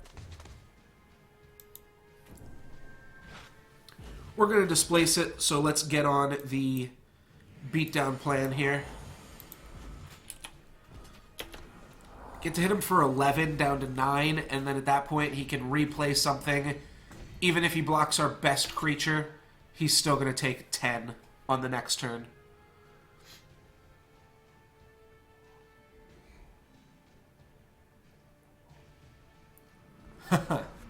That's not bad. Alright, so he gains 1 life here. He still takes 10. Good game, my friend. Wahahaha! Yep. That's all she wrote. Good game, Joiner. I will be joinering you soon at the top of the draft ranked leaderboards. Hopefully. I don't know if that experience bar, like, it looks like there's not, like, Silver 1 or Silver 2. Maybe there is. But maybe once that fills up, like, at the end of this draft, I'll be gold. That would be sweet. So same thing. I can mulligan for Awakened Student. I'm on the play. I'm going to go for it. Alright. We'll see how this goes. Need to draw some time mana. Alright, good start from my opponent, making the same play as me. The thing is, though... Wow, okay, that's super lucky. Super duper lucky. This deck can win the late game as well. Like, I don't need to have all my shit out early game. So if I don't draw a land here, which I didn't, I think I'm just going to play Awakened Student and pass the turn. This might seem a little bit crazy, intentionally missing my land drops. However, just getting a free +1/+1 on my creature. I'm not likely to be that punished, even if I hit my land drops all out here in the future. Alright, they threw a dagger on each boy there. That seems fine. Yeah, we're not really super punished. This might take us off from playing Karmic Guide next turn. Oh no, we wouldn't have been able to anyways. So we can swing out trade Finest Hour for a Bold Adventurer with some shit on it. Sure, they probably don't block. Alright, they do. That's fine. My opponent only has 2 mana. They wait turn 1, 1 drop, turn 2, 2 drop, turn 3, Echo Daggers. Alright, Crown Watch. That's fine. We can Karmic Guardian it, actually. We also just win. I just realized that. We just win. We've got 3 4/4s out. Like, yeah. Alright, so that's my first time earning gold in draft.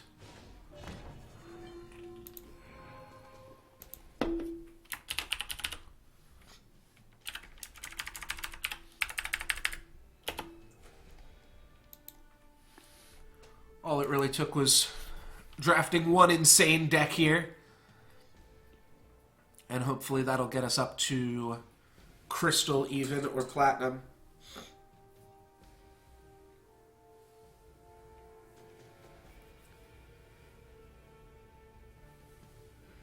This deck is pretty dumb.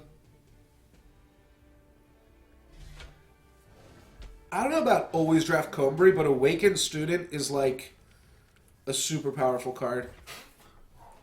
Seems a little bit OP to me. Let's look for one.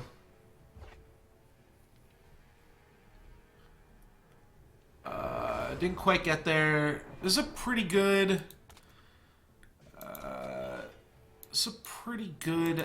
late game hand, potentially. Just basically Flight Lieutenant. If my opponent's not playing black, should be able to stall the board early game.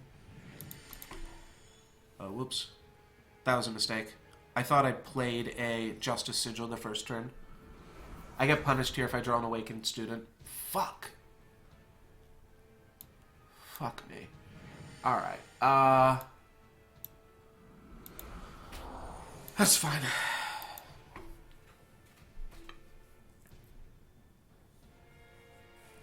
That was dumb shit, though. Now we make our opponent trade, like, a Temper, which would be the best thing for him to have, or something else better for this. Alright, we want to silence that ASAP. I don't think we're going to get there, though. Yeah, that was really dumb, because I'd have a 4/4 in play right now, instead of a 3/3. Just like infinitely worse. Order of the Spire could definitely give us a run for our money. For sure.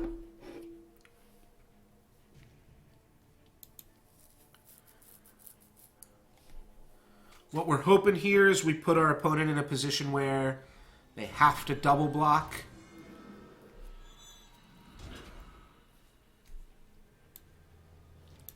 Get baited, bitch.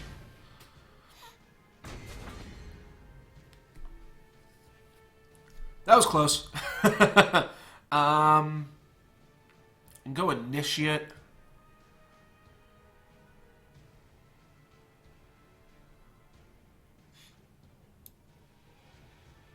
Pretty sure I just want to curve out so that I can Flight Lieutenant here.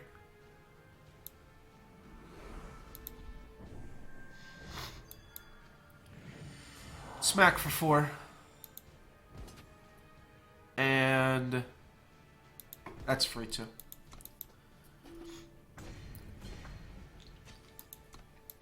Alright, I've got double his life total. Next turn I might be able to play a Flight Lieutenant. I'm like 1 in 3 to draw the mana for a Flight Lieutenant. Oh, he's got a flyer now. That actually changes things quite considerably.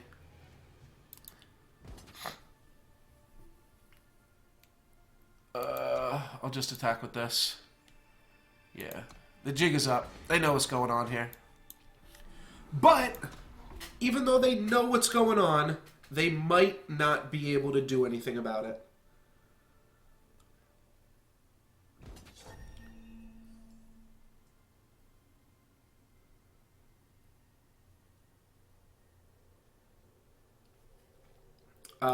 Yeah, no blocks.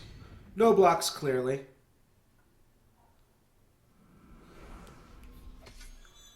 And Lifelinkaru. Alright, so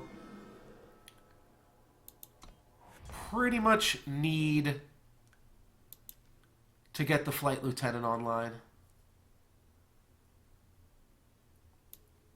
Yeah, it's really what we're going for here.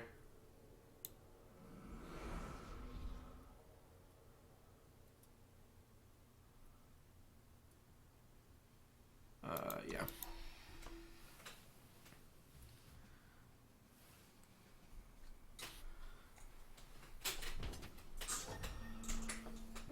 They're going to start drawing some big monsters next turn. Never mind. There it is right there. Alright, Justice Sigil's really good. Because it means this attack is free. If I attack and they block with this, I'm going to trade Finest Hour for their 8/8. Just going to do that. It means I could also attack with Awakened Student for free. What if they block on both? That's fine because this guy doesn't die. So they'd have to triple block Awakened Student, in which case I would kill all three of their things. And they have to block something. Have to block something somehow. So, Moment of Truth is coming. My opponent is just doing that, and they're taking 5. I'm going to eat their student, put them down to 5 here. But now I control the ground. So I took a turn off for the Flight Lieutenant, but now this is lethal, and this is lethal. And the conjunction of all of my other 3 creatures are lethal. Next turn, if I draw a land, because you don't have to have this in play. You can just play this and then play a land. And then I've got 3 lethal attacking flyers, plus another. I'd say I've got 4 lethal attacking creatures right now. My opponent has 4 blockers. So right now we're in a stalemate. My opponent attacks with 1 card. They die. Oh, they're just dead. Good game, my friend. Yeah, now I don't have to do anything. They can block this, block this, block this.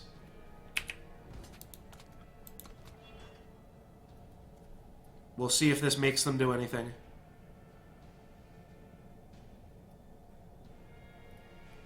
Alright, we might not go for it here then.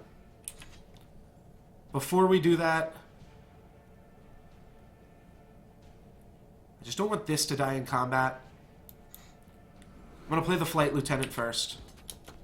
Then swing out. So now if they have a kill spell, they'll kill my 5/2.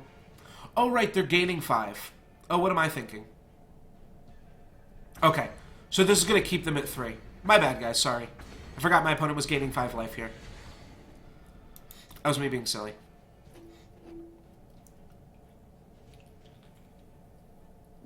Well, in that case, that was something we had to get through. Now we have almost 3 lethal attackers.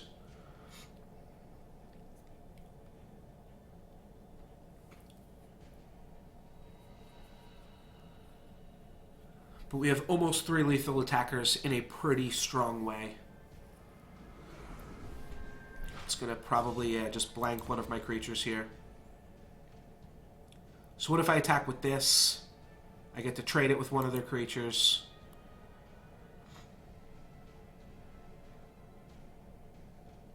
That would have to be double blocked. Or it could get bounced. Alright, let's just play 2 threats.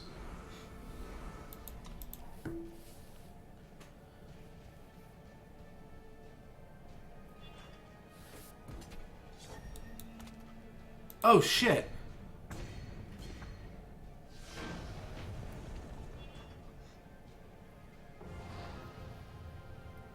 Oh, shit, I needed to attack. Oh, I didn't even... Oh, wow! Wasn't even watching my life total. That is the tricky thing sometimes about digital games compared to paper games. Like, paper games, I'm always concentrated on my life total. Because every time my life total changes, you gotta say it out loud, like in a Magic tournament or something.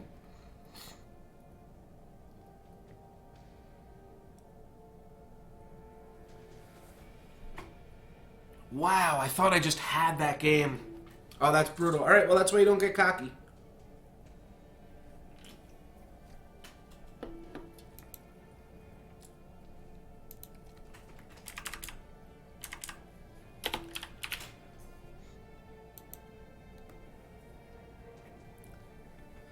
That was pretty embarrassing.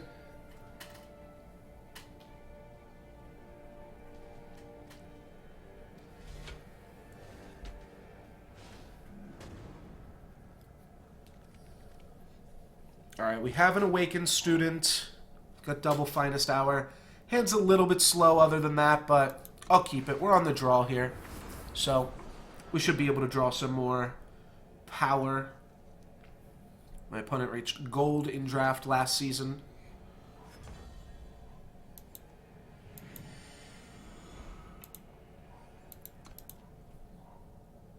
Wow, that was super embarrassing.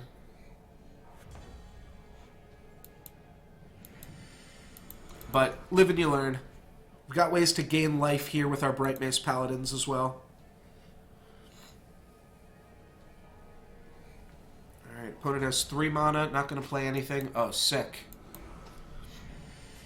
Another student is a great draw, and I'll smash for 3. Am I going to trade it? No, I'm not. Cool. Really didn't want to have to trade that for a Death Touch bug there.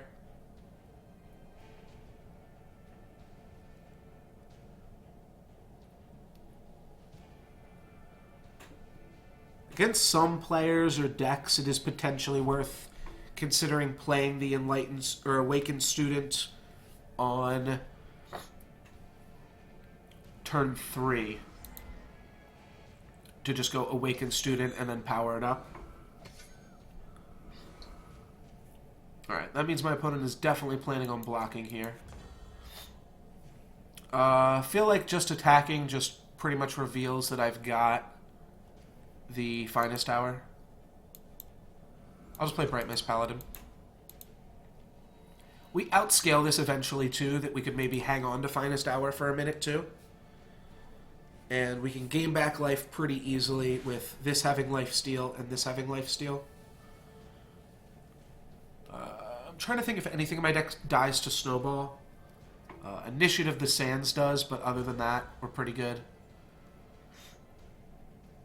Don't really want a Predator's Instinct. Let's just smash. We're getting okay value. It's still a 2 for 1.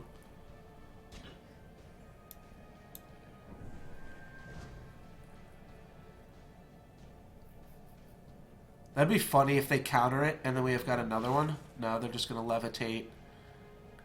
That's fine.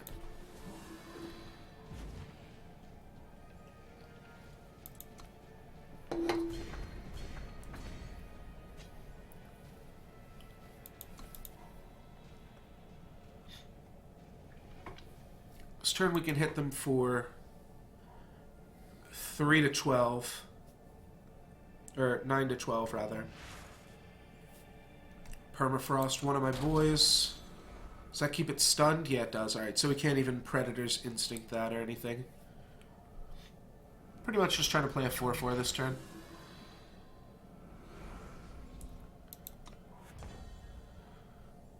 Alrighty.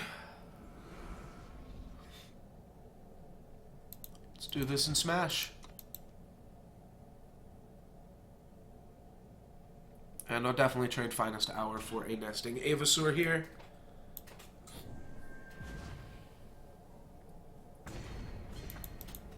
My opponent's got a lot of mana. I don't think they put a card back on top with Avasaur. I don't think that would get them anywhere. Alright, Camel. Gonna try to slow the game down a little bit here. It's not really gonna work, as my students are gonna get a lesson here in the art of the +1/+1. Do they got a little bug? No, they got a lightning strike for my dude.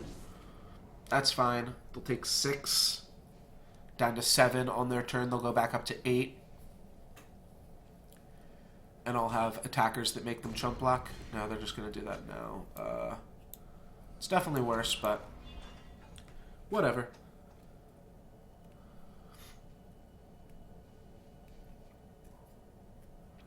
I have lethal if I draw a land now. Well, it's not a land. And I also don't have a combat trick to get my Awakened Student in. But you know what? I think my boys have gotten enough value at this point. Let's send them in.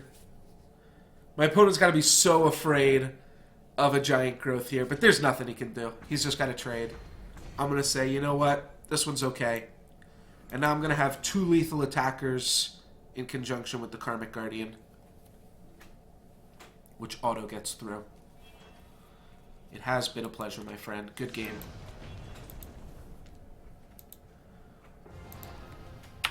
So that makes us 4-1.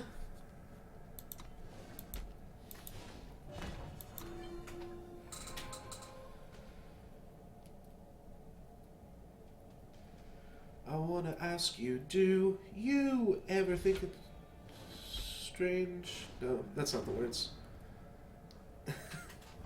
Do you ever sit and wonder it's so strange that we could be together for so long and never know, never care what goes on in the other one's head? So, perfect. Right on time. Right on time. Don't even have to say it. Don't even have to say it. Alright.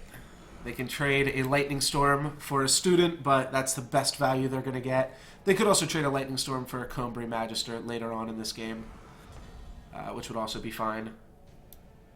For now, let's just do this, play this land, and not attack, because a Student is worth more than a Sky Snapper.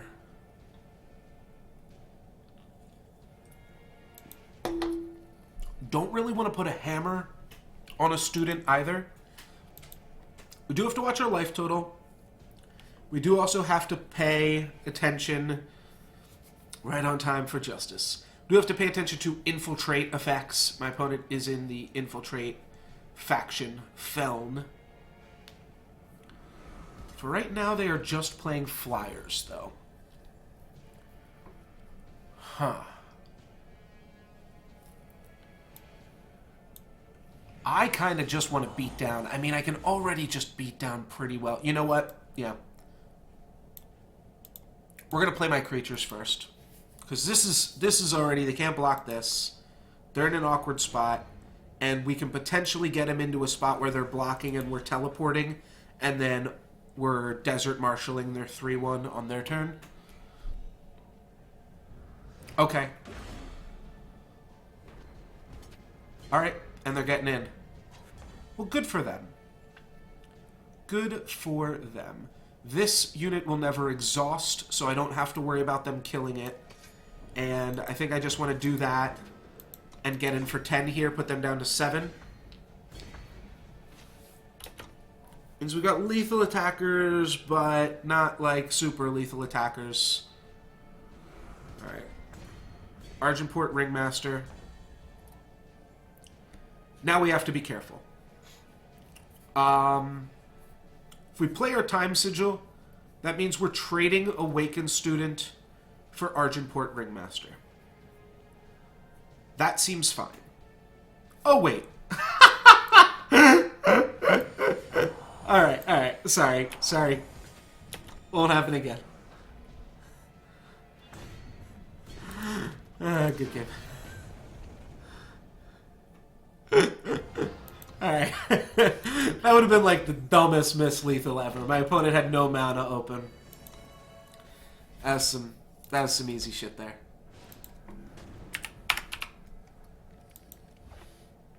Though I just like completely threw the last game, so I wouldn't put it past me.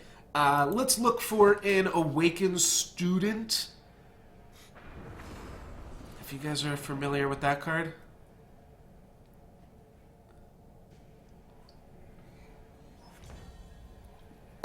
Cool, got there.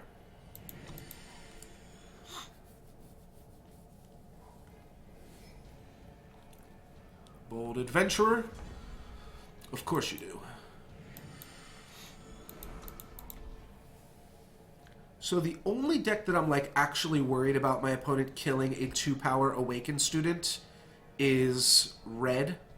No. Alright. That's pretty reasonable. Second time's the charm, though.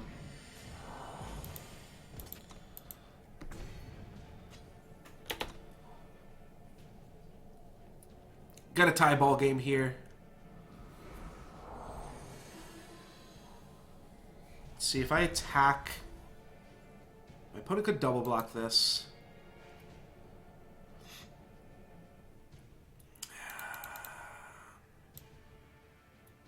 Let's just play Horn for Lunk.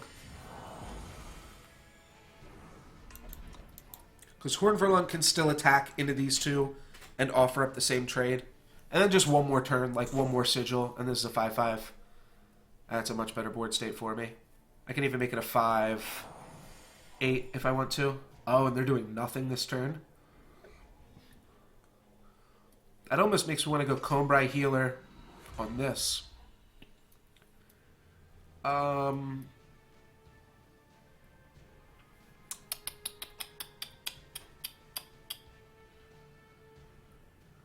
Huh. Do I just want to Predator this? Can I just get better Predator value later? Probably, but this is also okay.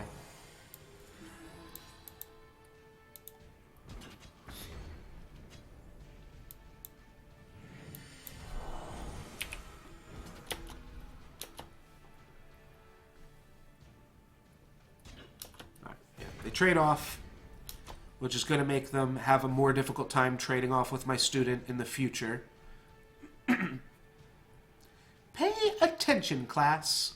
And now I can make a 6-9. Nice. Oh, that's a pretty sweet combo.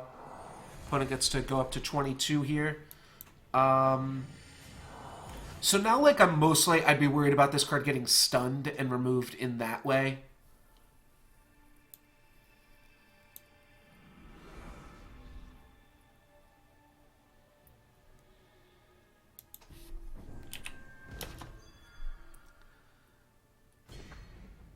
Maybe that was dumb. I probably should have even just had this guy pump himself if I wasn't going to pump the student. This could stall out. We might be looking for our... Alright, well that's not good. And that's not good. So all this is fine. My opponent can block this if they want to, and then we might even have lethal.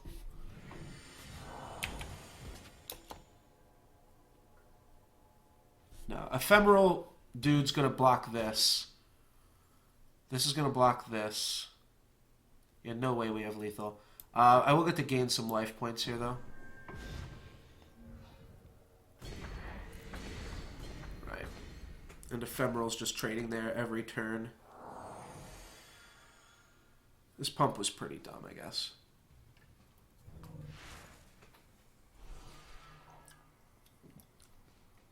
I think they just echoed. Are they about to play a pod? I could actually stall up the game alongside the Ephemeral Wisp. Yeah, they got a Sauropod. So I guess I just take down their Wisp, right? And then I crash in with this, and that just bounces off the pod. So there's no point in attacking with this. Okay.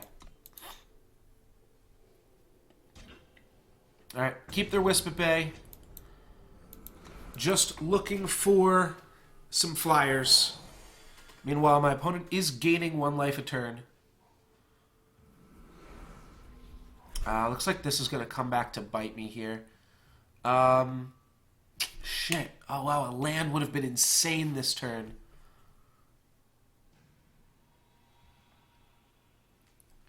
Though... I do have enough big attackers that I can just swing out here, potentially. My opponent trades a student for the pod. That's fine. This trades here.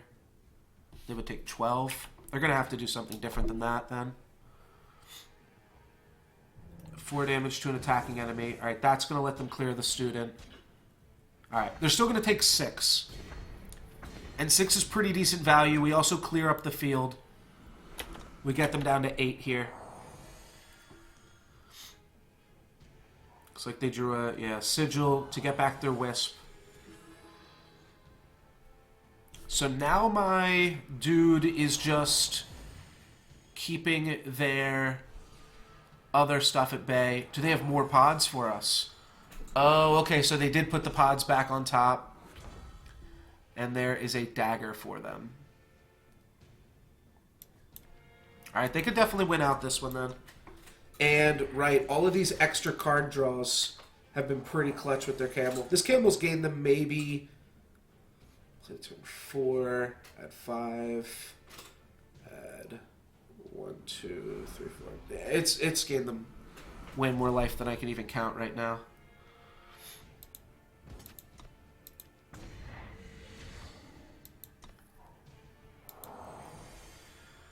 But I'm also going to have enough time to draw... Oh, shit.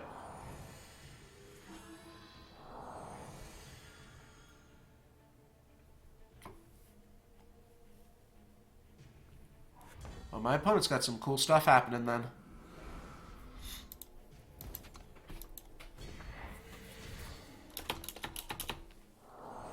If I have the flyer now, do I even win? 1, 2, 3, 4, 5, 6, 7, 8, 9, 10... 17, yeah.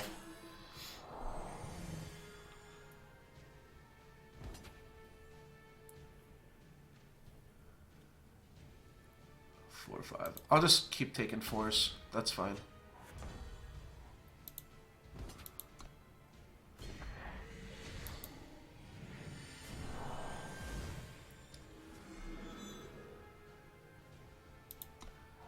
I guess I could have swung with this guy for free, but they can just block it with a bigger pod, so didn't really seem to do anything there. Wow, lots of flyers. Well, we're getting to the point where me drawing my flying card isn't actually even lethal anymore. Alright, good for my opponent. They held on and they found a line that I think is going to draw them out of it.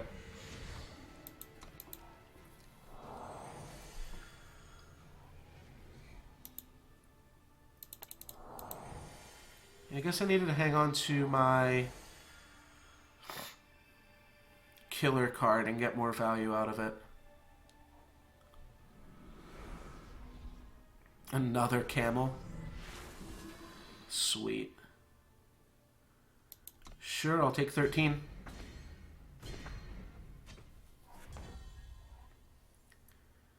Means next turn I'm like almost dead.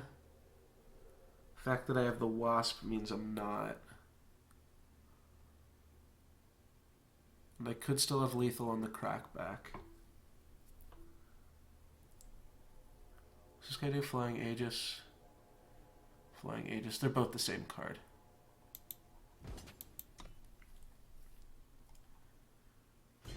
Alright. He took the damage.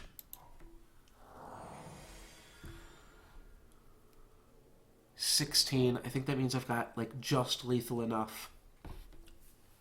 And I don't die from this attack. Because I can block the 2-2.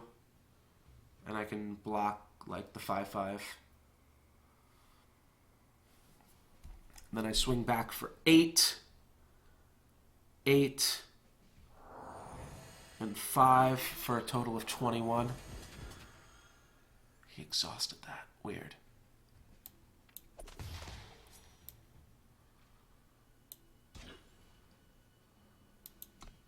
I can probably survive one more turn even.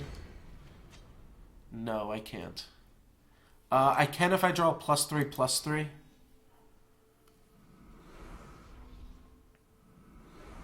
Opponent's also at 18 now. I'm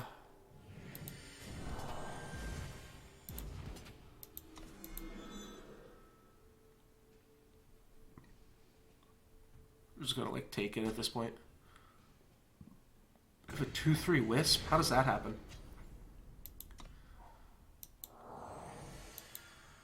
Is that what they were twinning ritualing? I don't know, how'd the wisp get bigger? Oh, they chaliced it once. Yeah, so they swing out. I block here and take 8. Damn! Alright. So that makes us 5-2.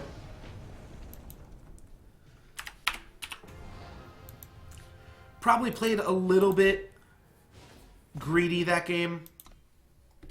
But this deck is definitely still a 7 wins deck.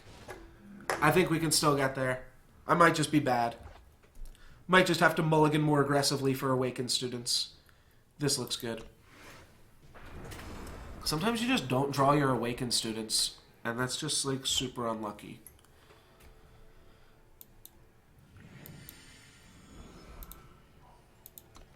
There we go. Double green, double yellow. That's one card we haven't drawn once is Safe Return, right?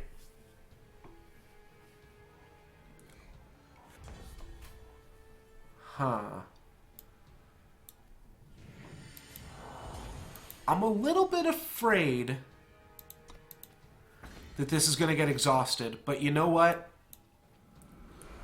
Sometimes in life you got to say no luck's given, baby, and just go for it. We've got a perfect curve. I think I'll win more games by curving out perfectly than I will by playing around and exhaust here. Alright. Nothing to worry about. Nothing but net. That's what they say, right? Nothing but net?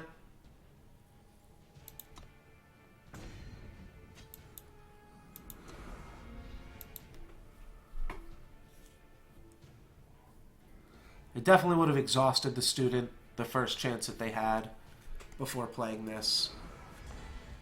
They can't even double block the student here. Yeah, this is just a textbook reading student here. Lightning strike on this. Okay, I'll take it.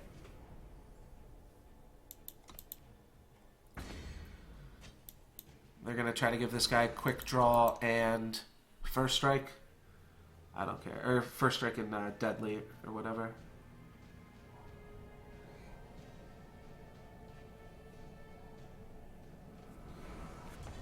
Yeah, the fact is my opponent's not going to have any good blocks for a little bit here. If they try to make a double block on my student, well, they're going to get fucked by a teleport. Do I want to bounce the Acolyte? I can just bounce the more expensive card. That's fine.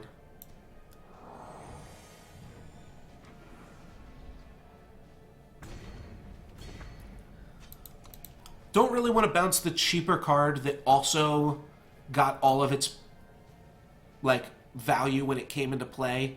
I am leaving my opponent with the bigger creature with this play. But, yeah, and looks like they're still able to play 2 threats this turn. So, a little bit unlucky. Yeah, now we're just going to trade our lands with the Combray Magister into them.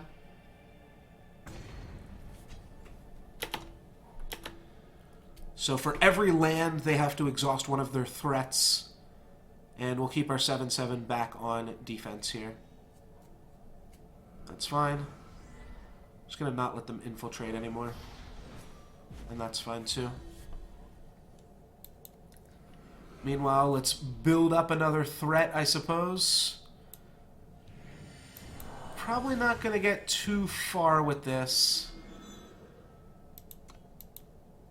And I think I will actually hang on to a student rather than just attacking. I mean, it blocks the Gorgon, but the other thing that it does is gives me lethal if I draw the one dude.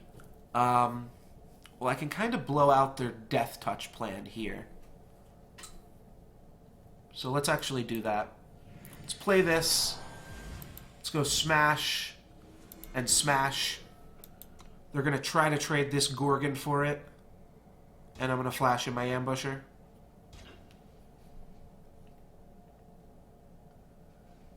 What? How did that not work? That didn't work. Oh, come on. Alright, guess you can't do that in this game. Still learning.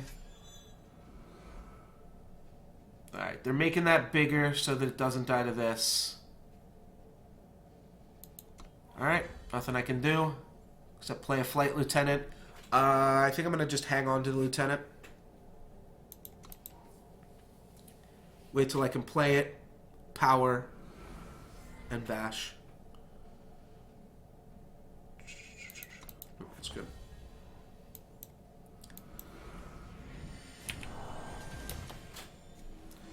Good game, friend.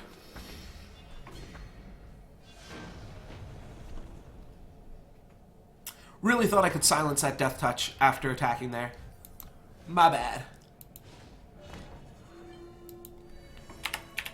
Makes us 6-2.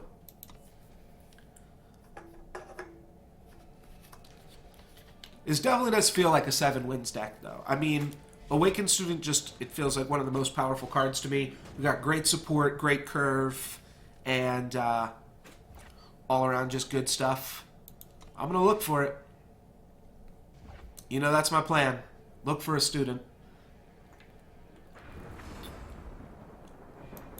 Alright, that might have been my most punishing look for it yet, because the other hand had the mana.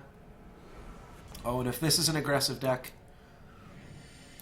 could be in a little bit of trouble. However, got an Ambusher, got a Bright Mace Paladin. I'm going to take that, obviously. Ooh, baby! Ooh, baby, I love the way every day. Have I ever been punished? Have I ever been punished just once? I feel like I need to get punished just one time. Because this is way too good. This is way too fucking good. Dispel, that's fine. And good sequencing there from my opponent. Let's smash. My opponent's got a little bit of the tempo on me, but the fact that we've now got 2 guys to their 1, we also have Praxis Displacer, Horn Verlunk. I think our hand is set up well to play a tempo fight here. So I'm actually just going to be taking this damage, as much as I don't want to just keep getting attacked by a 3-3. I think we actually just will out-tempo them pretty significantly here.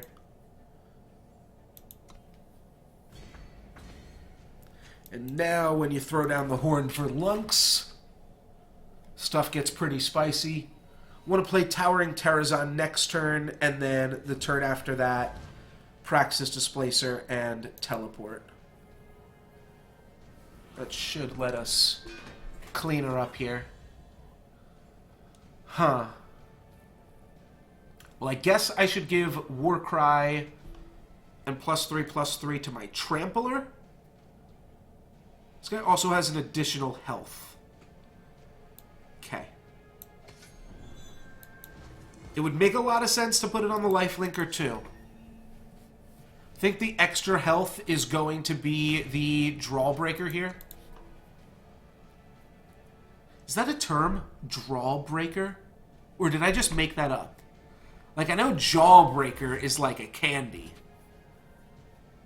But is Drawbreaker an actual term? Don't think it is. That is not a card that you want to displace. And neither is that.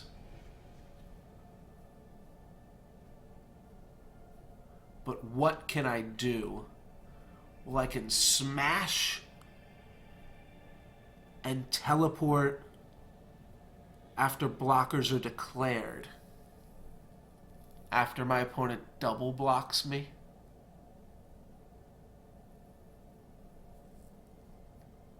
Other than that, what's the play? Praxis Displacer, the 1/1.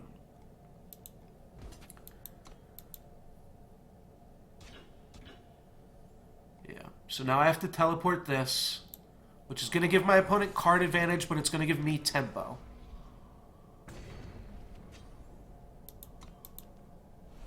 Alright. There's their Echo Creature. Hopefully it was something... I don't know. I want it to cost... I somehow want it to cost no mana and all the mana, and I don't think that's possible. Alright, another Pathfinder, which means what they path found wasn't great. Did this get Echo? No, it didn't.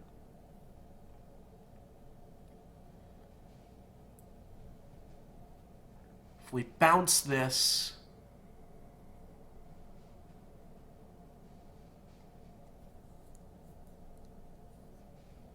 Could also Wasp. So what happens? 1, 2, 3... They could block everything on my Verlunk. Which I actually don't want them to do. I'd actually be a little bit upset if they blocked everything on my Verlunk. But I guess that's fine. Then I guess I play Initiative of the Sands. I could have swung with everything. Ah, that was dumb. I just let them... I let them make this block here. Shoot. Alright. That was bad on me. I should have swung with everything.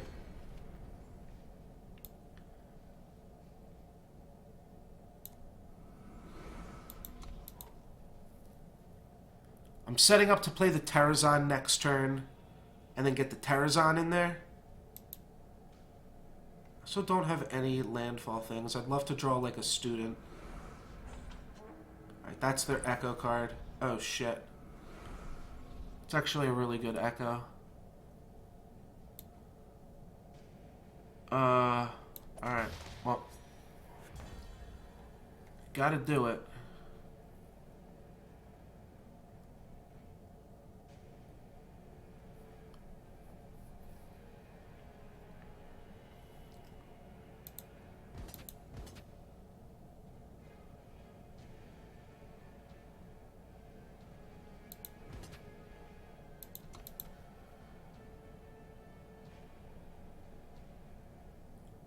Still clocking them a pretty significant amount. And post-combat, I'm going to play Minotaur Ambassador, I'm pretty sure. Just for mana efficiency. Next turn, that'll give me... Alright. They're going to double block here. Yeah, that makes more sense.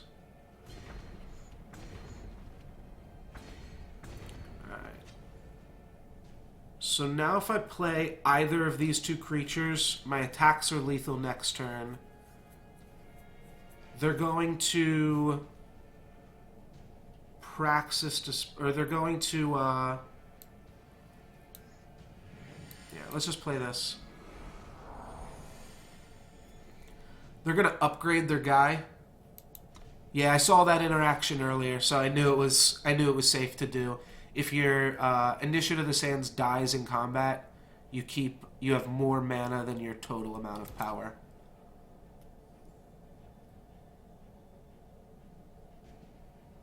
Huh. This doesn't have double Echo, right? I don't know what's going on. I have no idea what this attack means from my opponent here. Actually, no idea.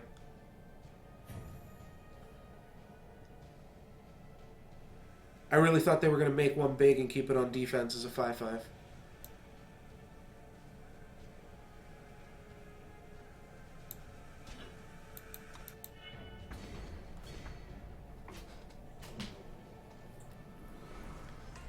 Echo and motherfucking Aegis.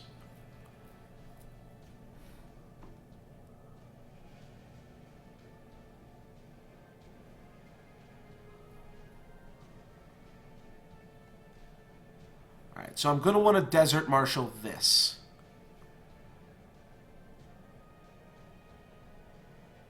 I can trade this for one of their dudes.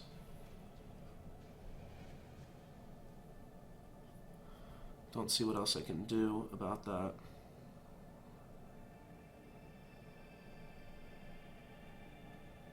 And I guess I Praxis Displacer this.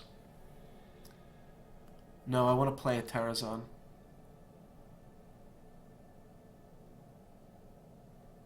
So what if they chump block this and positive battle this? Still sets up a good place for my Terrazon next turn. Alright.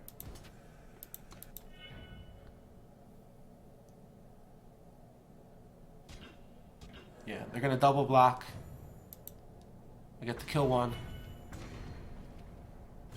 No, Terrazon is lethal. This is a 1-1.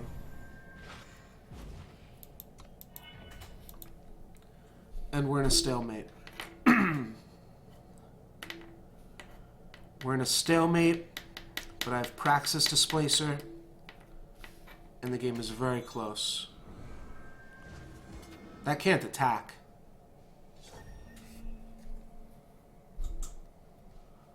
No way that can attack.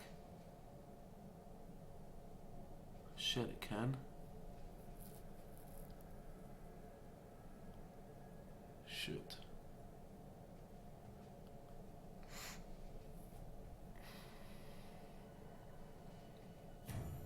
Wait, I might be ahead here now.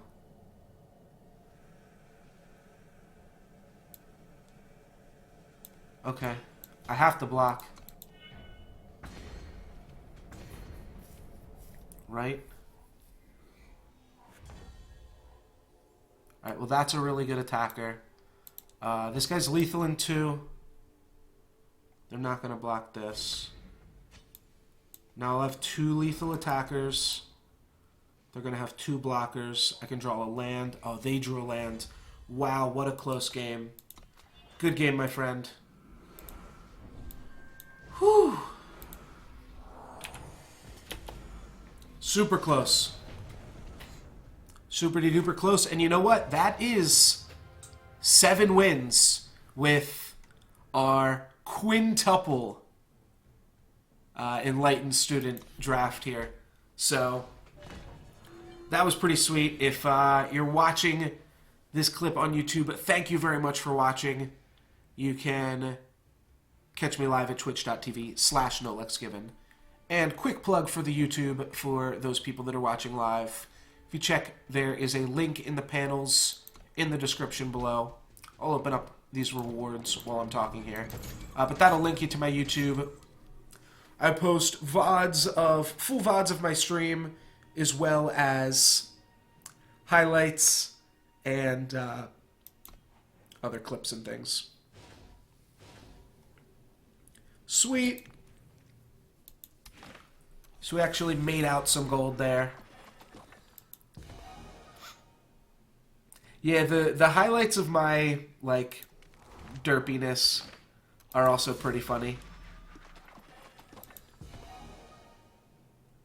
Huh, that's kind of cool. Oh, wasn't that like the first, like, holiday card scouting party? Awakened Student. There we go, just in time, baby. Always just in time, the Awakened Student. Awakened Student. Yeah, he was super good for us. I'm gonna, you know what? Maybe I'll keep this. Maybe I'll keep this, because that was pretty good. So let's take a look here. Alright, this is the top 100. And I guess we just gotta keep playing some more. Alright, let's keep playing some more then. I'm gonna go to the bathroom, and I'll be right back, because I want to be number 1. I ain't settling for no gold.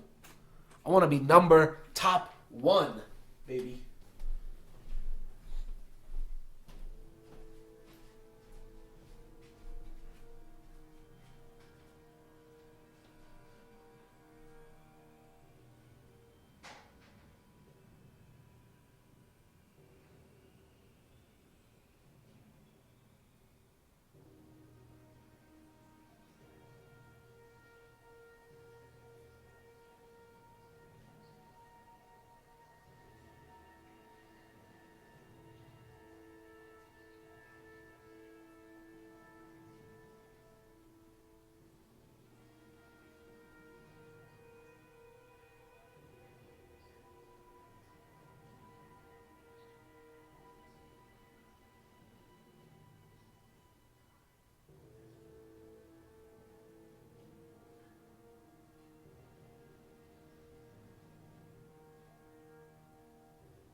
Just getting a nice little reward for myself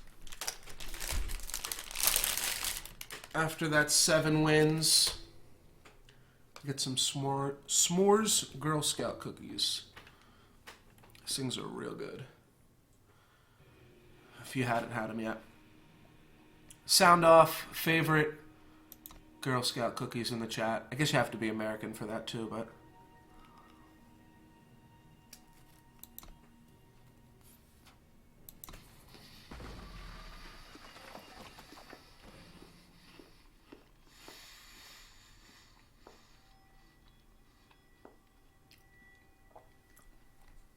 So everybody that I've seen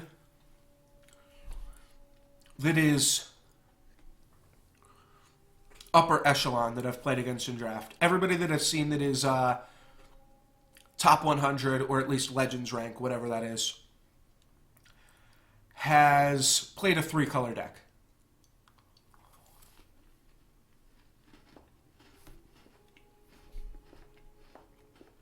That's pretty interesting.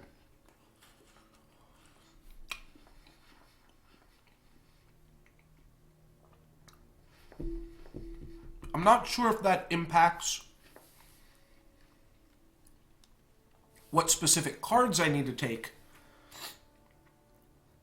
but I might just be a little bit more open-minded about going into 3 colors. If I wanted to play 3 colors, I think the 2 best cards in this pack are probably Vanquish and Hatchling, followed by Runic Revolver. Impending Doom might just be good regardless too. I think Impending Doom might just be the best card, so I think I'm going to take it.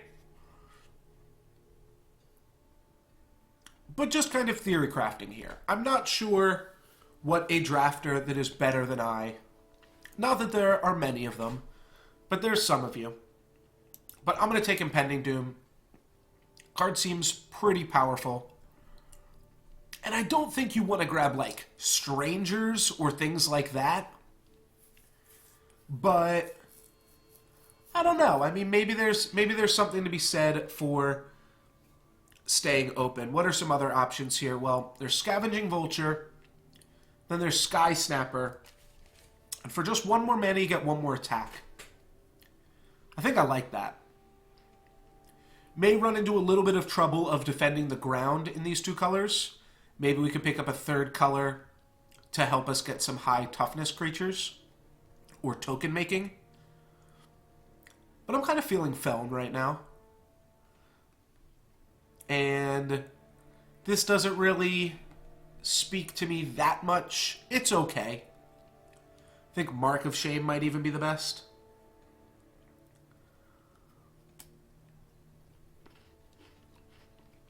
Yeah. It's weird that Strangers go both ways.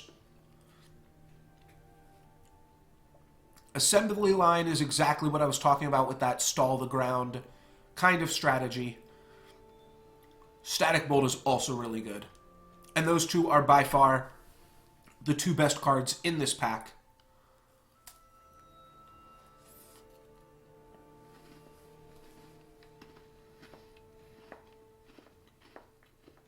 But which one is? Which one is better? Assembly line still being here is a definite sign that red is open. Because I think Assembly line is a little bit better than Static Bolt. So I think I'm going to take it. Then maybe Static Bolt's better. Huh.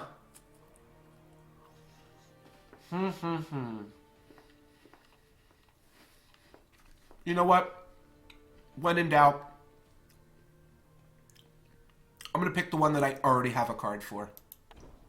And that's Static Bolt. Second Sight works well with the Static Bolt. Recogulator is probably the next best card. Weird, blue-red seems to be the most open. A lot of Mark of Shames as well. I'm going to take Second Sight. It works with Static Bolt. We might get some Echo. We'll figure it out. Wisdom or Plague?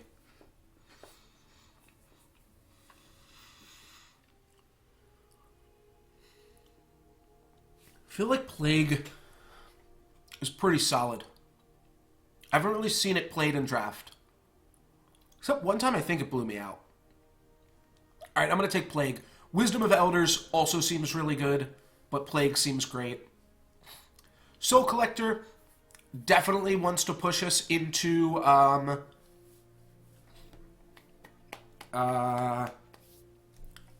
picking up some fire cards. Just the best card. Flash Freeze is probably better in Feln, but I'm just going to take Soul Collector here. Alright, Execute's insane. Sorry, Animated Wisdom of Elders, but I gotta grab a kill spell over a draw spell. Scaly Gruon. That might be the best thing in holding down the ground while we win in the air. Devour's fine, Backlash is fine. I think I actually just like a Scaly Gruon here, though. As weird as that might sound. Stone Scar, Stranger. That'll let us splash. Herald Song, I think, is pretty mediocre. It's okay with Second Sight.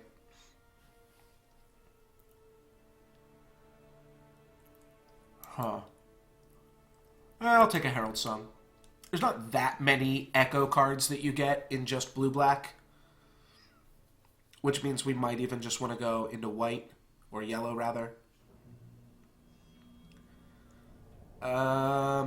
This is really just okay. This is also just okay. And Jotun Warrior's bad. And Decay is bad. So, don't really want to play any of those cards. Serpent Trainer, I like. Amethyst Monument seems reasonable. Free if you played 2 spells. I feel like I could actually get there. But Serpent Trainer isn't even, like, worse than that card. Serpent Trainer could even just be better. So, I'll take that. Stormcaller, Thornbeast, Cloud Snake. So far, this is a Cloud Snake deck. I got a lot of flyers. I could even cut Soul Collector. That being said, Stormcaller, pretty fantastic. When else am I going to draft a Cloud Snake deck, though? I think this is a Cloud Snake deck. This doesn't really work. Flying Gust, 5 damage to a flying unit. I guess it means that I'll be in control of the skies. Is that better than an assembly line? Like, do we just want to... Like, assembly line is just so good with Soul Collector. It's so good at stalling the ground while we tempo out. I think we want this. Also makes Devour good. Not that I really want Devour, but it does work. I'll take it. I mean, I'm not super likely to want a Herald Song or a Venomfang Dagger or a Pyre Adept, so we'll keep that in mind as a potential route to take that deck. Frostkin is definitely good tempo. Direfang Spider, great tempo. This feels crazy to take a Jotun Warrior, but just it being cheaper than Direwood Rampager feels like it's going to come up so much more. So let's take it. Sabotage seems meh. Rally seems meh. I'll take the on-color card. Take the Acolyte. And I'll hate draft the Flyer so that only we get the Flyers. Even though I know that's not how it works. You can sack a unit to deal 2 damage to the enemy player. Alright, well, worst case scenario, this is a 3-mana 2/1 flyer. I feel like it's a 3-mana 2/1 flyer that doesn't pump your Cloudskate. It can get your Soul Collector, your Frostkin, or your Jotun Warrior in there, though. So, seems fine. Oh, brutal. Also brutal. Though potentially splashable. Potentially splashable, though Dark Wisp is just on color.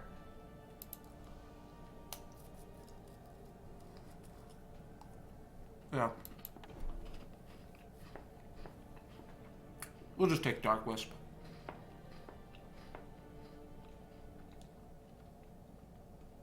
4 damage to a unit only. 3 mana, 3/3. And maybe we get some synergies with it.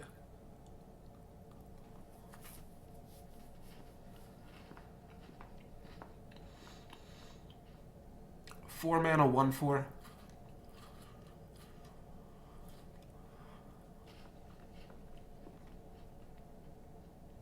I feel like Cabal Recruiter can work. We can put the Acolyte on it, you know?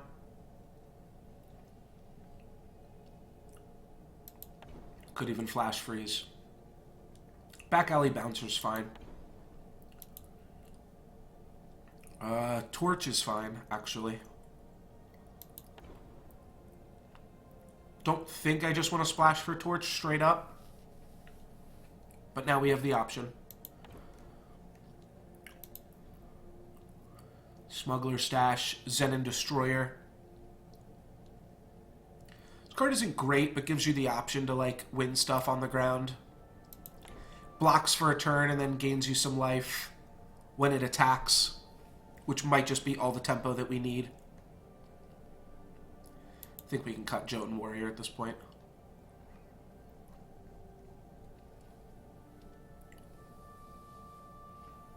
So they want more static bolts if we see them. And more flyers, too.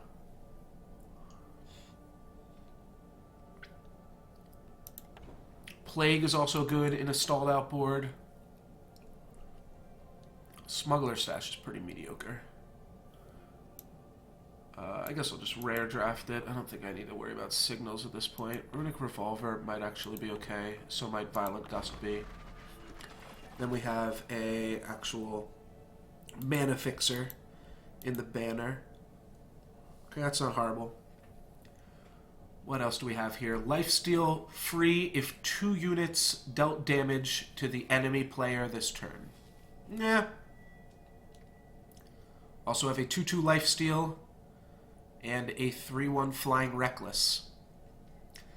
I kind of like me some Sky Snappers right now. Yeah, I think I just want to go all in on that strategy. Well, Permafrost is about as good of removal as you're going to get. Icebreaker really slows the game down, doesn't it? I think Icebreaker might just be good. Oh, it only kills stunned enemies. I always forget that. It doesn't kill exhausted enemies. Only kills stunned ones.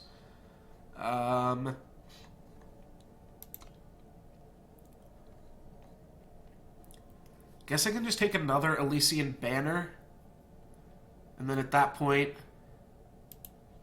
if there's another flyer, I can pick it up.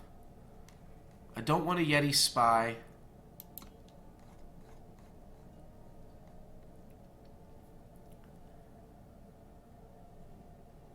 So, I guess I will take an Eastwind Herald. It's not horrible, the Eastwind Herald. It's not super impressive. It does pump the Cloud Snake. Like, I don't want Devour. I only have 1 Dark Wisp, 1 Acolyte. I'm gonna die with Devours in my hand.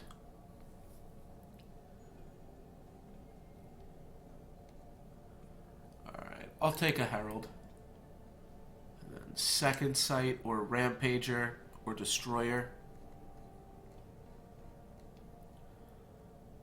Guess I'll take a Second Sight. Lightning Strike, that's a good one. Yeah, I can actually chill with some of the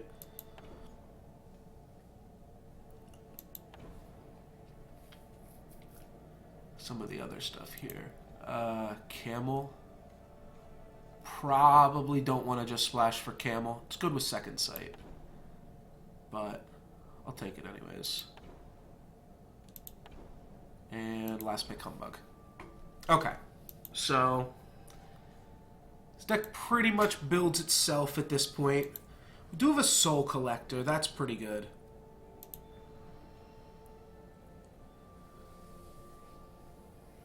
What is this? This is 18 lands.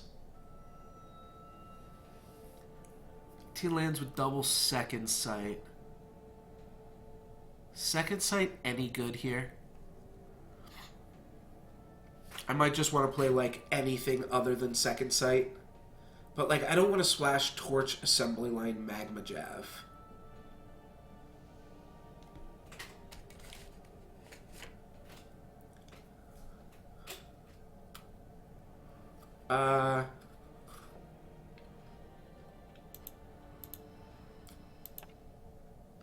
Here's some bigger cards that I cut.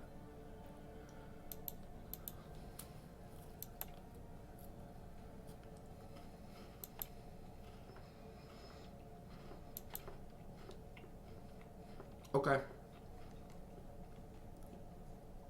18 lands. 9 and 9. Okay. A little bit weird.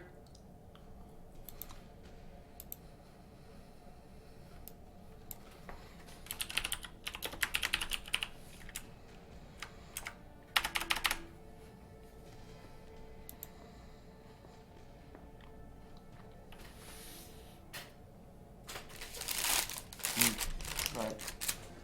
That's enough Girl Scout cookies. Don't let me eat anymore.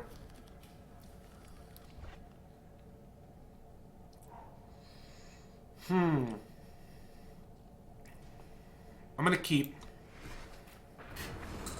This hand needs a flyer to really start bringing on the beats. But the rest of the hand is solid. 4 mana. Reasonable curve, reasonable answers to what my opponent could possibly play.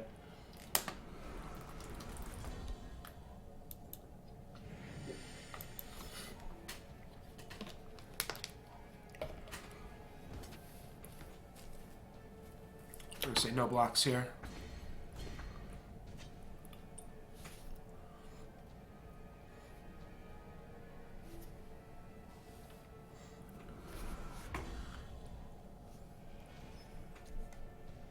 Alright, that's a 2-2 for us to trade with, and then we'll kill this.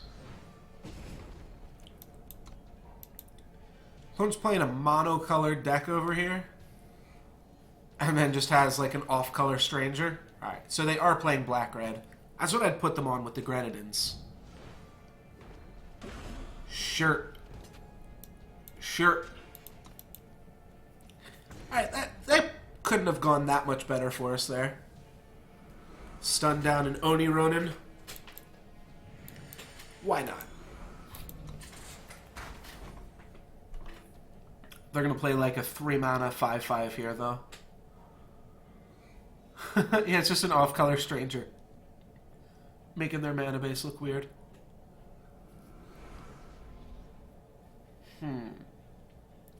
Could permafrost this. Okay. Now you got my attention.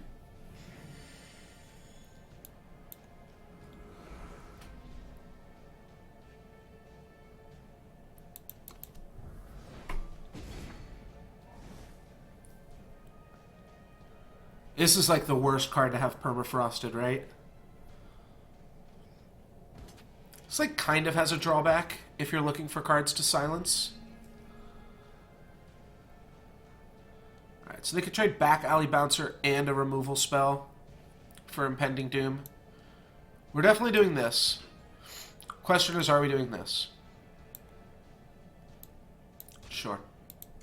We're still ahead on board after all this. I think they just might have Lightning Bolt. Okay, they have an Outland Sniper.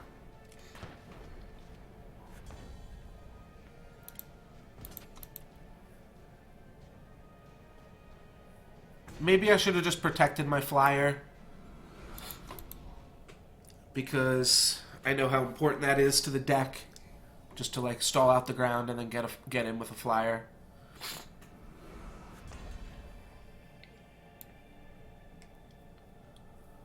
I'll offer the trade of the 5/3 with my 3/3 lifelinker. I can also offer the trade of this 3/3 with their 5/3.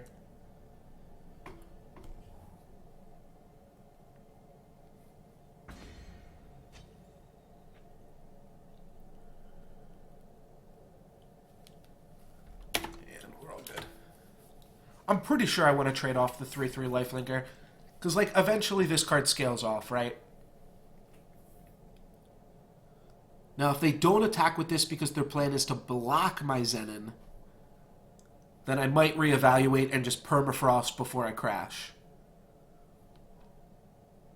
No, that's what we want to permafrost.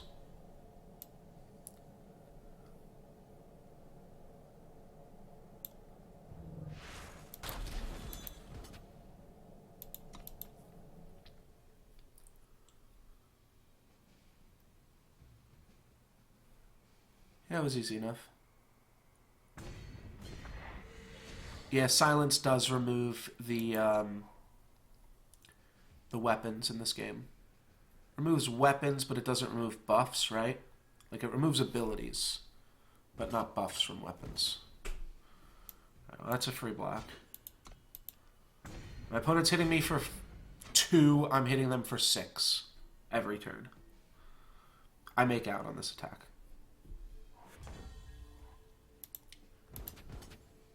I'm actually just going to hit them for 7, because that means I only have to hit them for 6 next turn. That's pretty insane.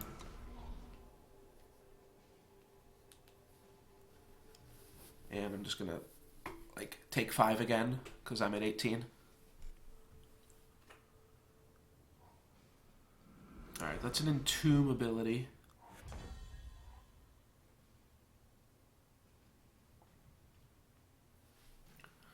So what happens when we attack with everything? They could positive battle this, trade here, kill both of these, take 3.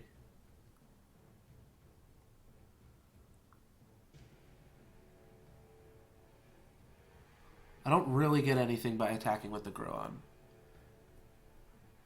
But I also don't get anything by keeping it around. Yeah. That's kind of how I felt this was going to go.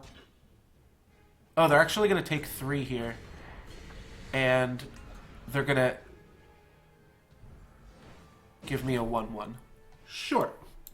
That puts them down to 3, which means Cloud Snake will kill them in 1 or 2 turns here. Or sorry, 2 or 3 turns. Grasping, play a unit from the Void. Does that have to be their own Void? I hope so. Hope they can't take this. Okay. Looks like they can't. Or couldn't figure out how. So the reason I said 1 or 2 to 3 turns, rather, is because I hit them for 2, and then if I draw a flyer next turn, it's lethal.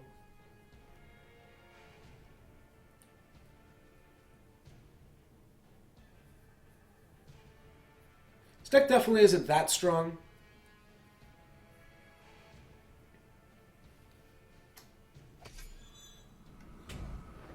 They're going to get in with the Katana, draw a card. It's just a summon. Okay, they're all done. Yeah. They attack, which means I only had to attack them back with 2 of my dudes. Didn't really get that many points for that guy.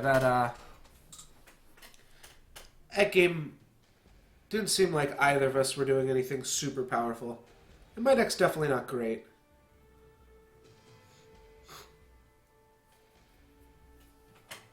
Oh yeah, if they permafrost your Impending Doom, and then you silence it, you actually turn just, like, a relic that's just hitting you for 1 each turn into a 5/5 creature with no drawback.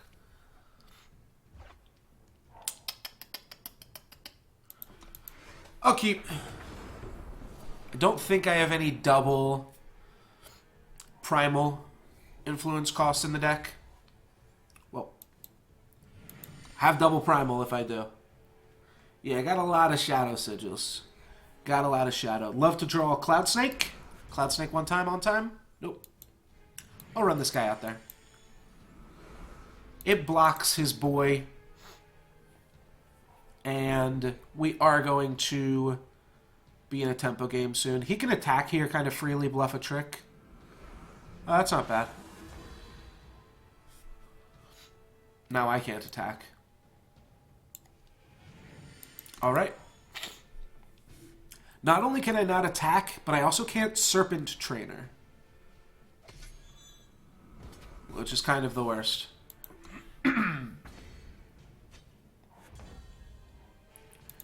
Alright, smack for one. It's getting in.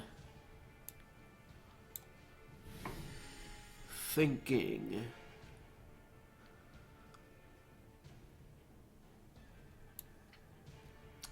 I don't love this, but if I play the Serpent Trainer, that doesn't really get me anywhere. Alright, looks. I could still have a Permafrost here. Permafrost would be super, super unlucky. Alright, no Permafrost. Cool. Smash for 5. Still a really close race. But actually, he's not going to be able to attack with this once he sees my Serpent Trainer. So now it's not a close race. I'm hitting him for 5 each turn. He's hitting me for 20. Or 1. He's hitting me for 1. If he was hitting me for 20 a turn, that'd be a different story. That's obviously super bad. No, he's hitting me for 7 a turn. And I'm hitting him for 6.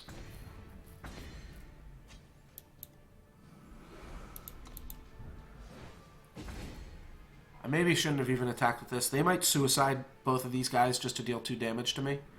Wow. Alright, we met our match here. This guy's got a lot of flyers. Yeah, now I'm going to have to hold back, and now I'm going to die eventually.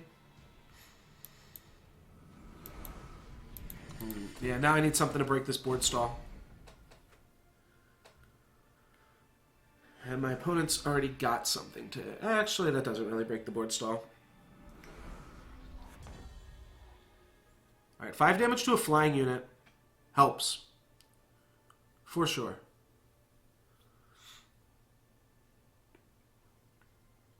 Look at me.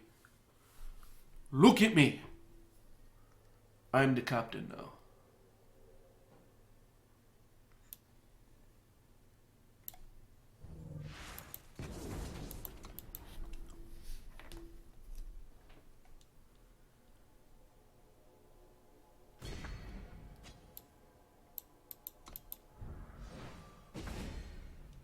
This game is really, really close. This is like such a good chump blocker, though.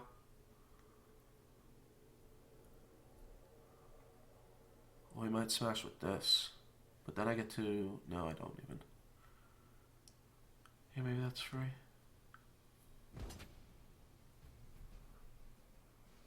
Still kind of beating him in this race. So... yeah, if I triple block, he just kills my flyer. And his guy doesn't die. So my plan...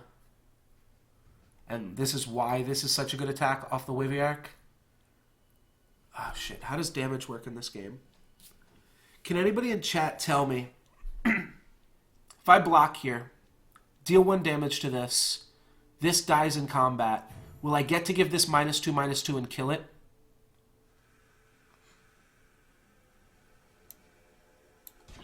I gotta try it.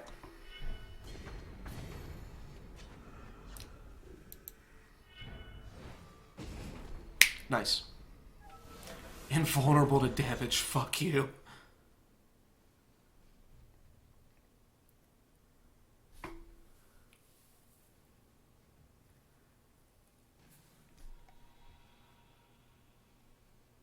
think I have lethal.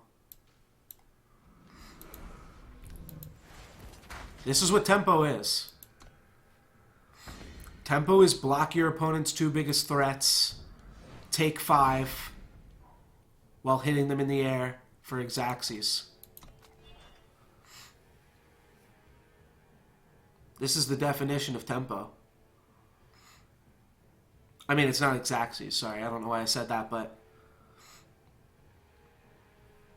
I think we did it.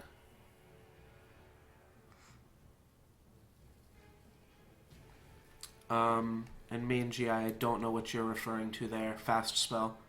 Oh, Violent Gust. Oh, I should have attacked with Impending Doom. He would have double blocked, and I would have eaten this. You're right. Damn, we got there. That was a good play or a good point that you had there. I'll be honest, I just didn't realize that spell, 5 damage to a flying creature, was a fast spell. But, whew, man, that was close. That was some close ass tempo. But that's like the point of Impending Doom, is just barely get there. That's where I think we actually messed up game 1, is I didn't value my Impending Doom high enough, and I let it die. I forget how I let it die. Still won that game, obviously, but because we're 2-0.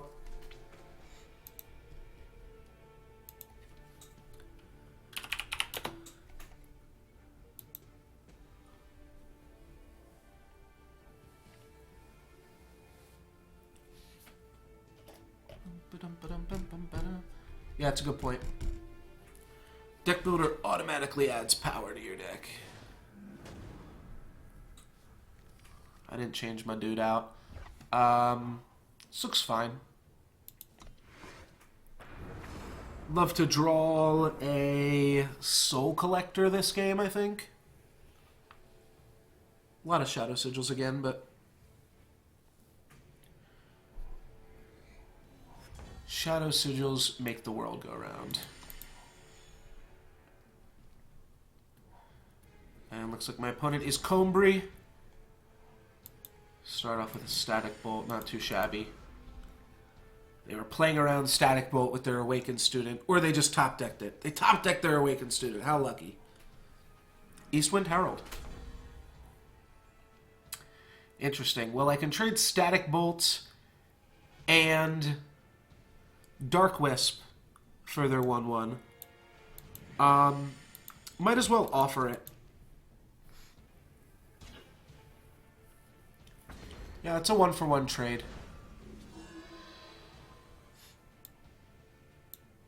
Flyers are just annoying.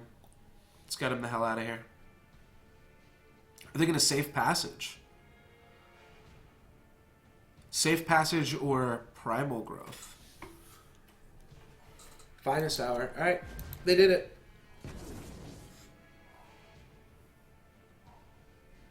I'm going to wait to execute it. I'm fine taking one. Well, no, I don't even have to worry about that. Obviously, Jotun Warrior is one of the bigger creatures in the deck to Cobalt Acolyte.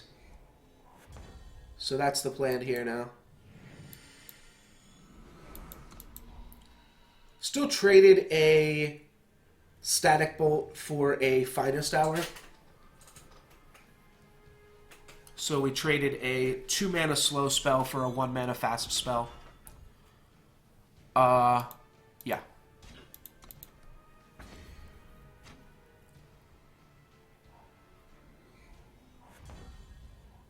So what's interesting here is that if we Cobalt Acolyte, we smack. I guess I could just execute post-combat. I guess that's the play.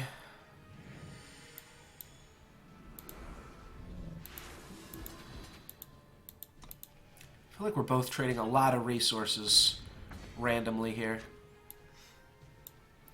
So you can execute an exhausted minion if they block with it. Or an endurance minion if they block with it. Same thing. An endurance minion exhausts by blocking. They've got a Static Bolt for us, and I think that's all they have. Yep. Alright, so now we will start smashing in for 4. We'll kill them in 5.5 turns here, and we'll permafrost whatever threat they eventually top deck. But right now, I believe they are on nothing. They may have just drawn something this turn. Yeah, they didn't even. Alright. Run this out. Does it change our clock? Not really. No, I'm sorry, it does. It does change our clock. Now we have them dead in 3 turns, so it increased our clock by 1. Yeah, that's where that half factors in, I suppose. Alright, second sight, put a sigil back on top, and then 2 mediocre plays. It's not mediocre. It's actually pretty good considering I can't permafrost it either. And an Elder's Feather actually turns that into super annoying. Okay.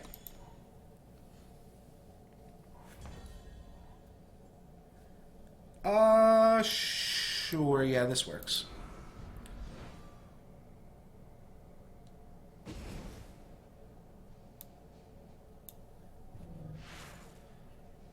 And even if they can silence it, they still can't kill us here.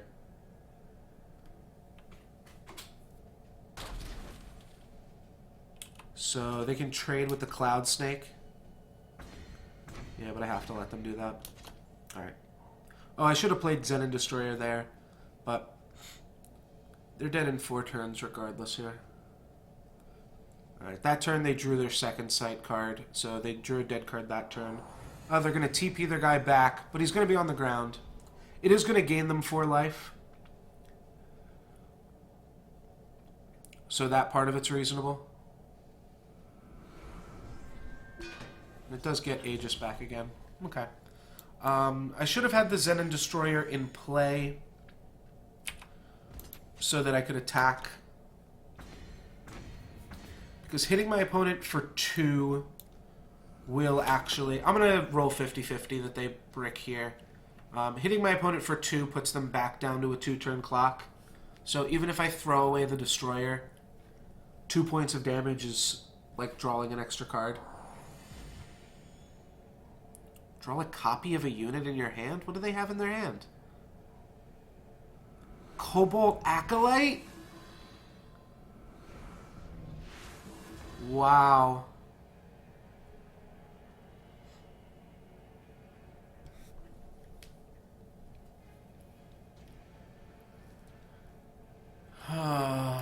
Okay. Double block.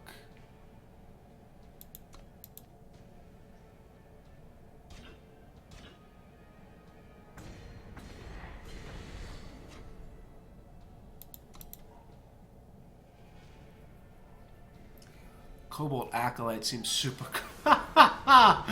Okay. Alright, this is also super good. We could trade our Cloud Snake for that.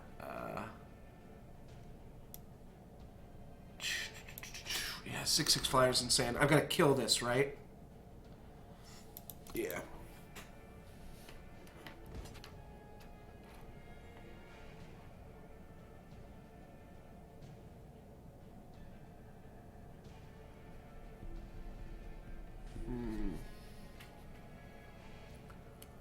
Taking with a 6/6. Could trade it for these 2 cards. No, thank you.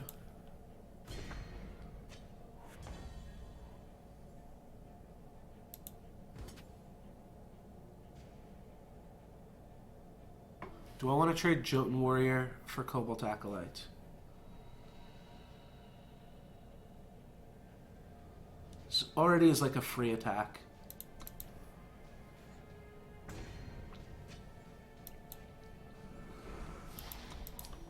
Can actually almost out-tempo them again. Yeah, if they swing with this 6/6... If they don't have anything here, which is asking a lot. We need them to brick here. But I think now I can swing out. It's going to let me get in 1. They'll probably bounce on my 3/5, eat my 1/3. I'll get in for 4. Put them down to 3. But my 2 ground creatures both have, like, pseudo-unblockable. I have to look up Steward of the Past to understand what you're saying. Oh, Steward of the Past. Okay, that's funny. Yeah, they don't really have great blocks. These 2 guys are unblockable. Alright, that's going to kill their 6/6. That's going to kill their 3/2. And then they're going to take 3. That's fine. The other thing... No, I can't target this.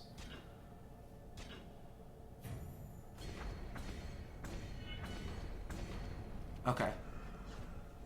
So now they're going to let me kill their 6/6 flyer.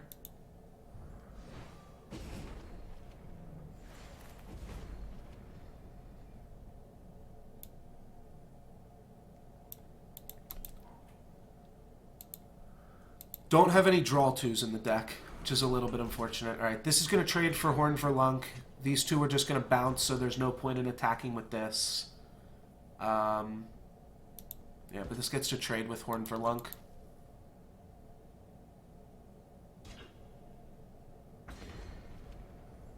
Alright, I can play Zenon Destroyer if they block the Throne Warden on Zenon Destroyer. It gives me 2 lethal attackers. They've got a chump block or trade.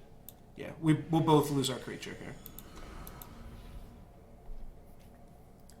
It's a little bit tricky playing around top decks with a must-attack threat. 4 damage to an attacking enemy. It probably keeps us pretty safe on crackbacks. Like, this thing's got to attack. So I don't just want to lose it. So I'm going to trade this with this now. Because of that. Sure. Yep. Guess I could have just lost this. Like, I'm gonna lose it next turn, right? Yeah, maybe that was dumb. Oh, this has Warcry. Oh, I definitely shouldn't have attacked with my flyer. I should have held back their Warcry. Yeah, now I don't know what I have to do. Well, Impending Doom's a start. I'm gonna go up to 17 here. Play a lethal attacker. They can chump block it for a turn, and then it'll kill them the next turn. I think. That's the plan, at least. Obviously, there's a lot of things that make that go wrong, including a flyer, a pump spell, a weapon.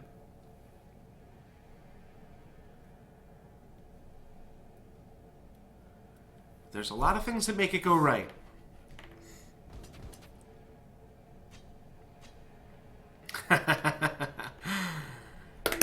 Yeah.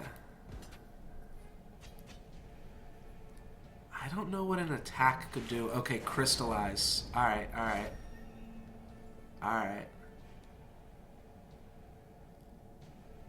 Sure, I'm gonna take 5. Could have Lightning Struck, which would let me draw a sorcery speed kill spell for this. Flying Reckless. So this guy's also lethal. I go down to 10. They can hit me for 5. They need another Crystallize here. Nope. That's not a Crystallize. Give a unit Killer.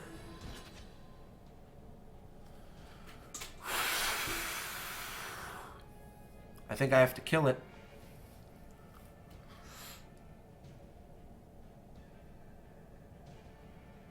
Oh, that's so lame, though. Now I lose my 3/3 to their 4/4 flyer. I don't think I have any other plays. Just have to get 2 for 1 here. It's 2 for 2. It's 2 for 2. They played Predator's Instinct. I can prevent 1 damage by blocking. What can I draw? There's nothing I can draw that'll protect me into an Aegis. I could draw a Soul Collector, though.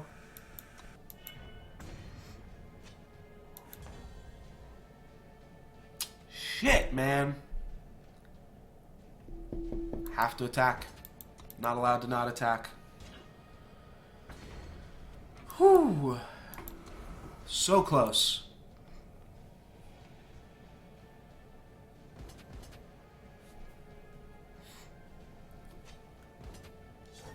I mean, this attack is free. This must mean that they've got another flyer to follow it up with. Can't imagine them having lethal. I think they just have another flyer. Yeah. Next turn I chump block here, take 4, drop to 1. That'll do me in.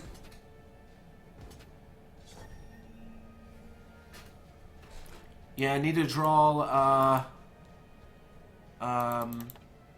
Static Bolt, and I don't think I have one.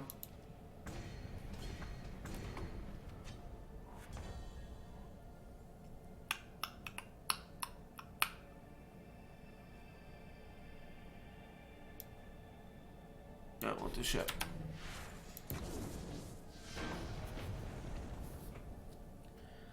Needed that to be a burn spell that hit the player.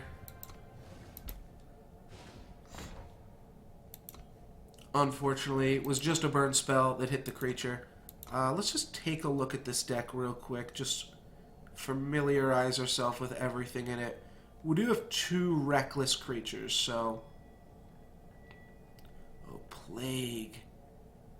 Card is so good. We have 3 reckless creatures, actually. Alright, what are some other options for this deck? It's put in Lightning Bolt. Put in Assembly Line, put in Magma Javelin. Any 3 of those cards would have won us that game. But Jotun Warrior was good. Zenon Destroyer was really close to being good. Wait, did I lose the game because I didn't play the Zenon Destroyer the one turn? Or did I almost win the game because of it? Can't remember. Also, Runic Revolver. I'm gonna keep it as is, but I just wanna familiarize myself with the deck so I know what draws are available and stuff. Could always be a good thing to do. Just make sure you and your deck are both on the same page. This is a hand on the draw. I'm going to keep it. Could get punished, but on the draw, I'm playing the right amount of sigils. I'm not playing a greedy amount. So, yeah, you should be able to get rewarded with that.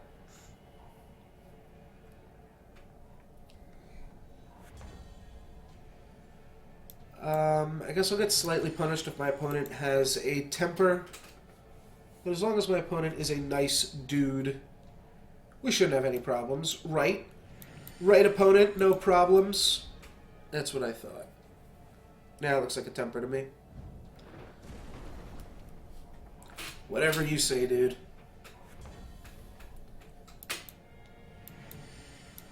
It's so awkward when people have a temper and just get rewarded for it, you know? And a torch. Boom!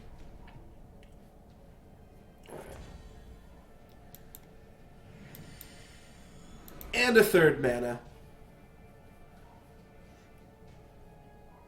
Wow, they have a 3rd mana. How unlucky.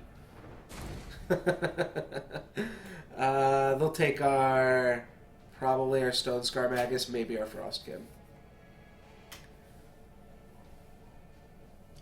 Direfang Spider. That's fine. I'm play Impending Doom this turn. I might even just like Frostkin disable the spider.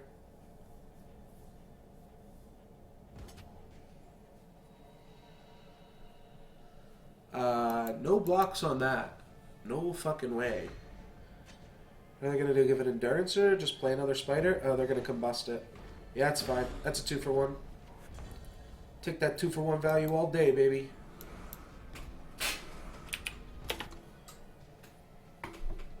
Play my creatures pre-combat. Just because why the fuck not? Opponent's got a lot of kill spells over there. But I'd much rather them burn my Cloud Snake than my Frostkin. Yeah, just get to disable this turn. They still don't know about the Static Bolt. I've only played the cards that they know. Bolt can go to the face if we need it to at the end. Just going to exhaust and get in. Or no, they didn't even get in. Oh, because it doesn't have charge. Right. Yeah, I'm going to kill this off. Smash for 7. And I'll just kill one of the Grenadins off post-combat next turn. Yeah, he's got a lot of kill spells. Okay, well that's interesting.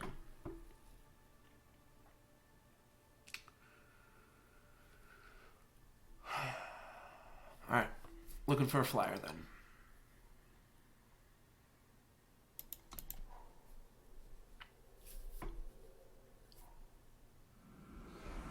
Alright, that's going to get lightning stricken. I can actually just acolyte it. But I can also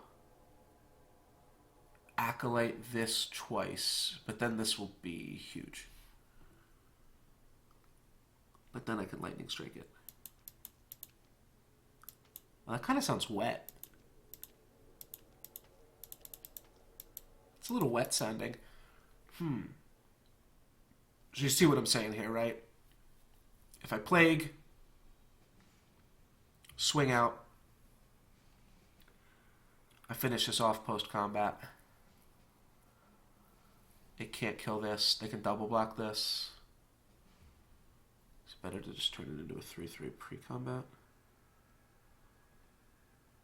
They'll smack me for 11. Put me down to 5. I lightning strike it.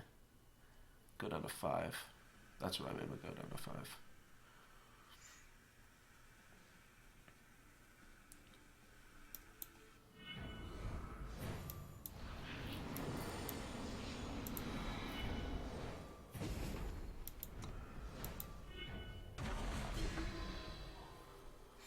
I had to make a decision there. Play for the long game.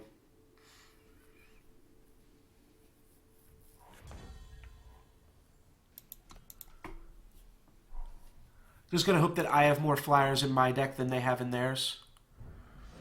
Okay. Solid plague.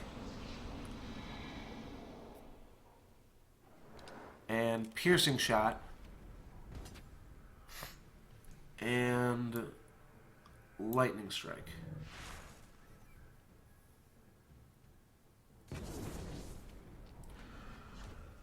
Now my opponent is essentially up 2 Grenadins on me, as I'll have to trade these off. Well plagued. Well plagued indeed. Yeah, pretty sure I do have to trade off this 2/4. I don't want to just take 6. They're really only up 1 Grenadin on me. Right, because I get to block 1 with a 0/3 every turn. Ah! Right after everything's dead. Come on! Everything dies, and then I top deck my Soul Collector. Lightning Bolt on the Soul Collector? They're going to hold off, but I think they've got one.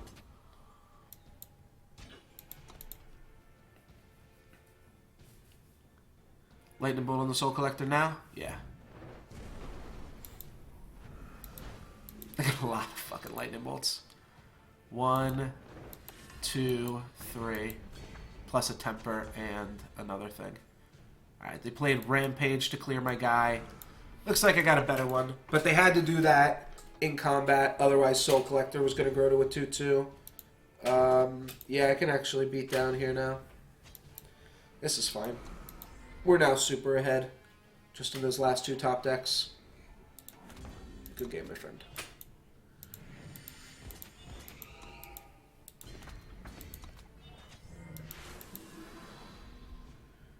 Five and 5.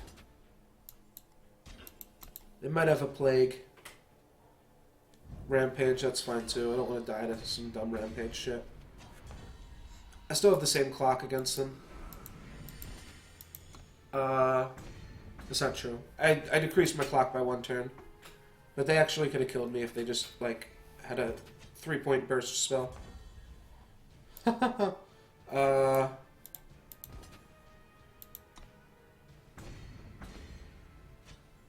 Wait, should I have swung with this? I should have swung with this. That was dumb. I swing with this, they go down to 5, and then I give Cobalt flying, and I win. Oh, shit. We got a close one, then.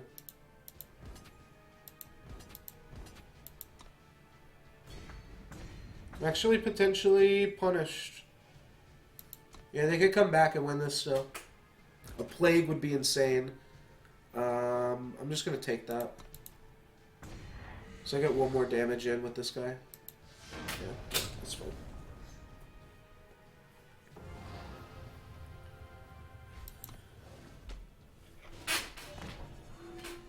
Makes us 3-1.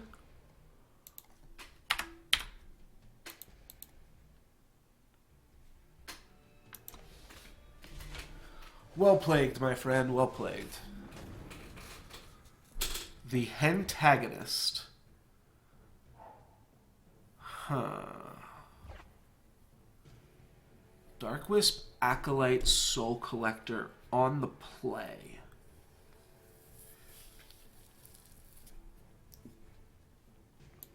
I'm going to keep it. It's kind of hard for me to ship a Darkwisp hand. This deck doesn't have as much card draw as like my constructed deck or something, though. So I do have to be a little bit careful. It's not like I'm going to be able to devour this Darkwisp or anything like that either. I could Amethyst Acolyte it. Ugh. Alright. Well, I can chump block.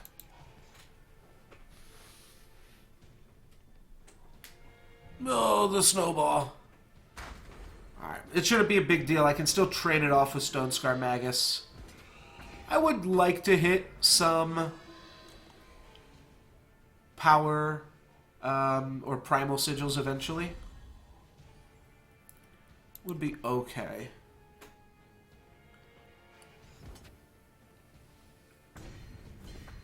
This card's pretty insane.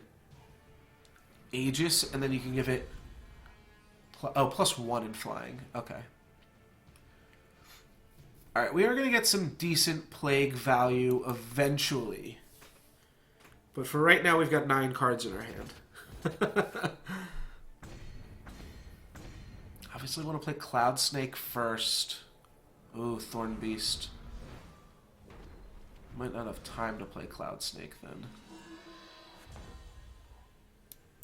We also might not get the cards to play Cloud Snake. 2-3. How big's a 2-3 flyer? Not huge. Pretty sure this goes here. Now what I can do next turn is double block this, putting the Shrink on the Gorgon. Yeah. This is fine. Take 8, go to 8. You might just not attack with this, in which case the Stonescar Magus blocks here. Alright, well now I'm just double blocking the Thorn Beast. Though the Thorn Beast doesn't have any reason to attack. Wow! I appreciate that. I mean, I hate it, but that was a pretty sweet play. Give my guy flying so that you can shoot it down. Alright, so now what happens if I Plague? I take 4 and lose. Alright, kept a greedy hand, kept a greedy hand. My fault, my fault. That was a pretty sweet play, though. I am going to get some water, and I will be right back. And I'm taking these Girl Scout cookies with me. They're going back in the cabinet.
Oh, that's interesting. You can kill a yeah, you could kill the Sandstorm Titan with that.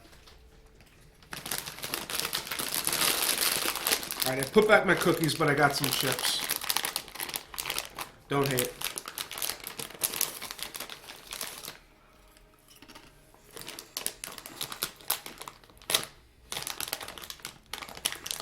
Try to open up the bag as much as I can so that I don't make too much noise with it.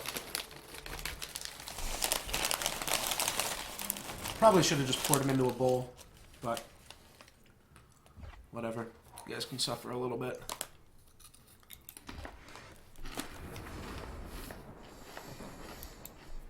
Sand looks fine. We'll see how good Snake really is. Snake, it's your time to shine. Alright. Gets to get in there. We've got the ways to clog the ground up right now. So it's definitely a good start. Blue-green. Neato.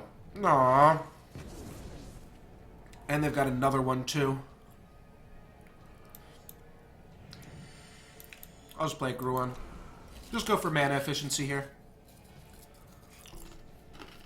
Might draw like another 3-drop to play alongside the Dark Wisp.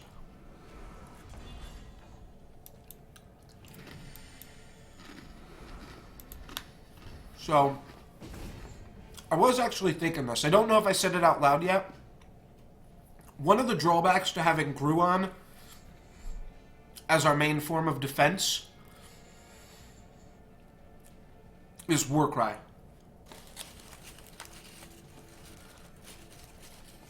My opponent could trade a pump spell for a Warcry here. I don't know what they're planning on.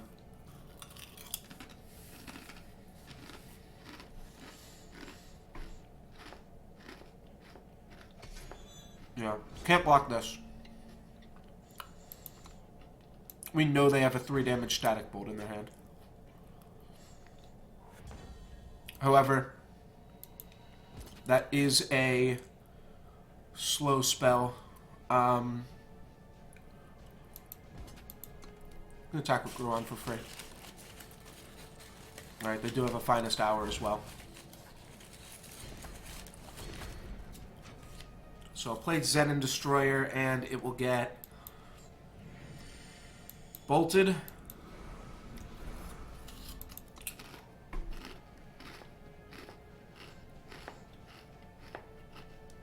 This clears the way for something like Soul Collector, though.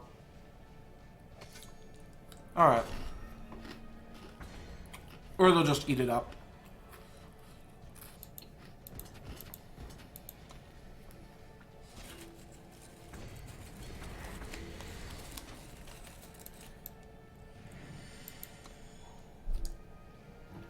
Another 3-color deck playing a bunch of cards that I would, like, never even consider.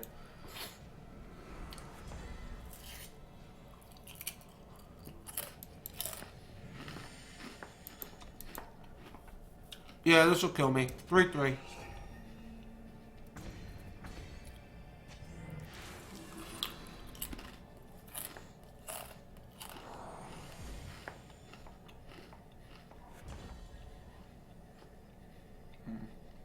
Too little too late on the Permafrost. Still gotta play it.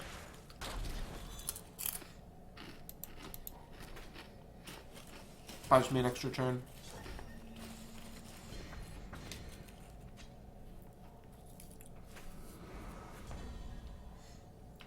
Wow. My opponent's deck is also all flyers, too. Played against a lot of people that were playing all flying decks this time around.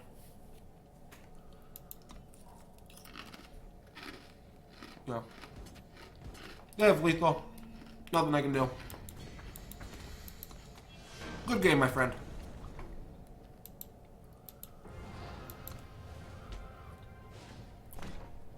Alright, we're definitely losing some gold now. I guess we get some of it back here, right? Get about 1,000 of it back.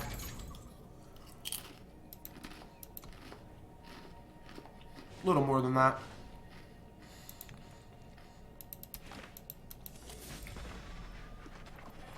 We can definitely still keep going then.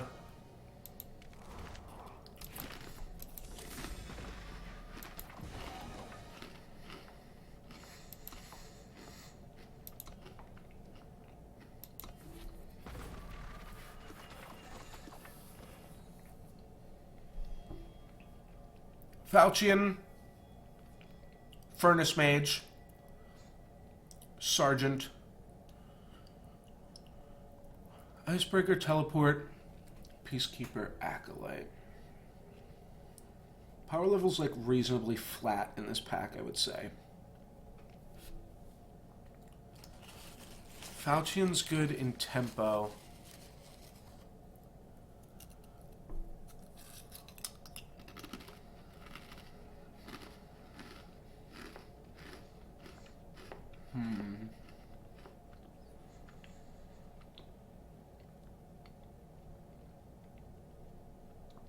Feels like I've had the most success with Combray.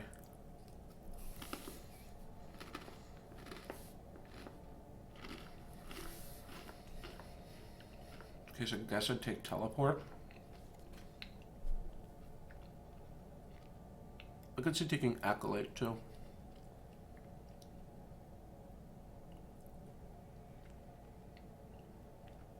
What's the best card in the pack?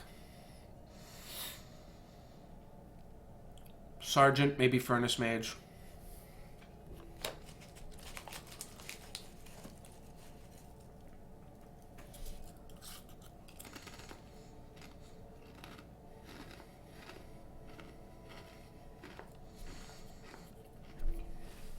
Furnace Mage cuts off red completely.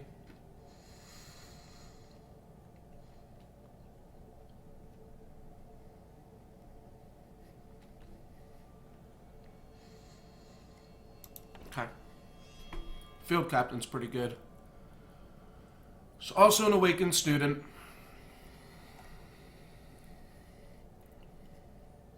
Awakened Student, we just saw like exactly how busted that card is.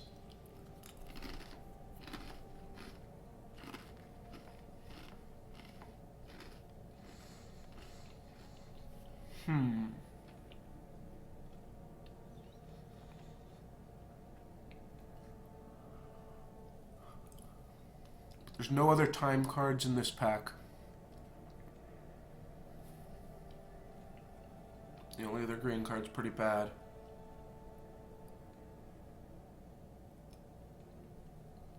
Give us a Field Captain, though.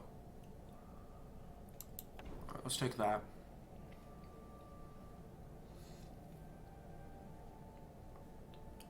Deadly Spider, Centaur Outrider, Warband Chieftain.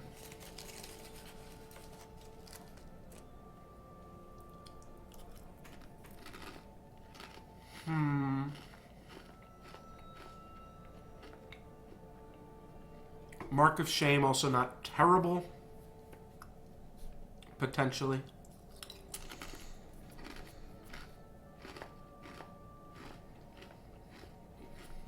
Oh no, Warband Chieftain's just okay.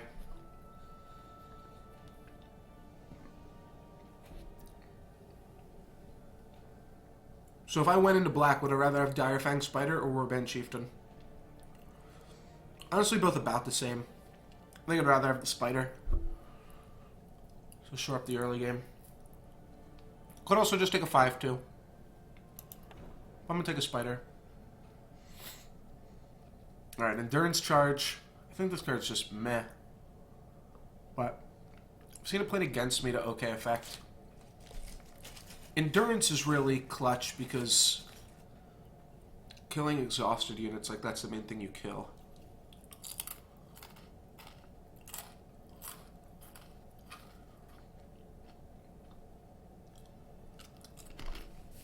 I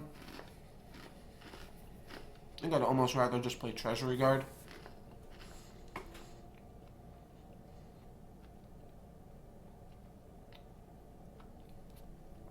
What's this there? Thorn Beast is good. I mean, Thorn Beast is a 4-4. Or a 3-3. And this is a 2-3. Alright, I'll take Thorn Beast. Madness for the surprise kill. Crown Watch Longsword. to go back into green, or Loyal Watchwing to go back into green. Well, green definitely seems a little bit more open than black. I don't know which of these is better, Watchwing or Longsword, but I don't know, Watchwing seems okay most of the time. Like, good.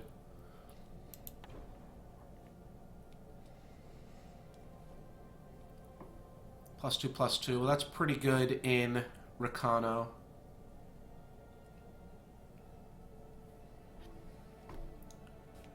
Lethrai Ranger's also really strong.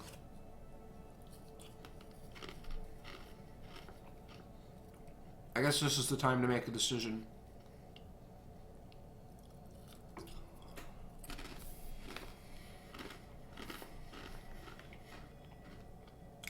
And I think it's really close.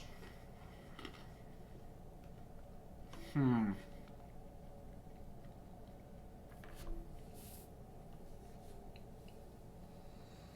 think I'm going to take District Infantry.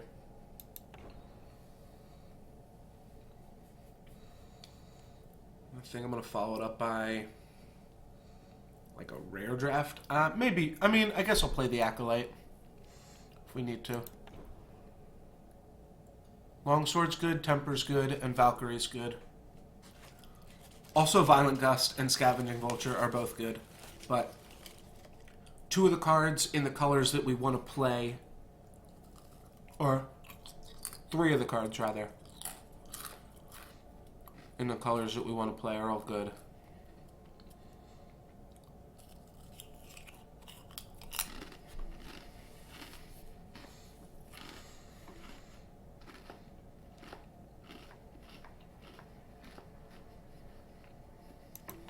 I'm going to try it out. Rakano Banner or Argenport Soldier. Just going to take the Banner. Or I'll take the Tane and Devour just in case. Alright, Vault of Praxis. Oni Ronin. Oni Ronin is insane. It's the reason you draft Crownwatch Longsword. Yeah, not much more to say about that. Volt is cool. We're also not in that color at all. Soul Collector is cool. Not really in the mood to play any double white cards in this deck. We can Rampage. Rampage isn't great with Oni Ronin. It's good with District Infantry. Also play Renegade Valkyrie. I think we can make Rampage work, though. And I don't think we need Seek Power. So yeah, Rampage is good.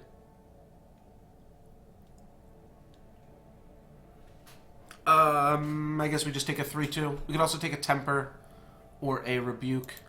I like Argenport Soldier, though. Mithril Mace and Watchwing. Suffocate's also good. Grenadine Drone. Yeah, I mean, we're definitely... You see what we're doing here. We're playing Rakano. We're taking the cheapest stuff in every pack.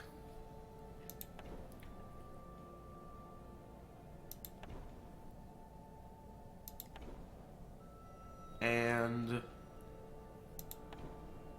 yeah, this all pretty much works together. Dragon. Dragon's so expensive. Just don't think you can ever make it work. Not in this, at least, right?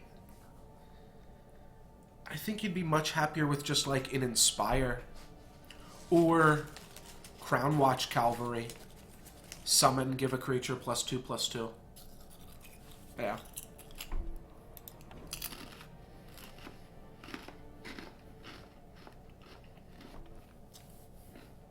I really like Aegis as a means to put pump spells on.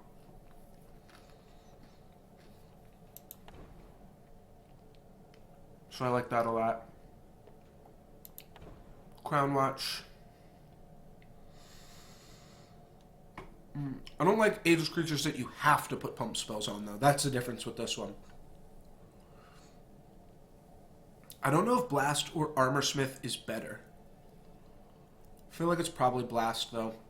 Armor Smith seems a little bit mediocre. We could also take a 2-mana 3-1. Yeah, I don't hate that. Charge Quick Draw. I guess I'll take another Watchwing. Don't want to get too many. Oh, wow. I have the choice between Finest Hour and District Infantry. Well, 1-drops are really strong. Finest Hour just means you can always attack.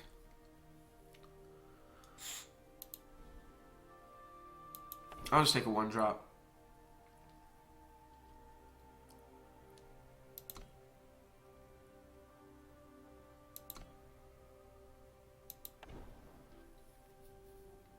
Take another 1-drop. Take another 1-drop. Take a 2-drop. 1-drop, 4-drop. Okay. Burnout seems fine. It's a good way to push through that last few points of damage when the game is kind of stabilizing towards the end there. Sergeant or Oni Ronin. Actually, I think I'm just going to grab Oni Ronin. And because I'm picking this up, I think now I actually am, like, pretty highly valuing any longswords I'd see. Heavy Axe is close, but a lot of times that doesn't change much. I'll take a Soldier. And a Temper. And either an Apprentice or a Watchwing. I think I've got enough Watchwings. I'll take an Apprentice. Sergeant's good.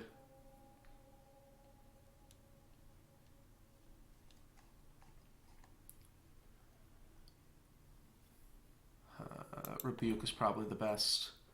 Finest Hour, that's really good.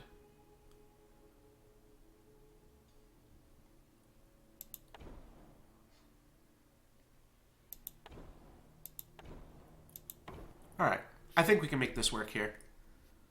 4 district infantries. That's got to get us somewhere, right?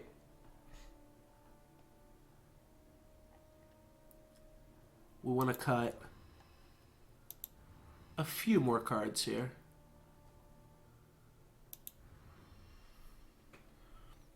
Alright, there's currently a 9 land deck. That's not going to work. It's an 11 land deck right now.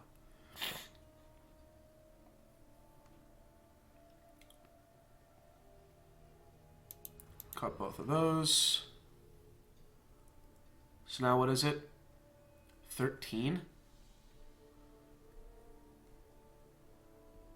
Why does that seem so unbelievable?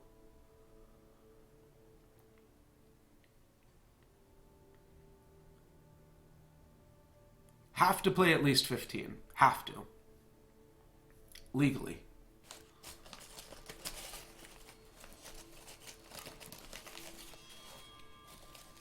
Wonder if we could make that correct.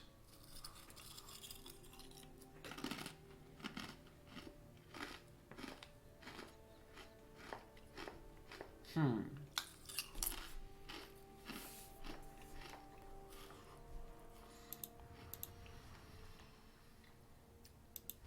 $16?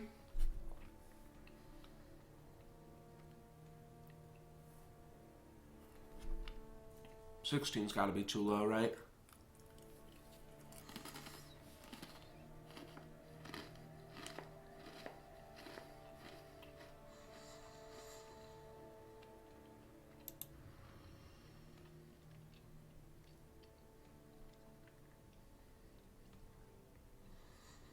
All right, this is 17.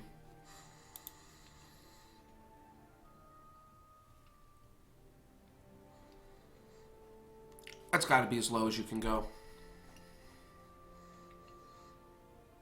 Yeah.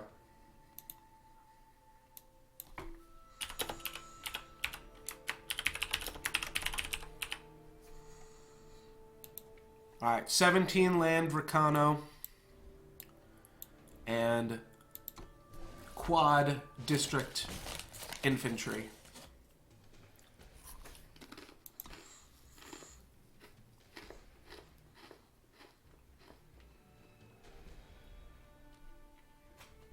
Trying to be super aggressive here.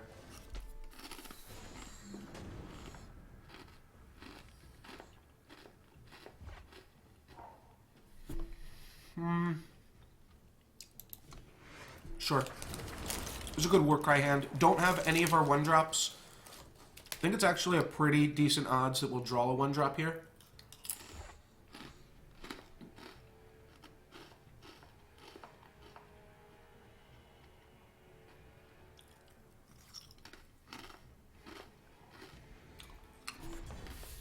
There we go, baby.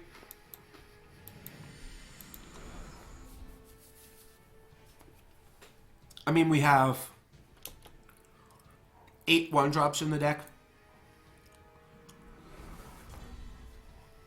I think the odds are actually pretty substantially in our favor there. I mean, it's not like it's greater than 50 or anything, but...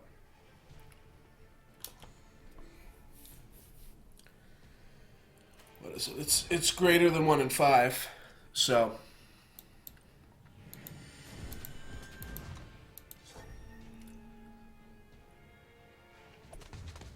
Alright, they got an ambush, but it's not a good one. They're just blocking our damage, and we are gaining in Warcry here. Next turn I get to play another Watchwing, and then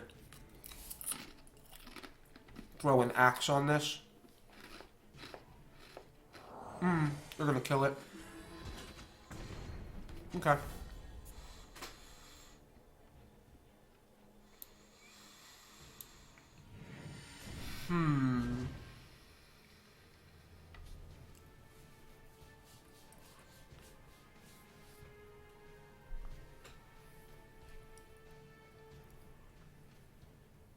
Could just make Watchwing the Paladin super big.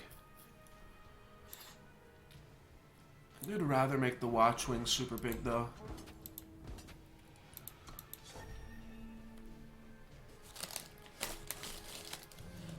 Alright.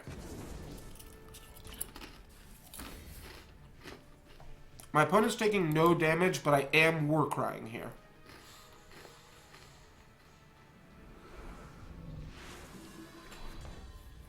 And they're making a 2/1 flyer. So that means we do have to give all of the bonuses to this.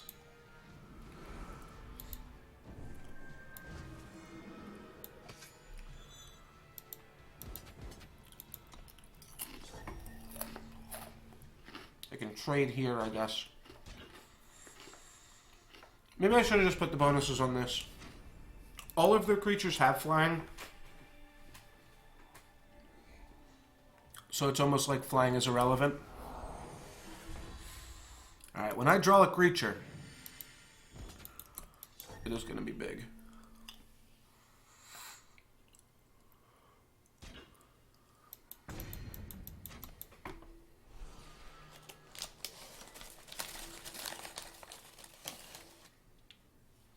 Whatever I draw is going to have...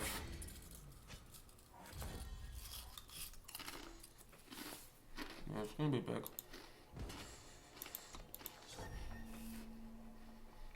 And Temper's going to make it even bigger.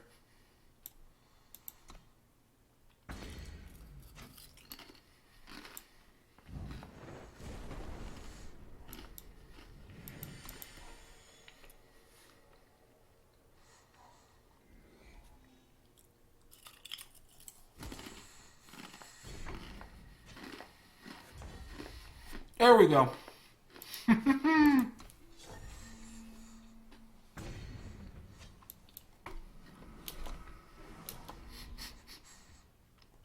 One mana, 8/8.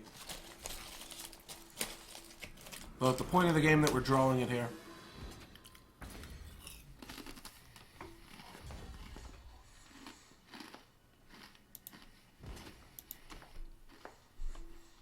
Double? Yep.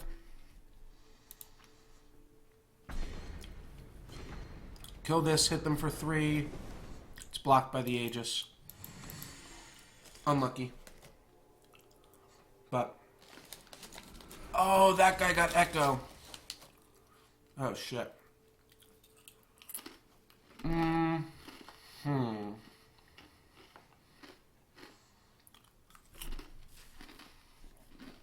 least they don't have Aegis anymore.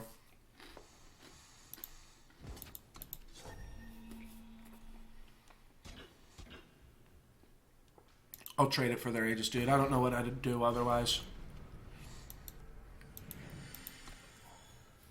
I'm worried about that trade just getting worse for me over time.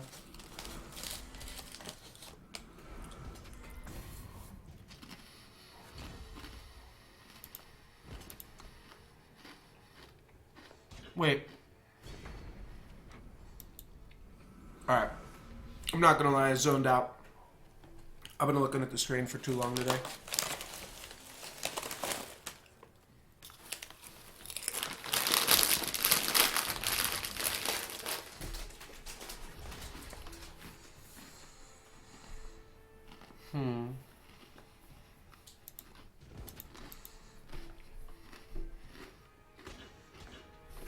Same thing, not getting any younger.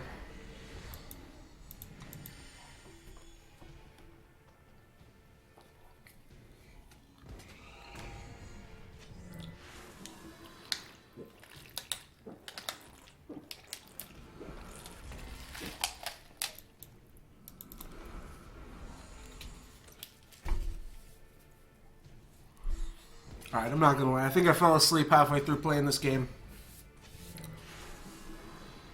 Let's not let that happen again. And this game's not over. But it looks like we're pretty much done here.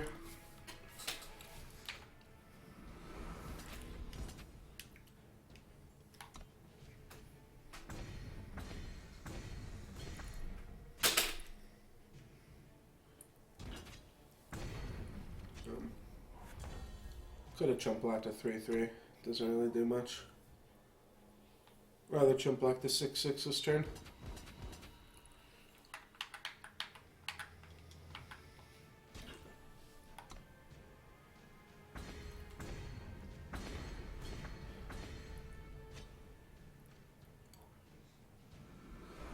Flying Reckless, Crown Watch Longsword. That's all she wrote. Alright, this deck's definitely better than that game led on. But I played like shit. Maybe got a little bit unlucky. Maybe could play a little bit less lands. I want to play 2 little lands. This hand's got a 1-drop District Infantry.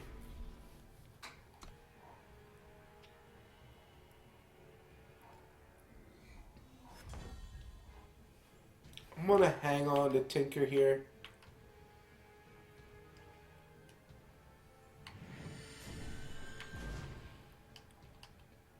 I don't know what the attack all button is on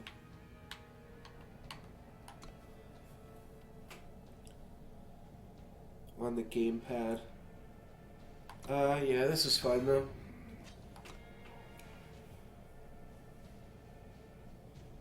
I don't know, like maybe it's better to run out the Tinker Apprentice, but I don't think so.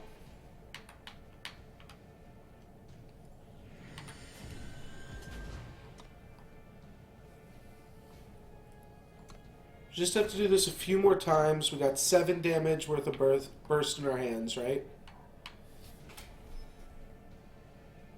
Yeah, 7 damage worth of burst in the hands.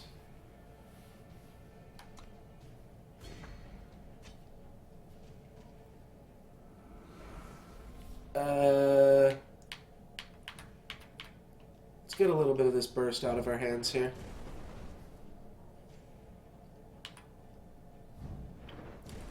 Now, hopefully, we can draw a creature, Tinker Apprentice, make it huge.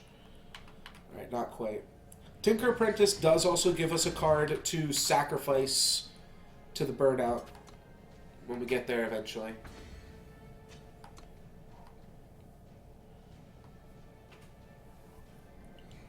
Opponent's at 16, and whenever we draw a creature, it's going to get +3/+3.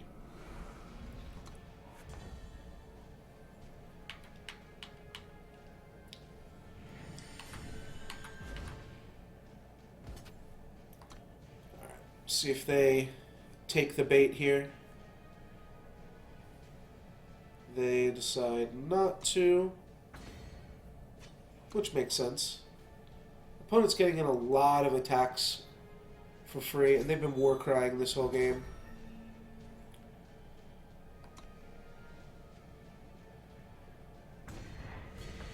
Now we have to draw a land and we have to draw a creature, both at the same time. Alright, Watchwing's reasonable, and with the Watchwing I can block and Rampage. Oh shit, I didn't Tinker Apprentice it. That was dumb. I wanted to keep open Rampage mana.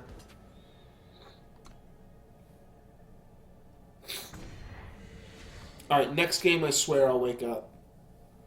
Maybe.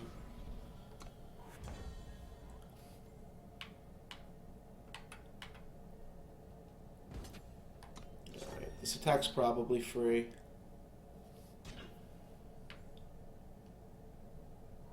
Yeah, he's got the finest hour too. Alright.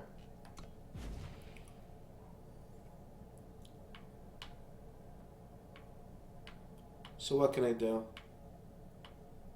Nothing. Wait, did I not play this? He played it first.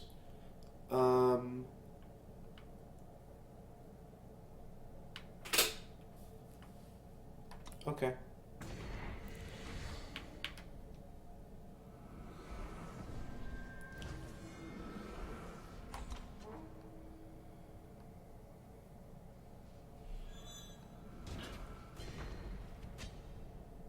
Yeah, I just feel so boned here. It's incredible.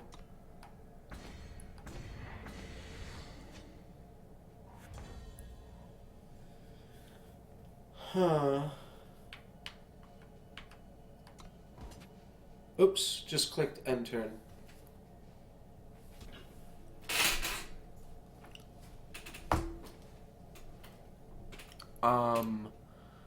Gotcha.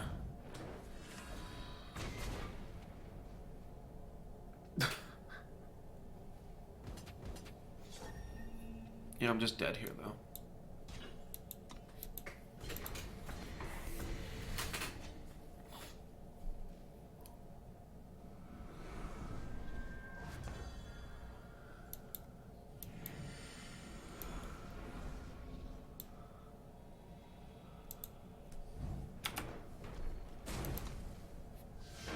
Alright. Sorry for wasting everybody's time. I'm gonna splash some water in my mouth.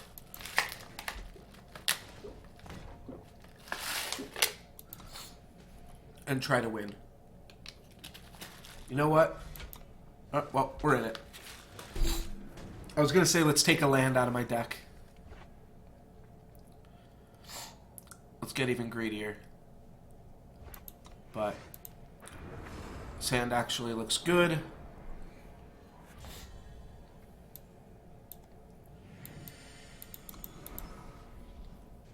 This turn we can temper plus Oni Ronin or Argenport Soldier.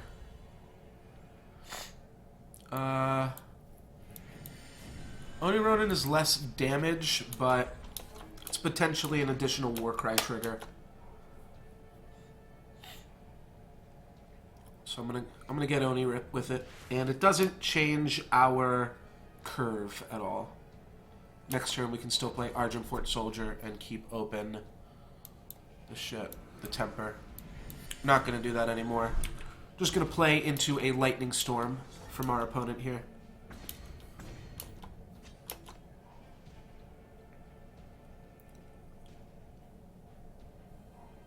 No Lightning Storm. Alright, sweet. No Lightning Storm. That is a great temper target. And we drew a Burnout as well. Which isn't going to let us do anything crazy just yet. Lands and spells, both pretty good draws. I don't know, this is looking good. This is looking like I shouldn't cut a land, right?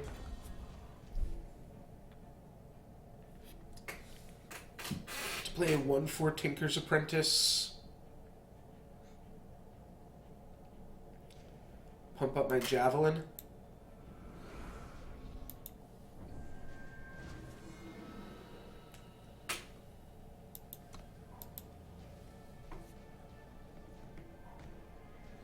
Javelin's pretty good at clearing a warrior or two.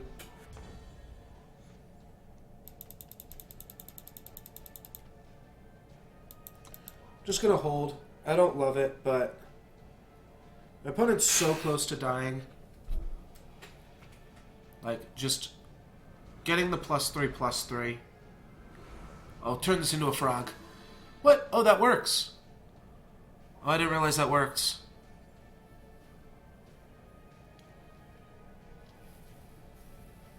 I guess that's what you were saying earlier. It's only when spells are played on it.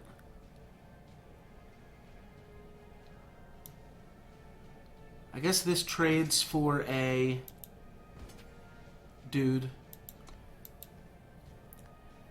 Maybe I should have attacked with everything or just held it back there.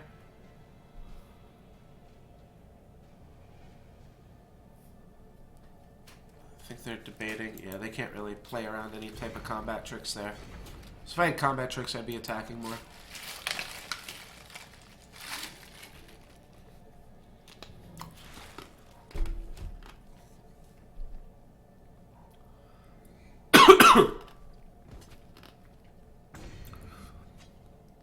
Sorry, choking a little. Wanted to say the Prince attacking seems a little bit bold there to me. If I swing for everything, I probably only hit him for 1. I want to try to hit him for at least 3. Just being able to play the Javelin so good.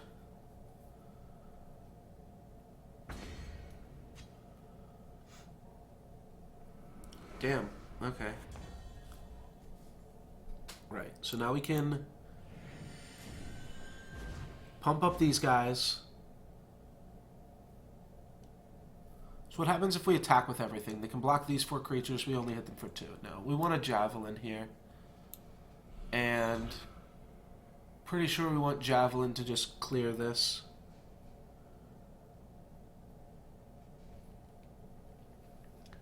Even if we do, then what happens? We swing. We only need to hit them for 5.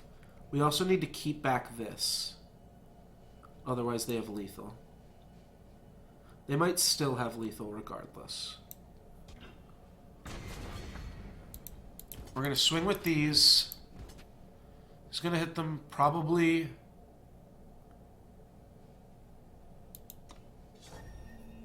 Probably just for 3. As they positive battle that, and trade with that.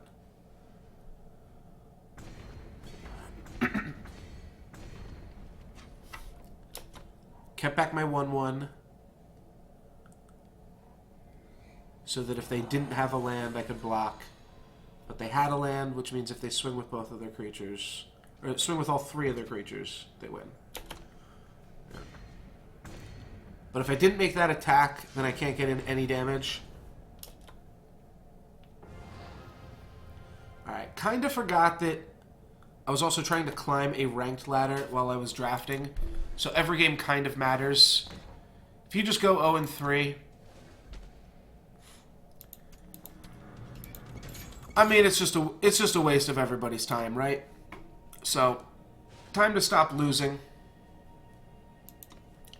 So this draft, I'm going to do something a little bit different. I'm going to win this draft. And the way that I'm going to win it is by playing Nesting Avasaur. Pretty sure. I think this card's awesome.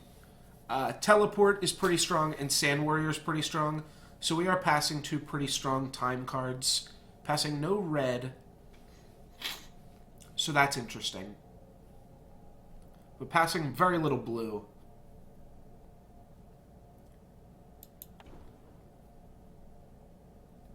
And yeah, just have to worry about white, really. Alright, we can take another Sky Snapper here. And try to draft that route. That sounds good to me. Nesting Avasaur seems good again. We might be base blue Avasaur.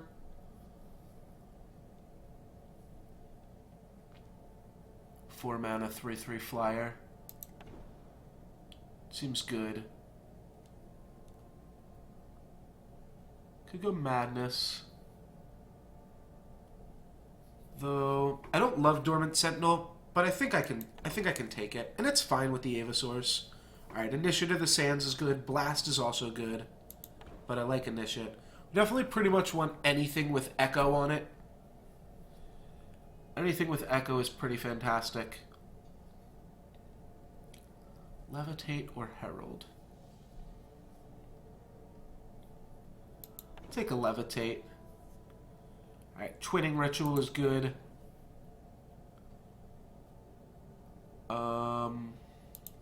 Sure, I'll take Recog. Take a Tower Top. And a Hellfire. Not going to play that. Not going to play this either. Alright, we drew an Ambush card. That's fine. Drew a really bad Echo card. That's not great. I'll take Stormlinks. And I guess Healer... Oh, no, Lightning Strike is good. Healer's Cloak's also fine, but definitely removal is good to have. There she is. There's the little hatchling. Such a pretty little dino. Such a pretty little dinosaur. Yeti Snowslinger works well with Levitate. Could also splash for Execute. Gorgon Fanatic.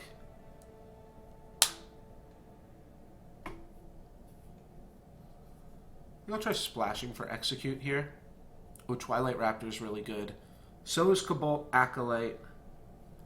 But I don't have anything without flying yet. I guess Dormant Sentinel.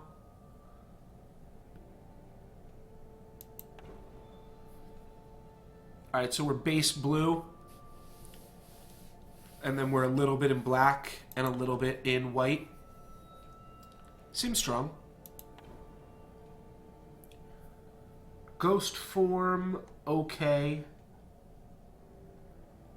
Direwood Rampager, I mean... I'm not going to play all of them. Maybe I'll play Ghost form if I have a lot of Infiltrate. Though a Direwood Rampager is better with nesting Avasaur. So I can just take Pilfer too. Though Pilfer's pretty bad as a splash card.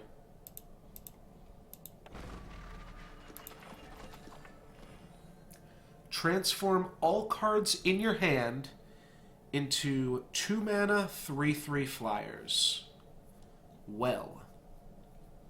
These other cards seem good, but that sounds fantastic. Sounds exactly like what I want to do. Execute's pretty good in conjunction with that. Oh, we have our Echo card here. Yeah, I'm pretty sure I just want an Echo card. More than anything else in the world, pretty much. 3/1 Flyer's pretty good. A 2/2 is not horrible. I'm just going to take some Flyers. Now that we have an Echo card, we could take Second Sight. Also take Swiftblade or Teleport. I'm going to go all in on the Echo plan here.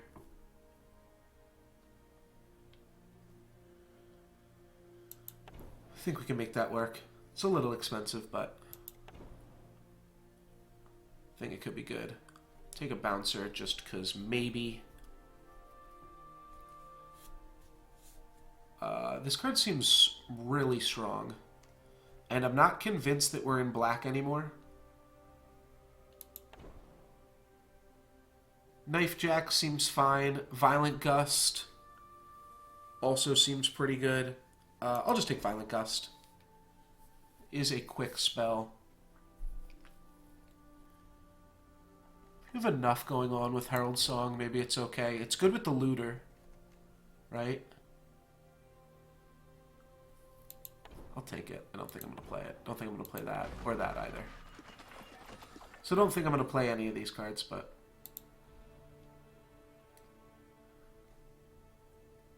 could maybe play the Sentinel. Maybe play Execute. Twilight Raptor's not bad either. Depends on how much, on how free it is. Don't want to play this, but I've seen this card do some sweet stuff in Constructed. Kind of just want the card. And also our deck's good enough. This is not bad with the Avasaurs either. But it's like using your turn to draw a Wisp. So it's not great. Take a Terrazon, maybe. I'm not going to play Terrazon. I don't know why I took it. False Prince, Clockroach, or Polymorph. Those are actually all really good.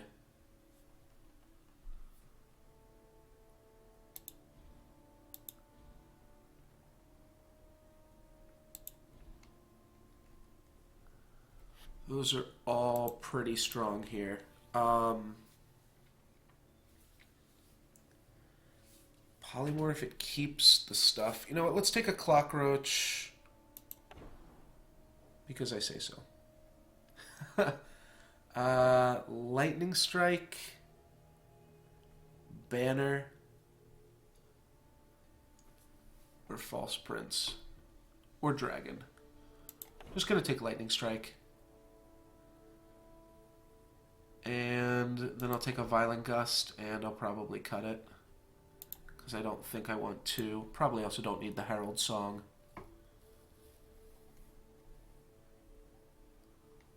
Don't think I need anything in here. I'll just Rare Draft this. And I'm not going to play any of this. I'll Rare Draft again.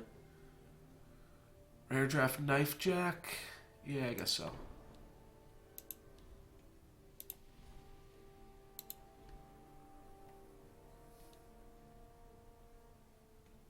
Yeah, let's just Rare Draft it all the way home. Just get that sweet, sweet dust. I'm pretty sure our deck already has enough cards in it. Just in case it doesn't, but I'm pretty sure it does.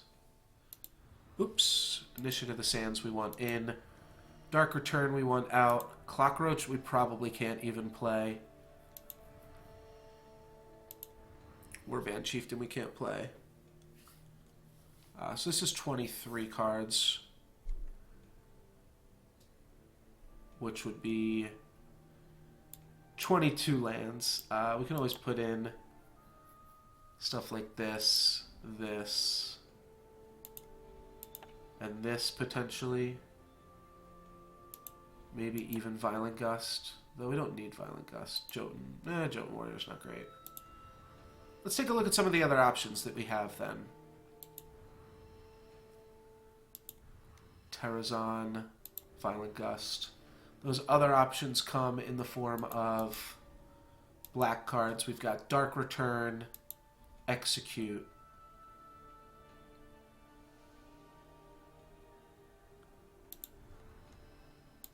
No, we can probably just fill it out with a few more multicolored cards. We could also put in a Feeding Time.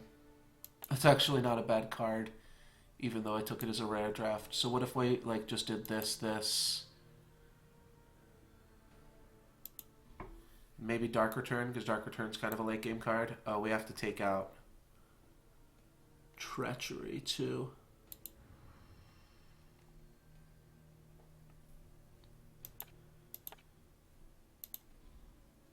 Put this back in. So this is an 18 land deck. What would it want us to play? 4 Shadow Sigils.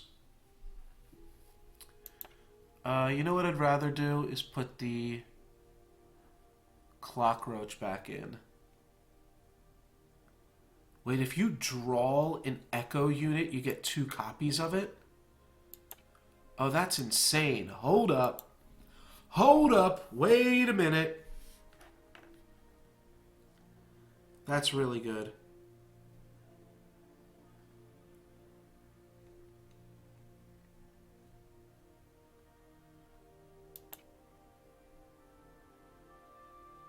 Yeah, I like that a lot. Okay. Twilight Raptor's pretty good too, even if you get him late game. What is this? This is 18 lands. We could cut the Sentinel.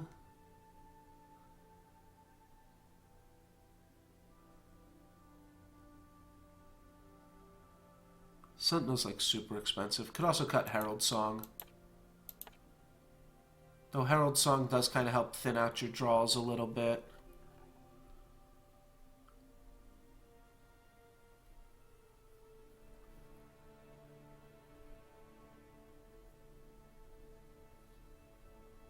Because it echoes, yeah. It's good late game too. What would I want to cut instead then? Not Tower Top. Fate, draw a snowball. Right.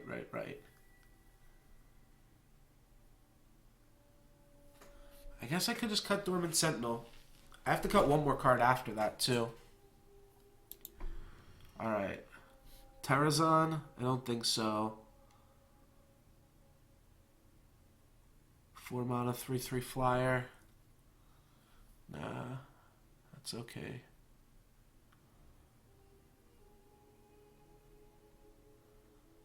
Could cut Herald Song. So cut Levitate. Yeah, I'm gonna cut Herald Song. I'm playing 18 land deck. Alright. I don't know if there's land or names for the 3-color factions here, but it's a base primal deck.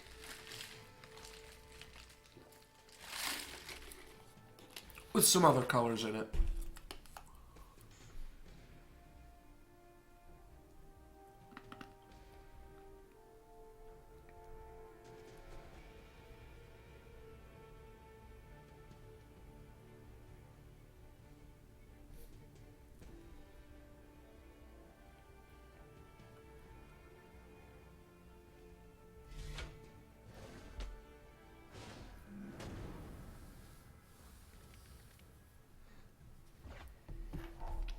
Alrighty, so we can turn 1 Blind Storyteller. This all seems great. I mean, we naturally have the 3 colors of mana that we need. We can start exhausting Blind Storyteller if we get flooded or some weird stuff like that. It might even be worth just playing him. Well, we can throw away a snowball, that's for sure.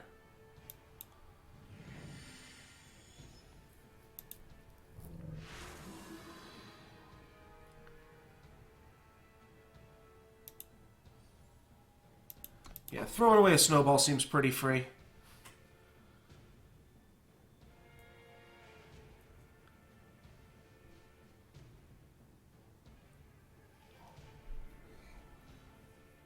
Wasn't really looking at what colors my opponent was playing or anything, but I think it's still pretty free to do that. Alright, then we can play a Sky Snapper. Do we need? I'm pretty sure I don't need double black for anything. I could just discard the Hurler. No, I'll discard the mana first. But I'm like... Oh, right. Never mind. That was a dumb play. So I'm kind of aggressively digging because I want to find a Echo card so that we can Aevasaur. That's obviously perfectly acceptable. We do have double time cards in the deck. Let's just execute this before they give it Warcry. And I Warcry myself.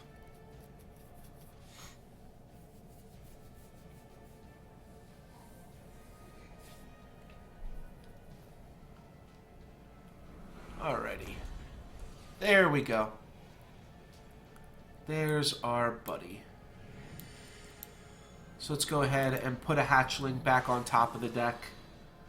That'll let us next turn just run 3 hatchlings out.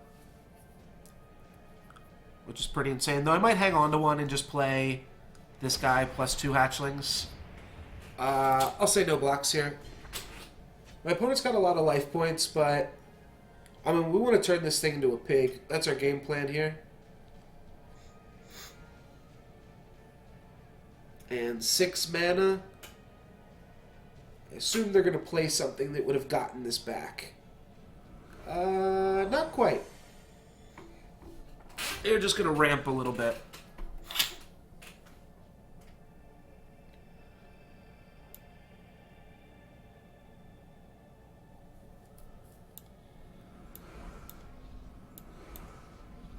I'm going to smash.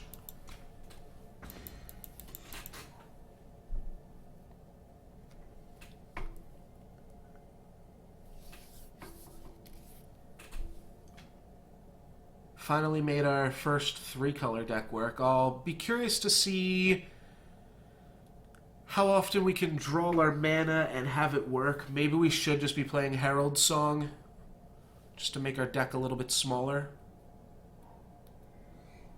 as well.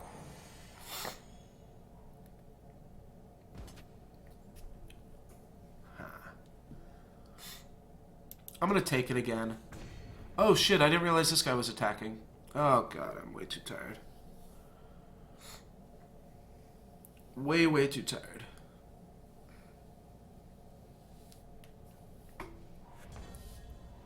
Alright, they decided to just hold on to their dude over there.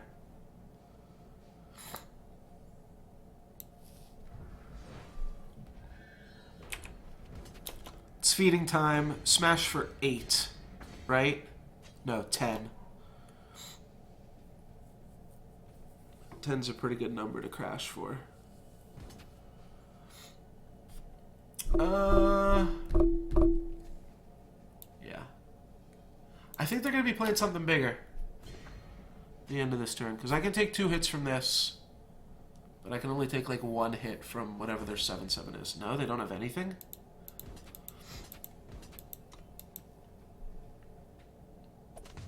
Here he comes. They're going to eat this. They're going to take 7. So now I can Blind Storyteller, chump block this.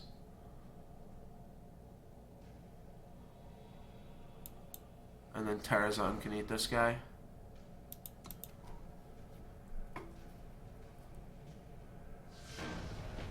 Wow. Couldn't face the might of a Terrazon.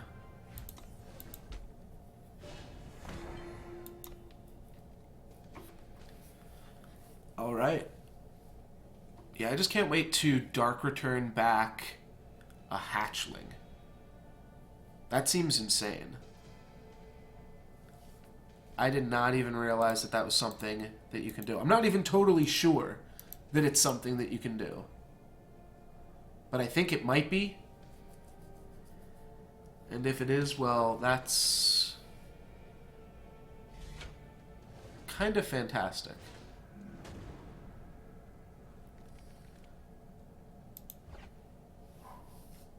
So I don't have my main source of mana. I've got 8 of those in the deck.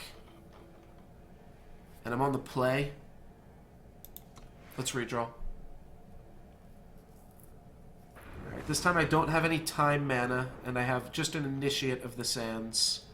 If I draw that time mana... I guess I can't because I'm on the play. I was going to say I could play turn 2 Sky Snapper.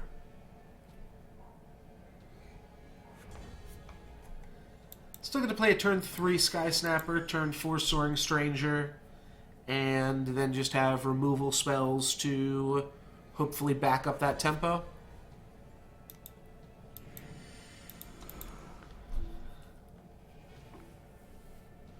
Twinning Ritual for if I decide to draw a hatchling much later on here.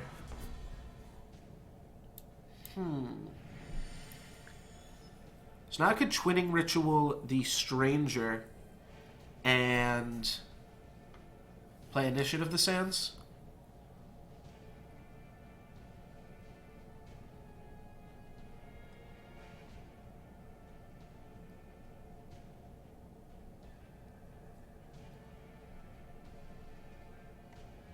Oh, and this is the rules reason. So at the start of your turn, your power fills to maximum. So this says at the start of your turn, your power fills to maximum plus 1.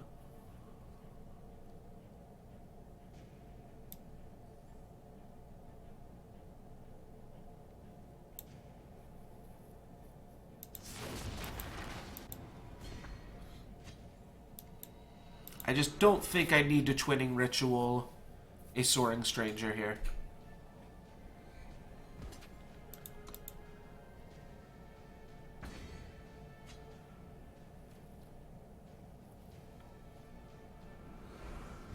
That doesn't do anything, of course.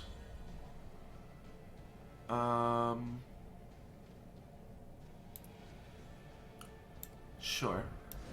This is fine mana efficiency.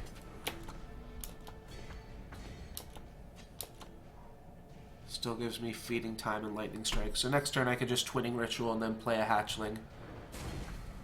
Sorry. I don't have any of those. They're going to temper my flyer, obviously. And I'll say no blocks. This does, unfortunately, let them attack with this twice. Just going to target this. It means that a time power is like a really live draw. 6 of them in the deck. So 5 more. It's what? 1 in 6 odds to draw one.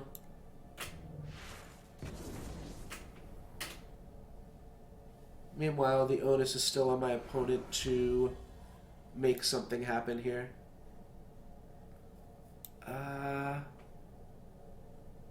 So I can hit them for 3 and then 4 plus 4. I don't have to care about this Entomb because I'm going to turn it into a pig.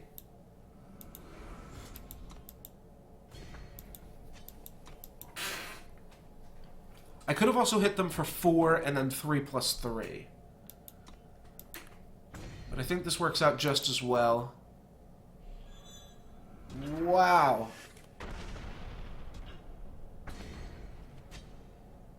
Holy moly.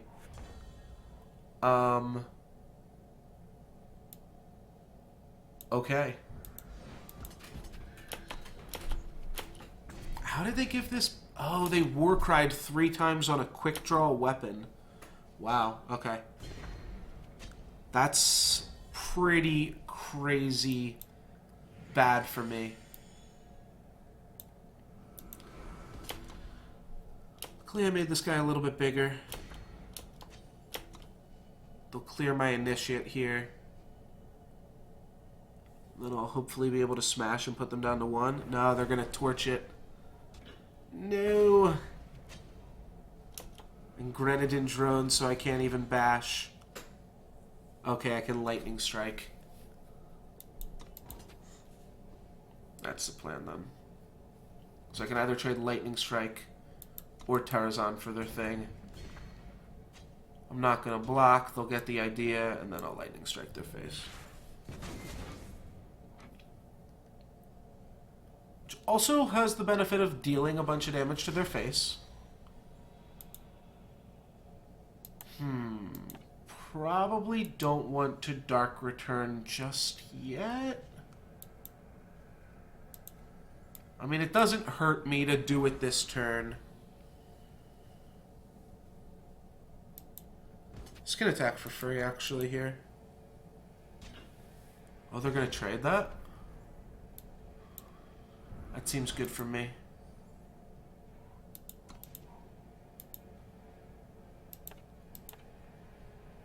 Pretty sure that was my best. Maybe I could have got a flyer.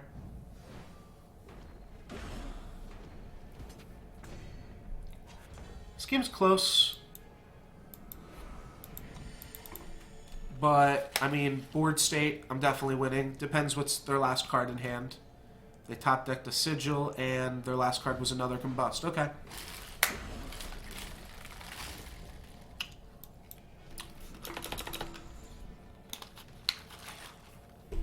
Let's go Twilight Raptor. Let's go Twilight Raptor. Let's go Twilight Raptor.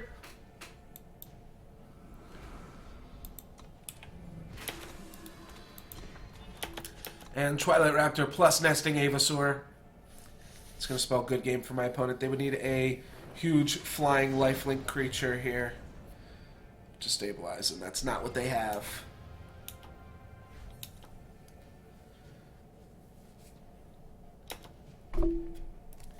If we can 7-0 this draft, we might be able to break Crystal. I'm not sure. It would only be 5 more wins. We might need a little bit more than that. Alright, well, perfect mana. We're going to keep this. We got early game. We got late game. Just need to draw some mid game. Some hatchlings and Avasaurs. Some stuff of that ilk. Turn 2 hatchling, turn 3 Avasaur. Be a pretty sweet curve here.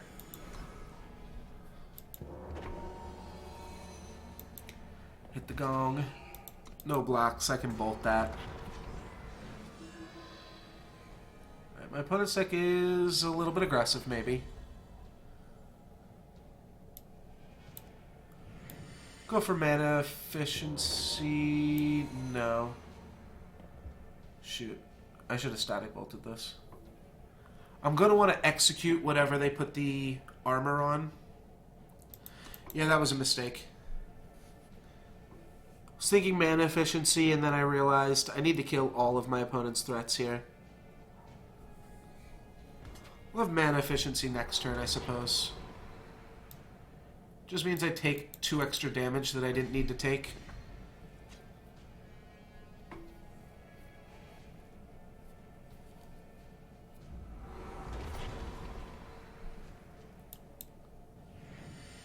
Huh.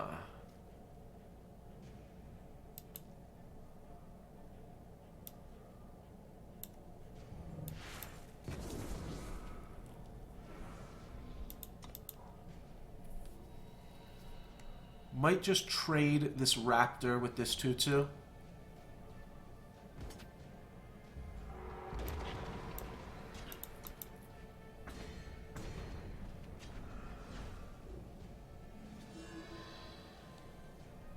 They gave him Obsidian Armor. Sweet. That's what I was hoping for. I was hoping they would play out their Obsidian Armor now so that I could just execute, not really worry about what else was going on here. And yeah, then I'm going to Dark Return. Next turn I can just play both of my birds. Oh, I could even Twinning Ritual this Raptor and then play a 3/3 and a 4/4 bird.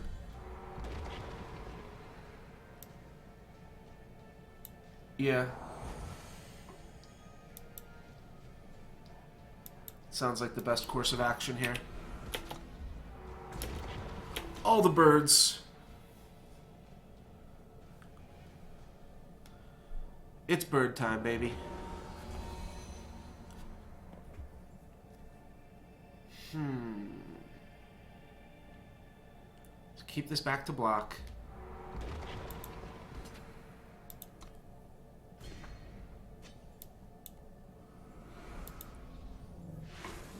Seems fine. It lets me play it. Yeah, I'm going to keep this guy back to block.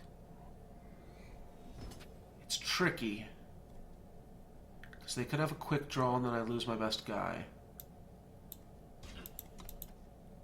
Alright. Sacrifice I'm willing to make. This is a 5/5. Entomb. It's bigger and costs more.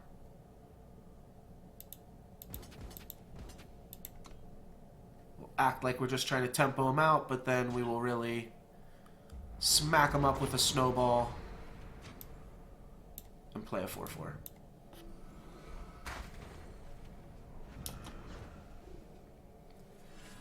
So now they've got a 9-mana 8/8. Pretty sure we're going to kill them before that happens. Though, if they hit Runner, Runner, Sigil, Sigil, it's going to be close, actually. Yeah, that guy's going to get into play. Actually.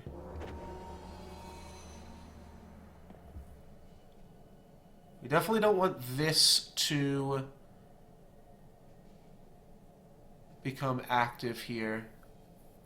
So what happens if I swing for 10, put them down to 5?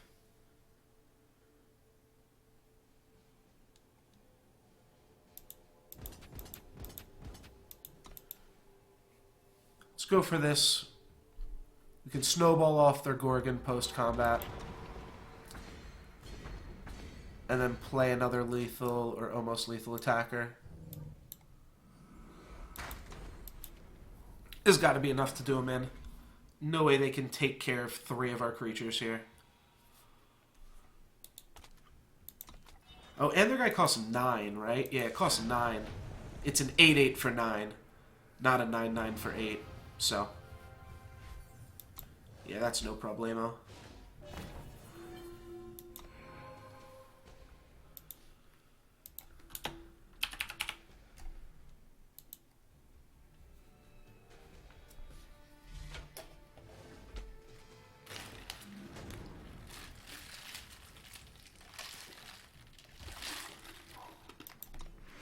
Alright.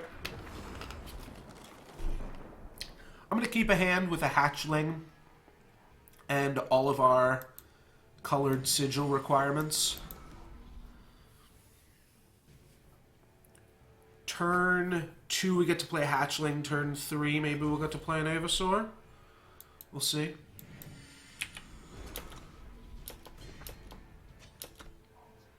If not, I will just be running that hatchling out there anyways.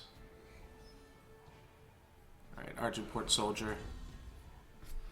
Ooh, well now I am very pressured into trading this hatchling off, if at all possible. And we'll get to find out if Echo does indeed work with Dark Return. I think it does. I really think it does here, but we'll have to find out. Alright, we've got a Lightning Strike for that. No problem.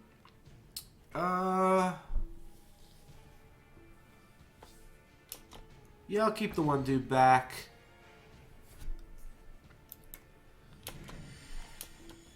Right now I'm trading 2 points of damage for 0 points. If I start attacking with both, then I'm trading 4 points of damage for 3. Alright, they're going to give that hatchling minus attack, which means that's not the one that I want to Dark Return anymore.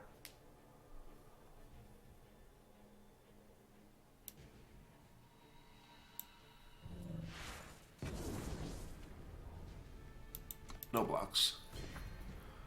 Definitely want a Dark Return, one that's going to be real. I could just save Dark Return and hold out a little while longer, but yeah, it's like 1 in 7 to draw a Time Sigil within the next 7 turns. I'll get it. So Sword Pot will come out eventually. I don't know. The double time mana requirements might be a little bit greedy in this deck.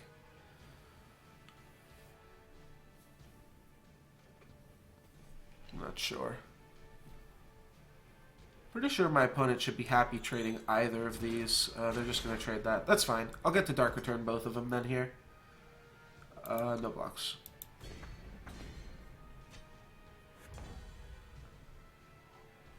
Okay. Smash for 1. That's free. Dark Return. Moment of truth, baby. Yeah! Nice. Alright. I'm the captain now. Now my opponent, they're going to swing with the 3-2. They probably shouldn't swing with the 2-2. Because I think I'm the aggressor now here.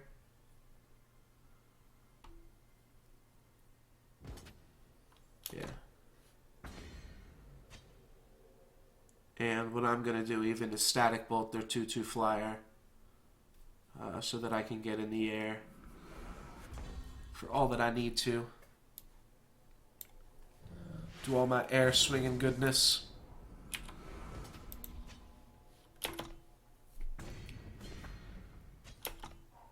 Got him on a 2-turn clock here. Potentially less than 2-turn clock. Could trade off my Raptor for their 3-2.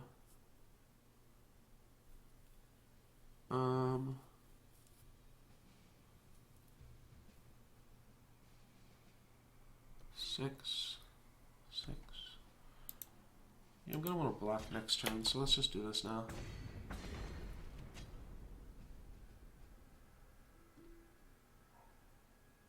Alright, Lifesteal, Aegis. That's fine. I think that time sigil actually just means we won the game. Oh, I could have swung with this guy too.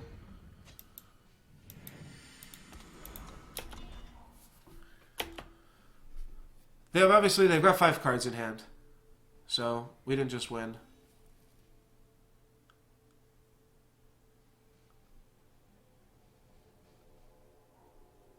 And don't even have lethal next turn.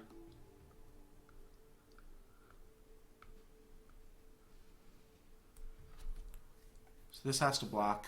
Let's just do this.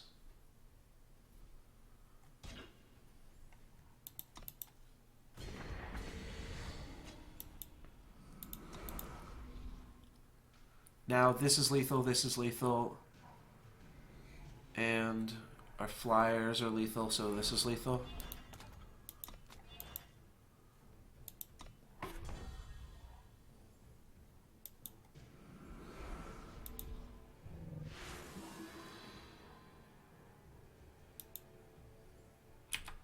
Right? They block this, take 4.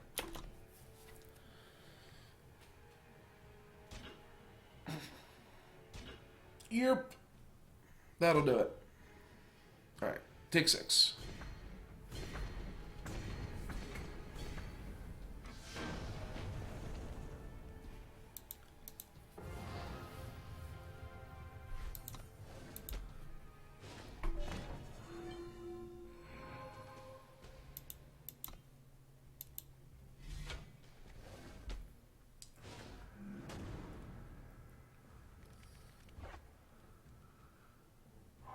That's a redraw if I've ever seen one.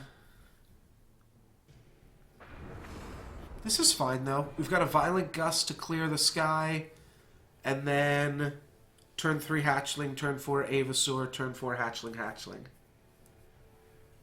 Plus Violent Gust. Initiate would be a great draw here. Gives us a turn 1 play and speeds up our clock by a whole turn. Let's go, baby. I think I'm 4-0 with this deck now. Ask and you shall receive. And we even have a flyer to gust away.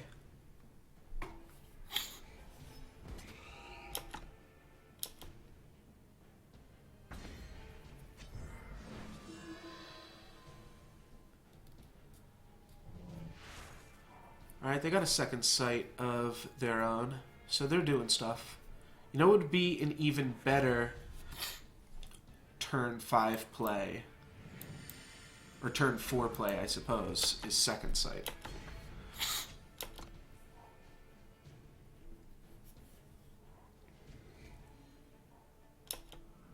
Alright, Spider. That doesn't really matter.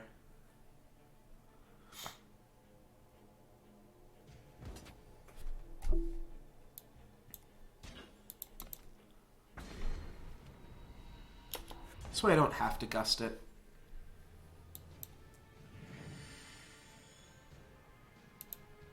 We'll see if they want to trade. I've got enough mana here.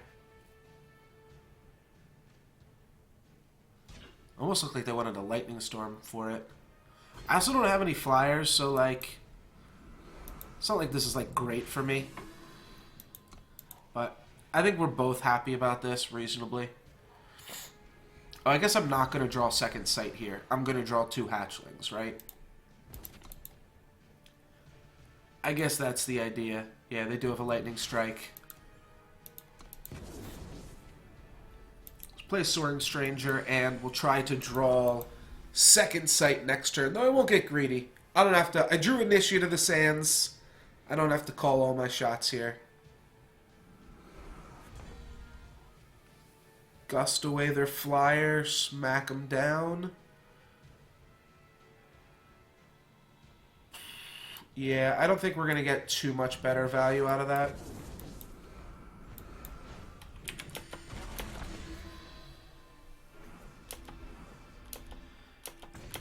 Looks like they're beating us by a decent amount here, but we've got the board. They probably just have sigils in their hand. Oh no. That's a good card.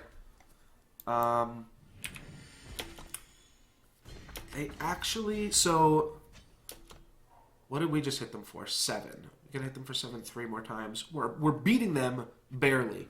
That Dark Wisp actually means that they're now racing us. It changed their clock by a whole turn. Let's see if we can draw a blocker for the Dark Wisp. Ah, man. I think I need to block the Dark Wisp with my Soaring Stranger. That's dumb. Need to find a kill spell for this or a blocker so that I can chump block it. Maybe I just needed to attack them and hope to get there. Writing on the wall. So now I need to chump block this.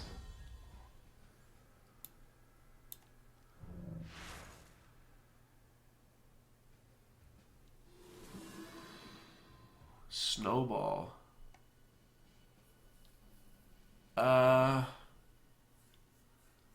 Doesn't change much.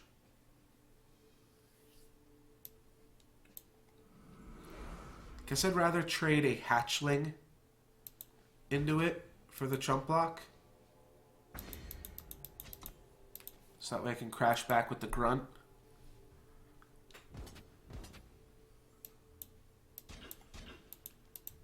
I can't just take 6 from it, so I'm going to have to block it eventually. I have a rapid shot. That's funny.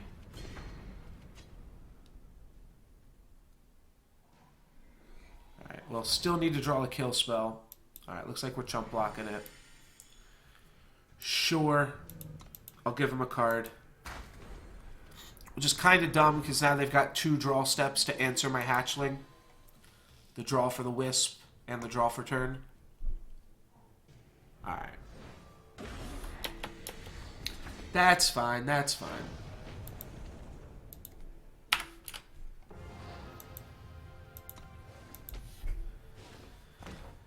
Puts us down to 4-1, but we're right on that threshold now where some wins get to start giving us back some sweet, sweet coinage. And what does this hand look like? Well, got the mana to play a Twilight Raptor. We can clear the way.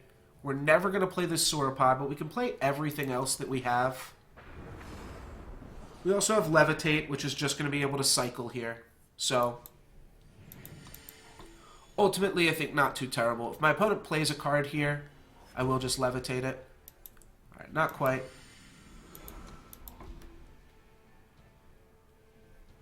Oh, we do have Levitate Violent Gust. Maybe we will hang on to that then.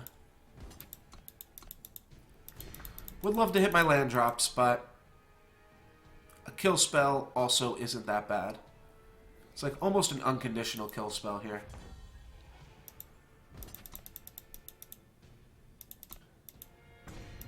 Alright, well if we draw some time mana, I'd love to go runner, time mana next 2 turns. That will let me put a 3-mana Sauropod on top of my deck. Alright, no blocks. No nothing. It's not quite, but I can Levitate and Violent Gust it. Feel almost like maybe I should just do that. Yeah, let's do it.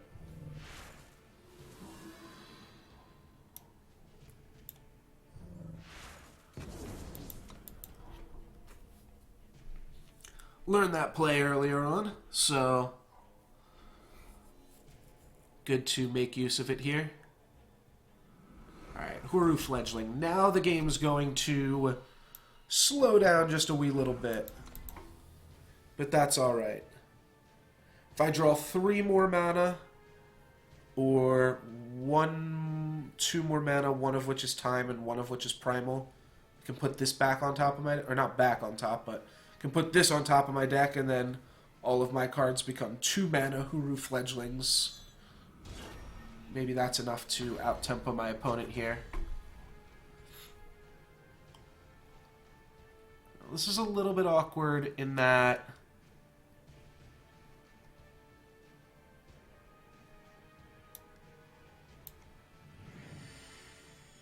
don't really want to run out this Aevasaur.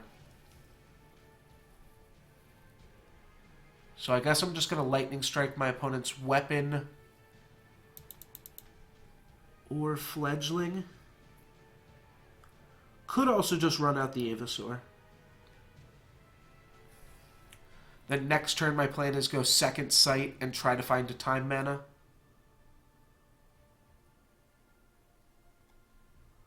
Does seem really good.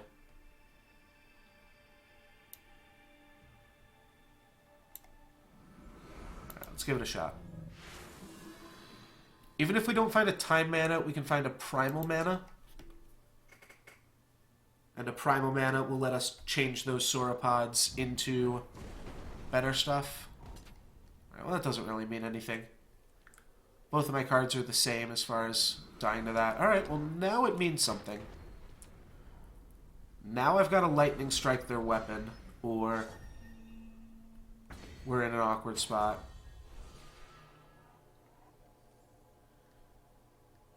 What else could I do? I could Second Sight the Aevasaur. I could Second Sight the Keeper. Or not Second Sight, Dark Return. Let's go Second Sight, hope to get there. We've got a Primal Sigil.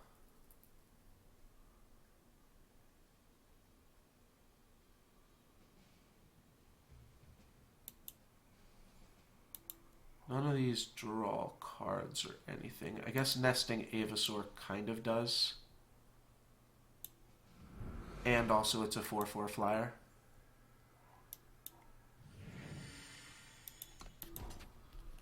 Alright. We've got a plan here.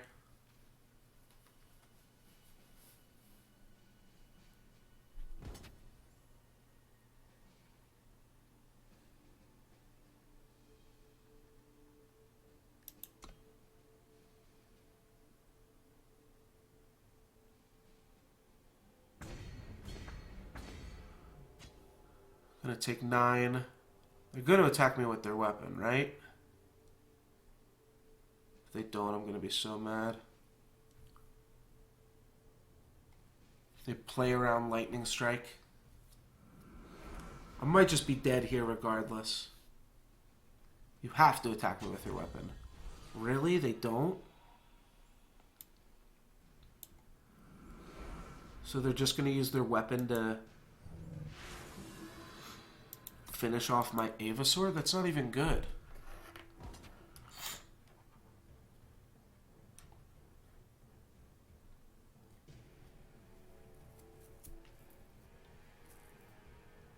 Like they threw away their chance at lethal here with that.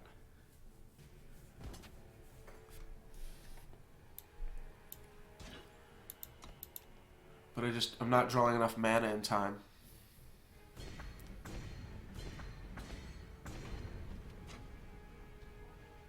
Torch me. Sure. Well played.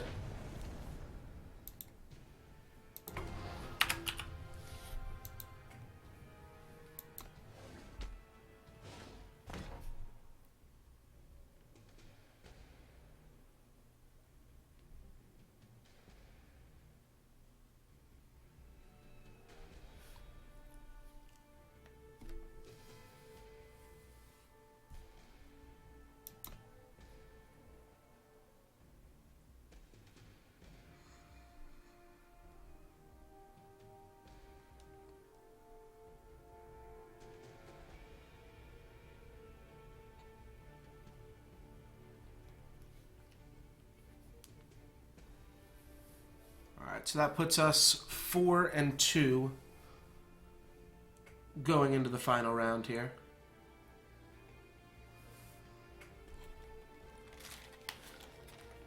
Or not going into the final round. Hopefully not the final round. Hopefully there are still 3 more rounds to go.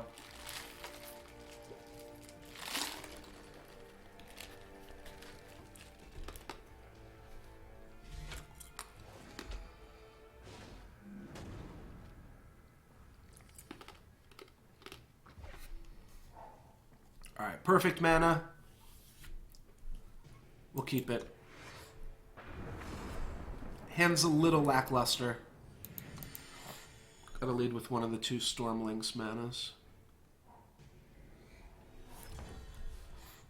Alright, Terrazon.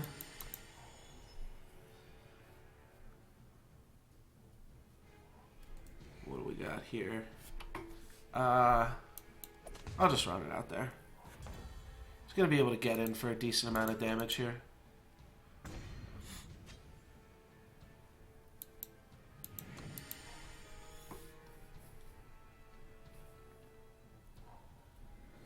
Pretty much just want to draw a hatchling, like always.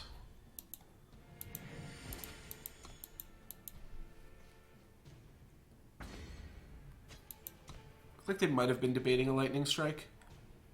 Nope, just Wisdom of the Elders. That makes sense too.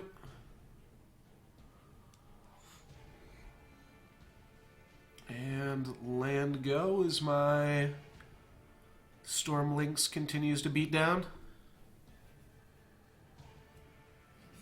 Looks like it. Oh, they can double block here. And then I can kill their guy. I think that's probably going to happen here.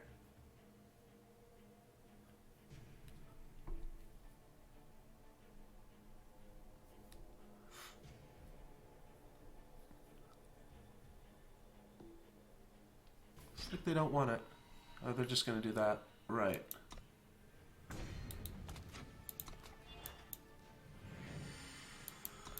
Let them just think it was a mistake.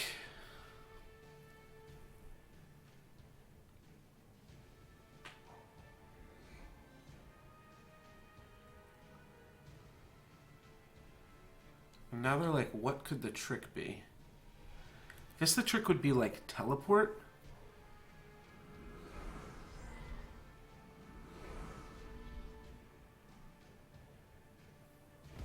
Kind of don't want this guy to stick around.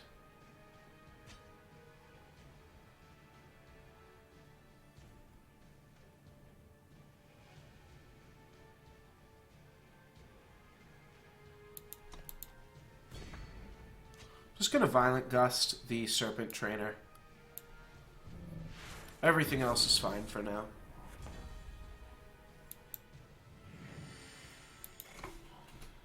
We'll hang on to Twinning Ritual for a little bit longer here. We're not really in any rush this game.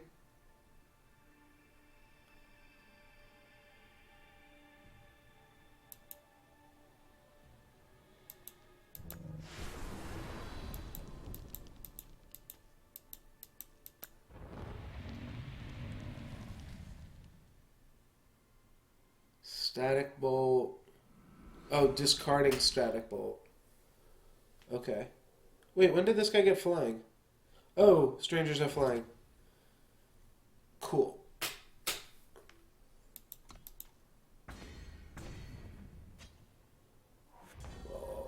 Oh, Levitate's also a pretty good one, too.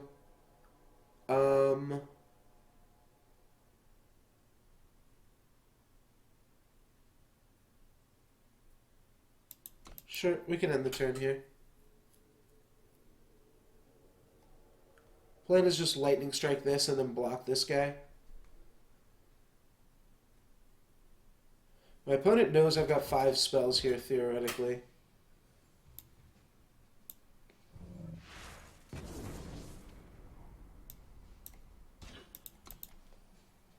That's pretty good value. We can potentially use the Levitate later on. No! Appreciate that.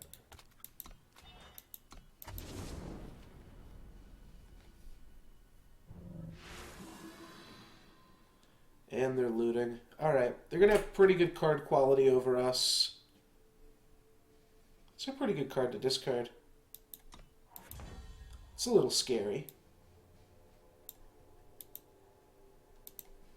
When your opponent... Oh, why did I play that? Whoops. All that did was gain me a life. Because they're just going to shoot that right down. Unless it's a sick bluff.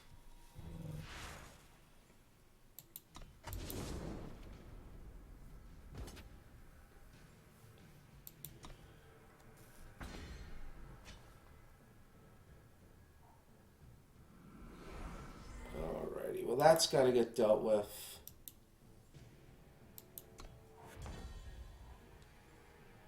So let's Dark Return my Storm Links.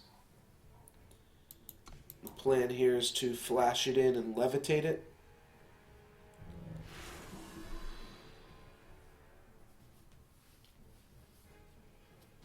Oh, we can execute either of their activate creatures.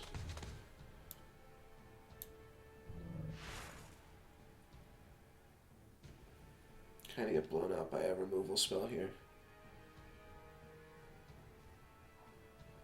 Will I not draw a card either? No, I do still draw a card. Alright. That makes sense. And will they hit me for one? They do. Right, so I want to execute something.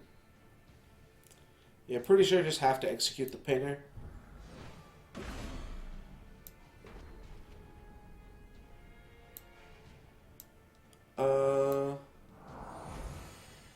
And I guess I copy Avasaur.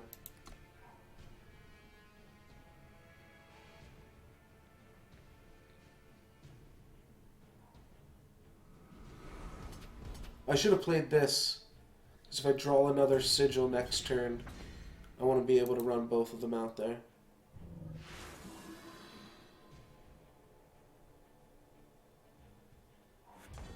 Alright. Still should do it this turn for next turn.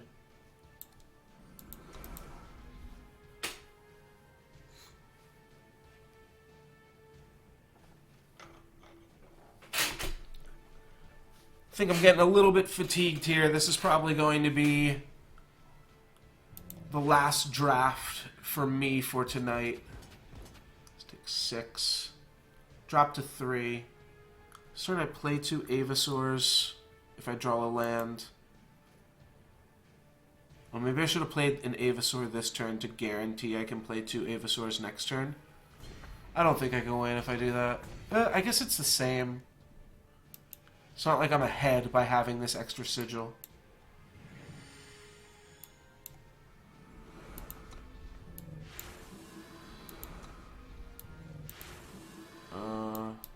Smack.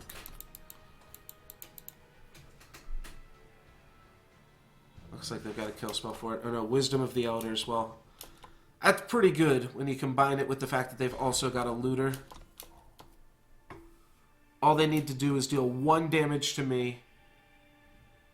And they've got the game. Static Bolt. That'll deal 3 damage to me. Thanks for the game, friend. Alright, that'll kill me. That makes me dead at 4-3 here. Not a great record, but it was super fun getting to do some Eternal drafting today. This is something I've wanted to do for a little bit here. Just do a bunch of Eternal drafts and try to see how far we can get just ranking up and stuff. So I hope you guys enjoyed it. If you are watching on YouTube, you can catch me live at twitch.tv/NoLuxGiven. And if you are watching on Twitch, you can find my YouTube channel in the panels, panels below the stream. Sorry. Long stream, getting tired. That's pretty much it. Oh yeah, on the YouTube page you can find VODs of the full streams as well as highlights. And make sure to follow along to my YouTube and Twitch and potentially Twitter page if you use that, just to be notified and know exactly what I'm doing and when I'm going live. Meant to do some Gwent stuff at some point this week. Kept putting it off. I will try to get around to that next week. But, yeah, for now, that's it. Thank you guys very much for watching. Have a good one. Peace.